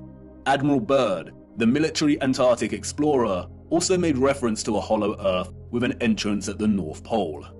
The Thule Society also believed that the Black Sun was a big ball of primer materia that existed in the center of the Earth and emanated radiation in the form of real energy. This energy has many names. Some have called it Chi, astral light, odic forces, or orgone. In 1933, the main architect of the event known as the Holocaust, Heinrich Himmler, acquired Wewelsburg Castle, a wonderful piece of old world infrastructure and technology. He supposedly remodeled the castle, and in doing so imprinted the symbol of the Black Sun into the marble floor of what came to be known as the General's Hall. Much of what has surfaced regarding the German secret societies before and during the Nazi regime is deliberate misinformation, carefully controlled with the sole intention of distraction and demonization. The misinformation regarding these societies has served to further fuel the UFO and alien agenda, which many, such as Jordan Safer, David Wilcock and Corey Good, have since latched onto and promoted. They are part of a controlled opposition agenda. They are liars. The sole intention of disclosing information regarding German secret societies was to yoke together a ridiculous concept of a superior alien Aryan race existing within our world's northern core, or opening at the center, with maniacal dictatorship that resulted in gruesome genocide, or in other words, to make them seem crazier than they already were. The controllers of our realm had to appropriate the swastika and eradicate its symbolic association with the Earth's central electromagnetic and physical vortex. And while I do not think there exists a black sun underneath us, if the notion of this seems absurd and far-fetched, just remember that the majority of the world's population have already accepted that there is some kind of dark sphere beneath them, acting as a source of our world's electromagnetic energy. Heliocentrism has convinced so many that inside their little blue ball hoax, there exists a spherical core of solid iron at a temperature of over 5,000 degrees. Their own black sun. Interestingly, they never represent this iron core with the metal's usual black or dark grey colour associations in their illustrations, despite telling us it is a crystalline sphere of solid iron. Surrounding the iron's solid core is an outer layer of molten iron, and it is because of this hot liquid iron, we are told, that the Earth has a magnetic toroidal field. And millions have accepted this, and these silly diagrams that resemble Satsumas, despite the hard fact that the furthest depth a human has ever drilled into the Earth is a mere 8 miles. The heliocentric model has to acknowledge an inner core energy source because it is in fact a reality, and our world cannot exist without it. It is likely that the notion of a black sun beneath us is more distraction, although it is not as absurd as the heliocentric Satsuma model.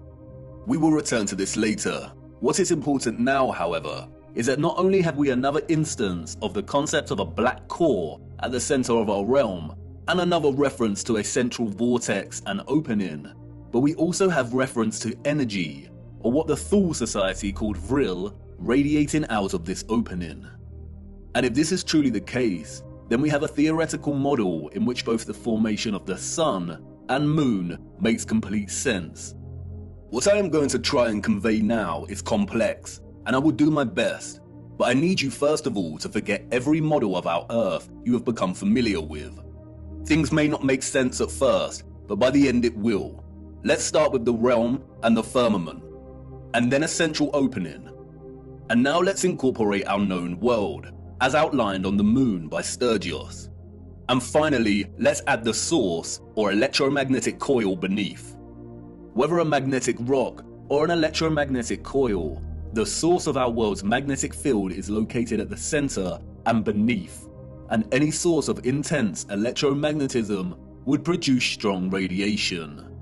No one can say indefinitely, but it is highly likely that the concentrated plasma that we call the moon is a result of a unique form of radiation, similar to X-rays, that emanate from this source via an opening or vortex. X-rays, or very strong radiation beams, would, by the laws of physics, emanate from this central vortex in diverging straight lines. Like X-rays, they would also be invisible. The divergent beams would continue up until coming into contact with the firmament itself. X-ray beams differ from light beams and do not tend to reflect. X-rays are like a super powerful form of light, and because their wavelengths are shorter than ordinary light's wavelengths, it means their frequency is much higher. Because of this, X-rays can travel through objects that ordinary light cannot, and it means that X-rays are not reflected easily. There are not many materials that reflect, scatter, refract, or redirect X-rays. And while I'm not strictly saying that X-rays are the cause, any form of strong radiation beams would behave similarly. There do exist some materials that can reflect high energy rays, and it was a man named Lawrence Bragg in 1913 that discovered that crystalline structures reflect X-rays. That's right, crystalline structures, a crystalline firmament.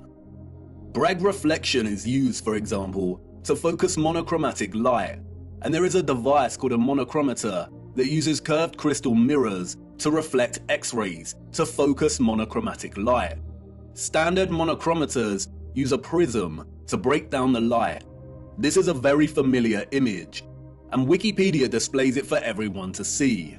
It is now associated with an infamous music album. What is the title of that album? They are telling us. This means we're right on track. Radiation beams reflected off of the crystal firmament would likely be redirected down, off-center, and into the ionosphere above our heads. The same ionosphere in which the ethereal electromagnetic energy was harvested from. It is here that the beams will converge and concentrate and generate the plasma phenomenon we call the moon. The idea of electromagnetic rays reflecting from the firmament and converging in the ionosphere may seem preposterous, but there are many homemade experiments you can conduct yourself to prove the power of concentrating light rays. As seen here, the rays of the sun reflected in the concave mirror are able to produce intense heat and start a fire. The reflected light rays focus into a point to generate energy.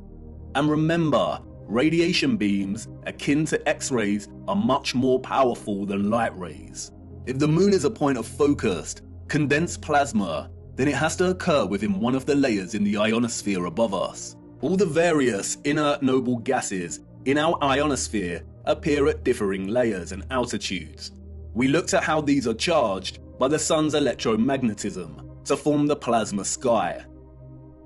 At a certain altitude in the ionosphere, there are two layers of neon and helium gas. It is likely that the sun forms in a similar fashion within these layers. After all, helium is linguistically very similar to Helios.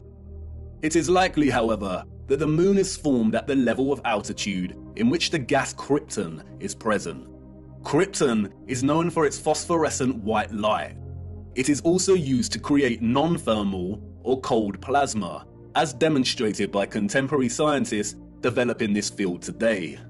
The primary reason that the moon's light is cold and not hot like the sun's is not known, but it is likely due to a polarity produced by their interaction with our electromagnetic field in the ionosphere, the moon being the dielectric negative polarity to the sun's positive charge.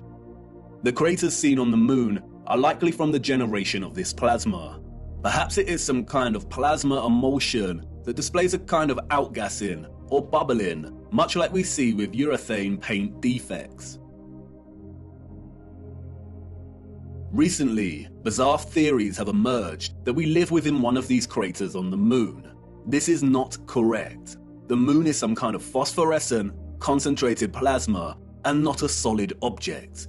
You can see the formation of this plasma and its craters right here. It is not solid, it is a light. And this is great because we have a very realistic and working model as to how the moon is formed.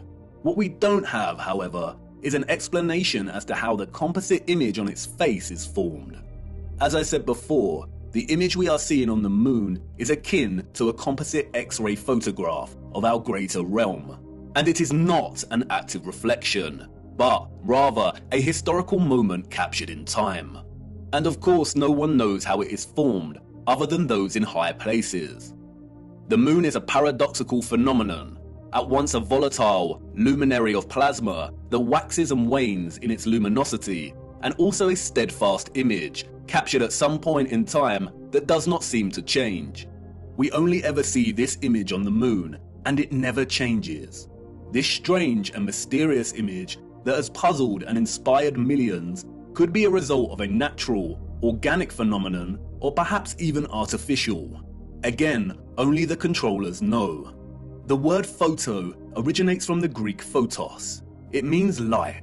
Hence we have words such as photosynthesis, which means the synthesis of light, in which plants harvest light energy and convert it into chemical energy. A photon is the quantum of the electromagnetic field, including electromagnetic radiation, such as light. A huge misconception is the notion that photographic imaging is not a natural, organic phenomenon. This is not correct. The word photograph means light drawing. The concept of natural light-sensitive material is well understood. Our bodies begin to darken when exposed to too much sunlight. Depending on the exposure to the UV, our bodies can develop tan lines. The light literally draws on us. Certain textures and textiles can fade or come to the surface when exposed to light, and there exist natural camera obscuras. A natural camera obscura occurs when a darkened space with a hole permits light rays to enter from outside the space, resulting in a projected image of the space outside inside the darkened area. We can even see projected images of a solar eclipse here on the ground underneath a leaf canopy due to the holes in the leaves. Natural camera obscura was, of course, the inspiration for the early development of photographic technology. Interestingly, the noble gas krypton, the same gas present in our ionosphere, has been used for years, we are told, as an integral component in camera flashes for high-speed photography. It is also an essential component in hyperpolarized MRI scanners. There is also a possibility that the face of the moon is not a natural phenomenon, but was a result of an experiment. Photographic and X-ray films are created through a fusion of a gelatin emulsion with microscopic silver crystals. Because of this, exposure to light is able to capture an invisible latent image. During light exposure, the silver halide crystals grow to visible sizes, and this is what is called printing out the image. Microscopic silver was essential in producing traditional photographic images. Without it, the technology would not have been possible in the first place. Interestingly, in their alignment of noble metals with astronomical bodies, the alchemists designated the moon as having rulership over the metal silver. The birth of modern photography began in 1800, we are told, when the uncle of Charles Darwin tried to capture the image produced in a camera obscura. He discovered that by coating white leather with silver nitrate, he was able to partially capture real-life images. The use of silver nitrate was developed further by Louis Daguerre, who went on to birth the daguerreotype and modern photography. But what is interesting is that silver nitrate goes by another name. They called it lunar caustic, in homage to the alchemists' association between the moon and silver. It's also quite interesting that many Masonic representations of the alchemists depict the sun and moon as reflected rays. And what are the coincidences that the alchemists, who probably didn't exist in the manner we are told they did, associated the moon with the very metal in which traditional photography is impossible without? This is not a coincidence. Those of the old world knew what the moon was, and perhaps an older civilization that came before them and that were also technologically advanced had a hand in rendering the image on the moon. It's not that much of a preposterous notion, considering that we are continually experimenting with things on a cosmological scale today, staging fake rocket launches that sometimes get caught on the firmament, developing artificial suns, and some demons in higher places are even trying to find ways to dim the sun. Humans have always overstretched their ambitions when it comes to the luminaries, and I don't see why advanced civilizations of the past would have been any different. But how this composite image phenomenon came to be is not important for our journey. It's what it shows us that is important. And perhaps it is best to leave the moon shrouded in mystery. Whether a natural or artificial X-ray photographic image, what is important is its composite nature. The image we witness here is a combination of at least two fixed images that are superimposed upon one another. The first image we are seeing, as Sturgios' groundbreaking work has shown over and over again, is a skeletal outline of our realm's land masses, akin to an X-ray, and in a way we have never seen before. In this image, we see all the continents of land we associate with Earth, or what is more appropriately termed the known world, represented by the dark areas in the image. And we also see vast bodies of land and continents that we are completely unfamiliar with.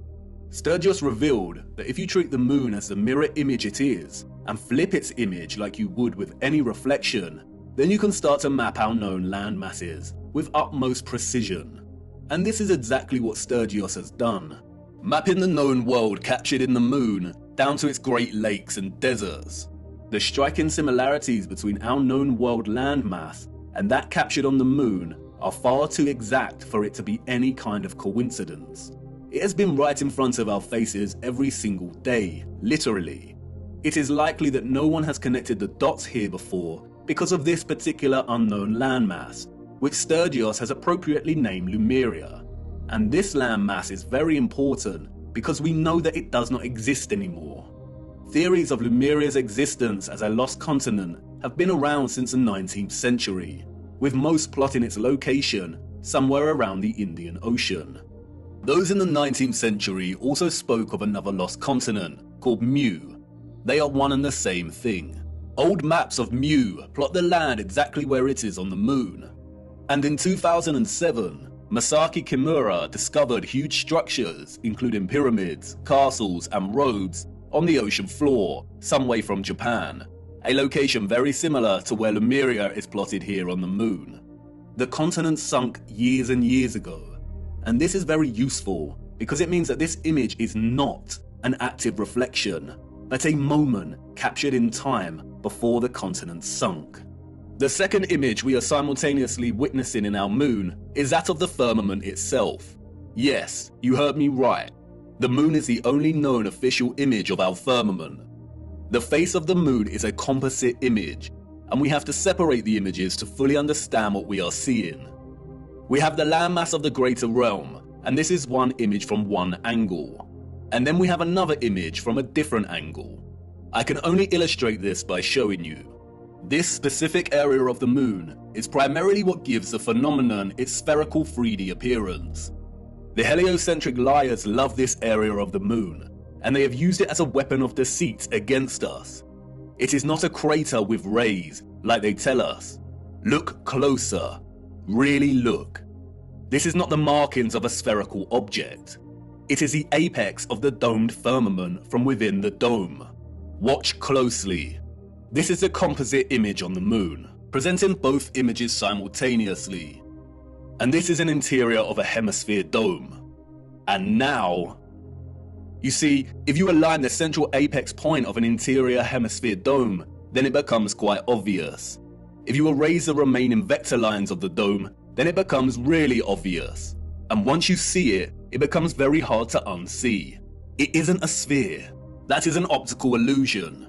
It is the markings of a hemisphere dome. And not only is this the interior apex crown of the firmament, it is also a reflection of the center of our realm below. This area of the moon lends its spherical shape because of the so-called rays that emanate from it. But as you can see, it is an optical illusion. The rays are actually hemispherical ribs stemming from the dome's crown. This area in the middle of these ribs is not a crater. That is the vortex directly beneath the highest point of the dome. The controllers have named this area Tycho. It was given this name, we are told, by Jesuit astronomer Giovanni Riccioli in 1651.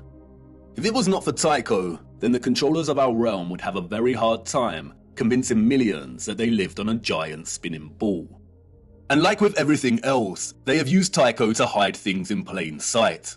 For instance, another 17th century Masonic astronomer named Pierre Gassendi called it Umbilicus Lunaris, the navel of the moon, which is interesting as Norse mythology uses the same simile of the navel to describe Vergelmir, the whirlpool in the center of our realm. Arthur C. Clarke's Space Odyssey, one of the most famous science fiction novels of all time, features a crater on the moon named Tycho. In the novel, scientists find that there is a strong magnetic field emanating from the crater and discover that it is coming from a black cube monolith buried 15 meters within the crater. A black monolith, a rupes nigra, a magnetic black rock. If you separate the two images, then you can see clearly how they are in fact two images of two different angles that somehow have ended up superimposed on each other. We do not see any oceans or water mass captured in the first image, which suggests there is some kind of X-ray radiation at play. We don't see the vortex at the center in the first image for this reason. And again, no one knows how these images were formed. But if some kind of radiation beams were responsible, then the first image, the land masses of our greater realm, were most likely captured as the rays hit the firmament. And as those rays were reflected into our ionosphere and began forming the plasma mass we call the moon, it is likely that the second image was captured. And that is the image of the firmament, of the structure existing above us. And that's why we can see the outline of this structure, the stars beyond this structure, and the reflection of the vortex and other great deeps below. The moon is a masterpiece of distorted perspective, a plasma embodiment of as above, so below. And it's going to take a lot of work and careful consideration in smoothing out this distortion to try and get somewhere close enough to create a proper map of the world we live in. And because the moon is a disc-like mass of plasma, the first image of the land presents some curvilinear distortion. And you can see it here at the edges as the land begins to warp and wrap slightly. A lot of serious work needs to go into creating a flat projection of this distortion. But it shouldn't be too difficult, because the distortion is only slight around these edges. And that's why Sturgios can map the circles of latitude, seasons, and time zones very accurately. A map without the distortion may look something like this. But important questions remain.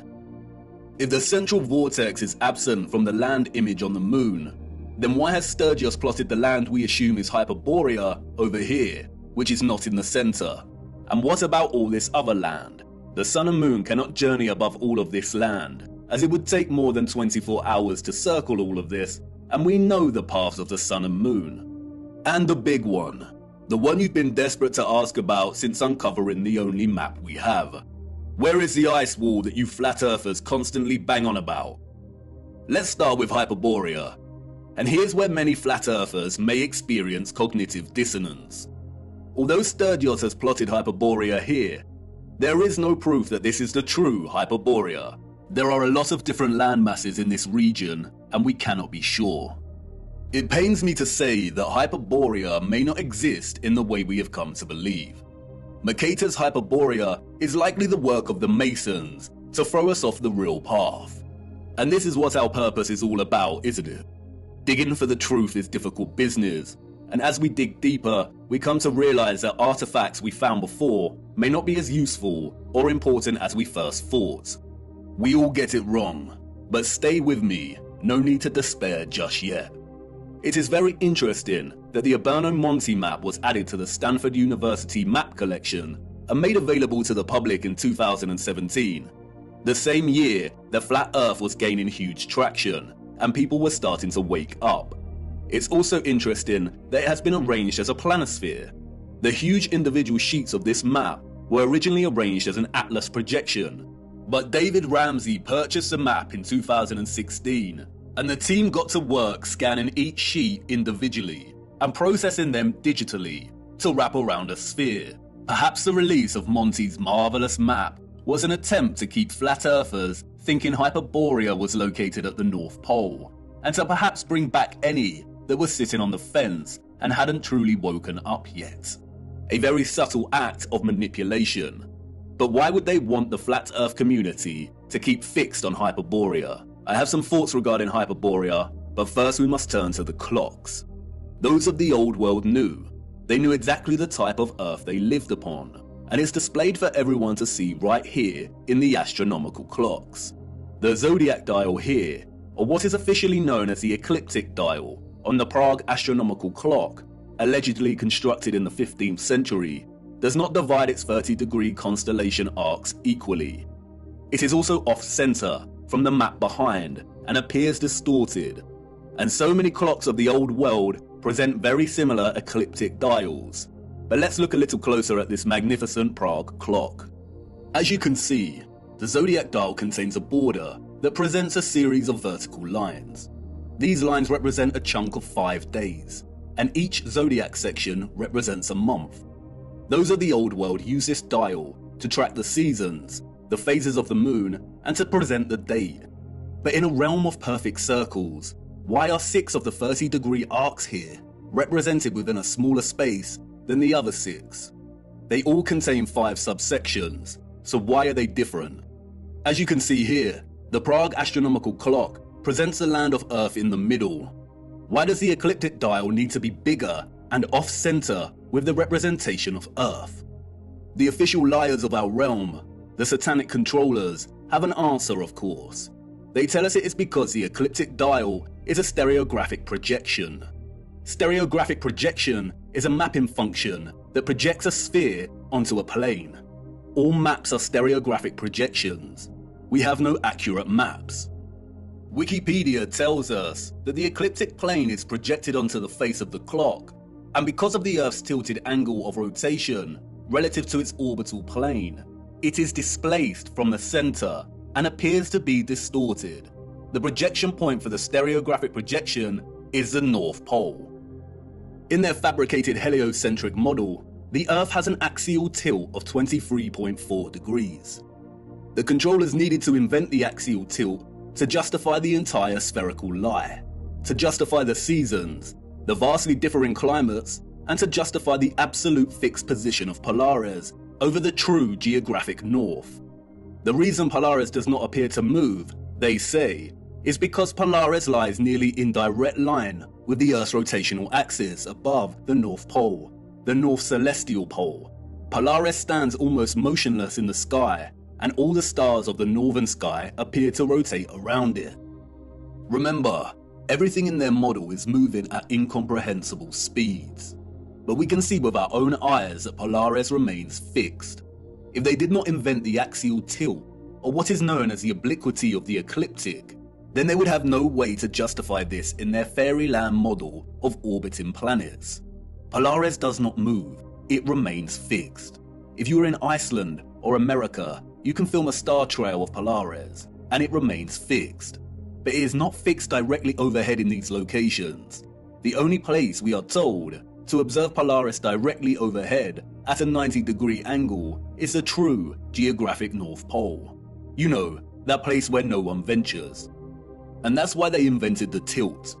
They tell us that Earth's true geographic North Pole is tilting directly at Polaris, and as the Earth spins on its little axis, Polaris appears to remain fixed. They tell us that the star's steadfast nature is an optical illusion, but their lies fall apart swiftly when you consider that the entire constellation system of the stars above remain constant. We always see the same stars and constellations. If Earth was spinning on its axis while orbiting the Sun, and the Sun was zooming through our galaxy, which is also moving in a bigger universe, would the precession of the equinox really be that predictable? Would the constellations of the tropic circles of latitude really appear with such consistency in union year after year at the solstice, or would it appear a bit more random? They are liars, and we all know that water does not lie. Resting water does not curve or convex. For you see, the satanic controllers are masterminds of reverse engineering. The celestial zodiac ecliptic dial is not a stereographic projection. The entire heliocentric model is reverse engineered science, and they had to start at Polaris and trace their steps back to ensure they justified its fixed, immovable position and made sure it was compatible with their globe. The Prague astronomical clock has been altered drastically over the last 200 years. It's suffered fires, been restored and altered. And you can see that here in the way the projection of the Earth behind the clock has changed over time from a flat map to a bulging, unsightly sphere. But look, when you align the ecliptic dial with the map of our greater realm, then this all starts to make sense. The zodiac constellations appear distorted, despite all having 5 equal subsections, because our location is limited within a portion of the greater realm, and this governs our observational perspective of the stars. The shape of this dial has nothing to do with an axial tilt. It is designed this way to reflect our known world within this magnetic field pocket. The realm is much larger, and therefore the firmament and circumference of the fixed stars in the water beyond is much larger than the circumference of our own magnetic field. Polaris is here, above the center, and this is so important. They tell us that our magnetic North Pole is separate from what they call true geographic north. Our magnetic North Pole is moving. How can that be? Is that just another one of their lies? No, it is not. It is a half-truth. They tell us over the course of a century, the magnetic North Pole has moved from its location, just above Canada, to near Greenland, and is now en route to Siberia.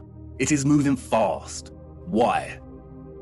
The symbol of the swastika and the black sun offer some clues as to why.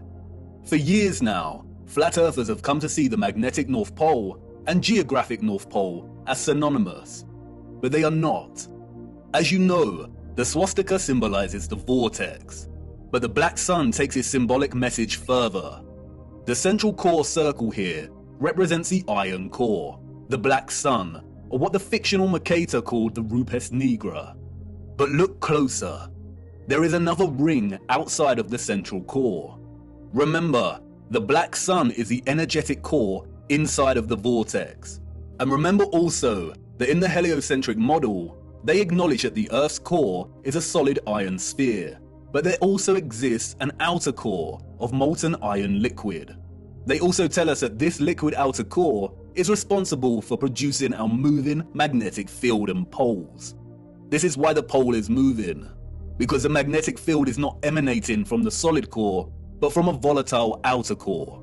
This is what the second circle here represents. And like everything heliocentric related, all you need to do is apply common sense and flatten the curve, and things start to make sense. There is not a spherical outer core, but some kind of electromagnetic coil, perhaps even made of molten iron, surrounding the central solid core. At the core we have a vortex opening, but the actual volatile energetic source is beneath. The central core is akin to a central clock dial. It's solid and remains fixed, and everything else moves around it. But it is also the keystone responsible for this entire movement. Everything surrounding our world moves. The stars above move, the sun and the moon, and the electromagnetic outer core under us, and all the while the land itself and central solid core remain stationary. And not only does this outer core move and take our magnetic North Pole with it, but it is highly likely that it moves in accordance with the precession of the equinox, in time with the stars above as they move from their fixed positions, which means that it probably moves 30 degrees of the realm's circumference every 2,160 years. The North Magnetic Pole is slowly moving, and it is as natural as the sun and moon's concentric journey above us. And this is why the symbol of the black sun is a 12-spoked wheel. Each spoke represents a fixed constellation of the zodiac. Each section is an individual age. And the result is a situation like this.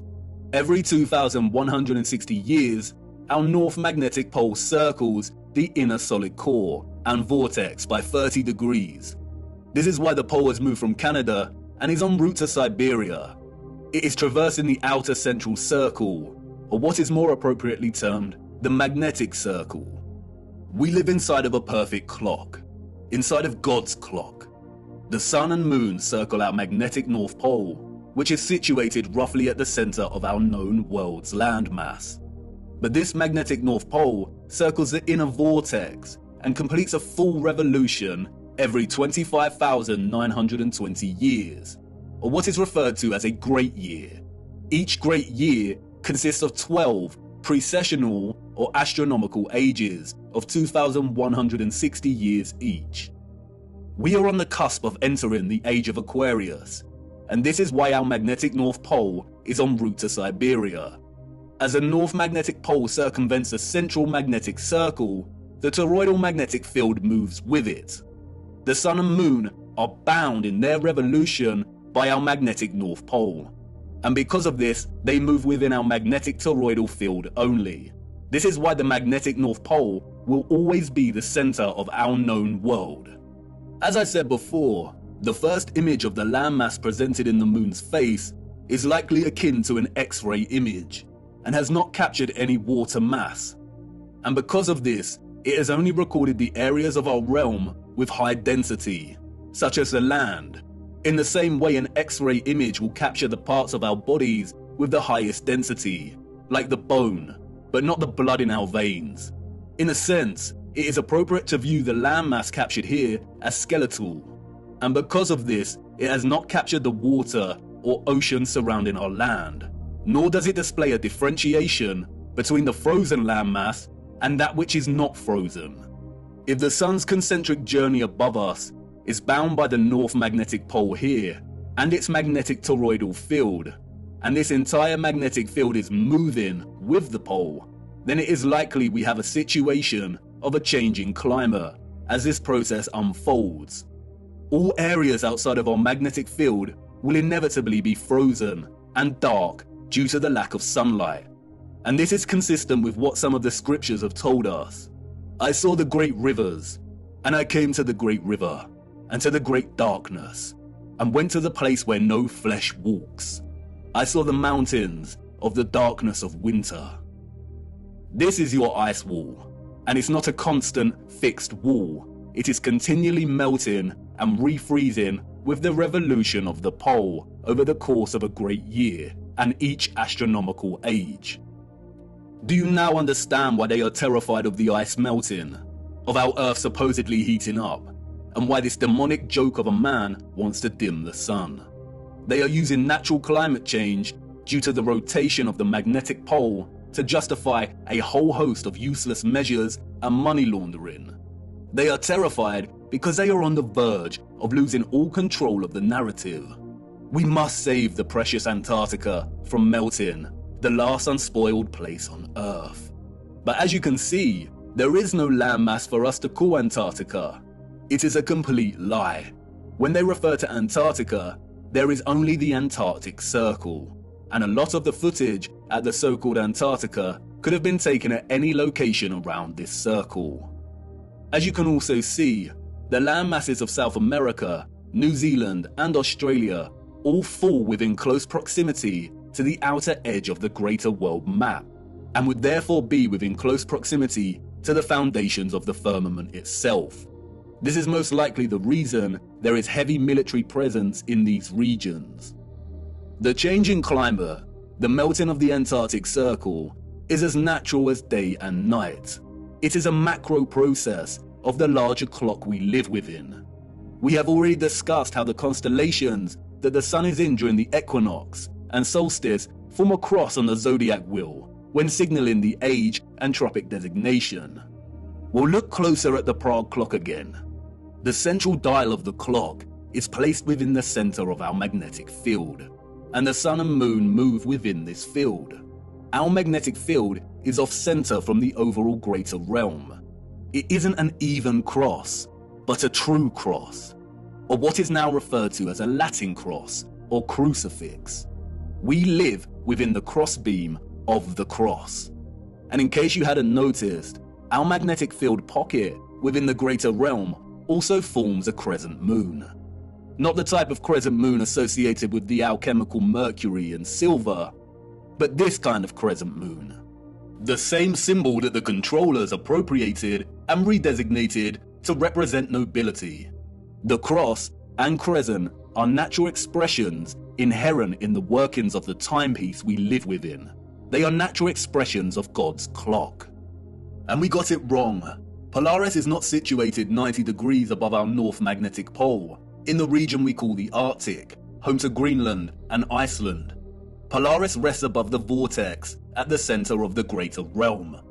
And this is where the distinction between geographic cardinal directions and magnetic directions needs to be emphasized. When we travel across our known world, or the land within our toroidal magnetic field, we use a magnetic compass, and the magnetic pole is in the center. That's why when we travel from west to east, we go in a circle, and when we travel north, we go towards the center, and when traveling south, we move directly away from the center. However, there also exist geographic cardinal points. And what do the scriptures have to say about this? It's right there in Enoch's reference to the four quarters of the world. Our magnetic field, according to Enoch, lies in the geographic north of the greater realm. And the first quarter is called the east, because it is the first, and the second, the south, because the Most High will descend there, and the west quarter is named the diminished, and the fourth quarter, named the north, is divided into three parts. First of them is for the dwelling of men. The second contains seas of water, the abysses and forests and rivers, and darkness and clouds. And the third part, the garden of righteousness. The vortex is in the center of the realm, or what is more appropriately termed true north.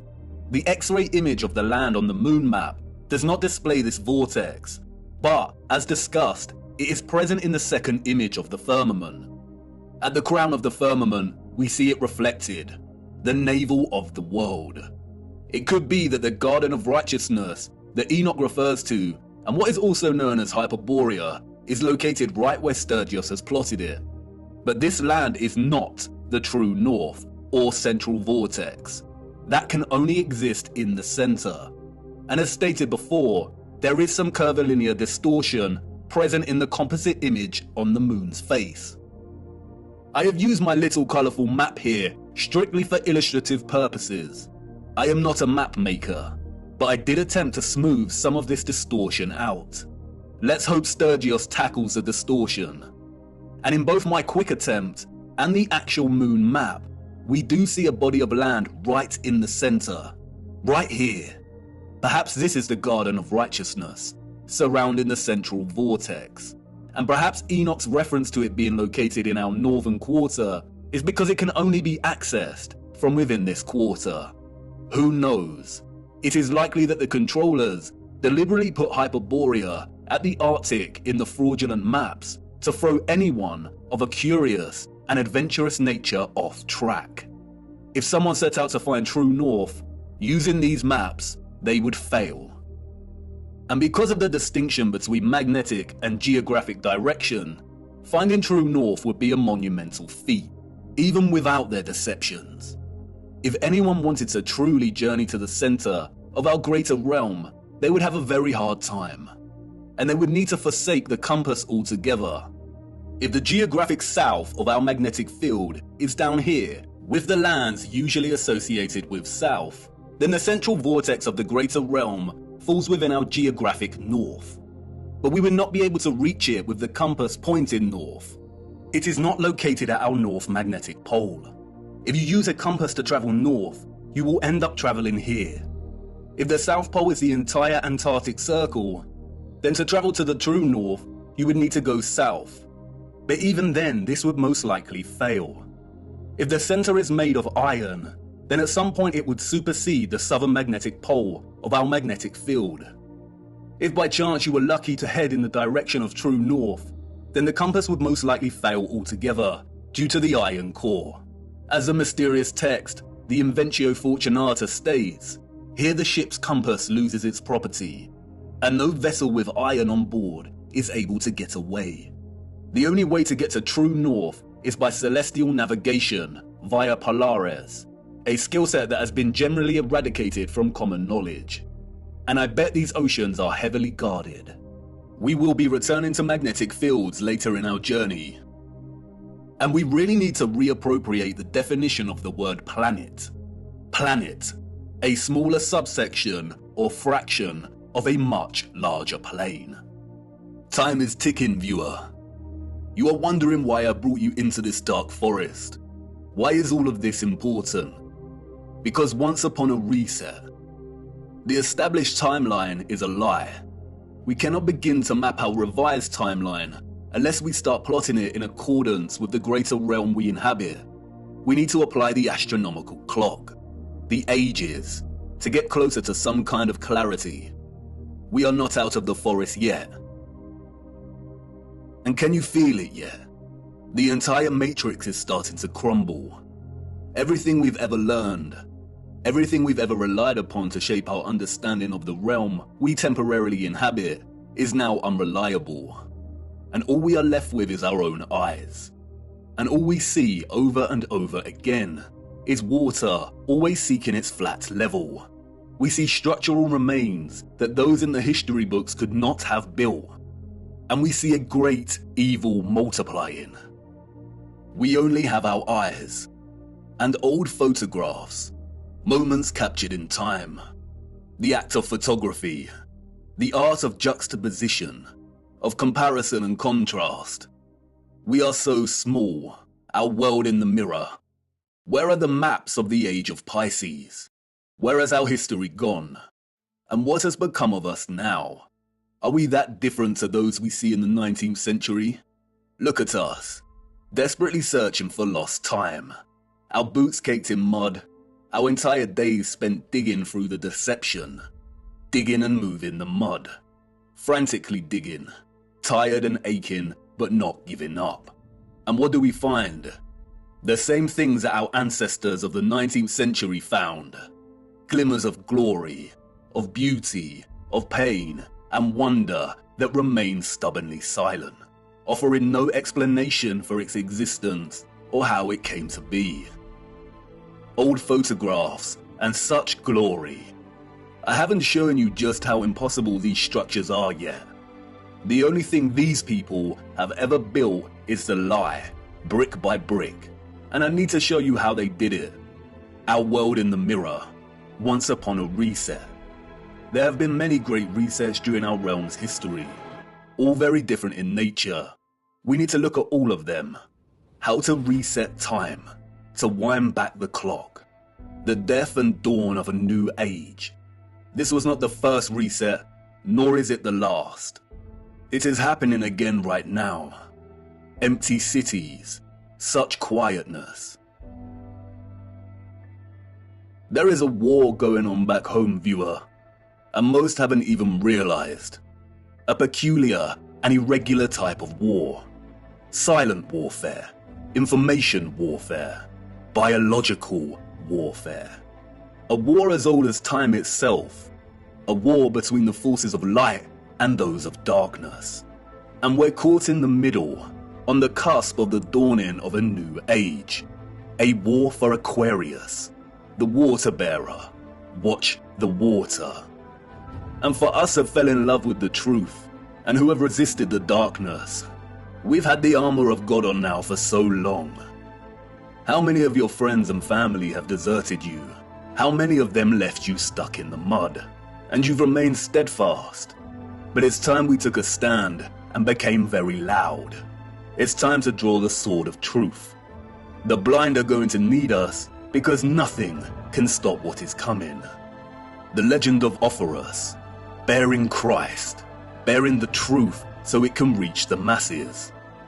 I will try my best to continue our journey, but as things become even darker, the lights will inevitably go out, and our journey may end here. But you have more than you know, more than you need. You've seen enough deception. Do not believe a single thing they say. We have to try and keep moving. The clock is ticking, and we don't have much time. We need to go to Siberia. There is something frozen in the ice that needs examining. Come on, it's time to address the big question. Who were the citizens of the future? And it's not what you think. The timeline is wrong, and the maps are fake. This is not the answer. No.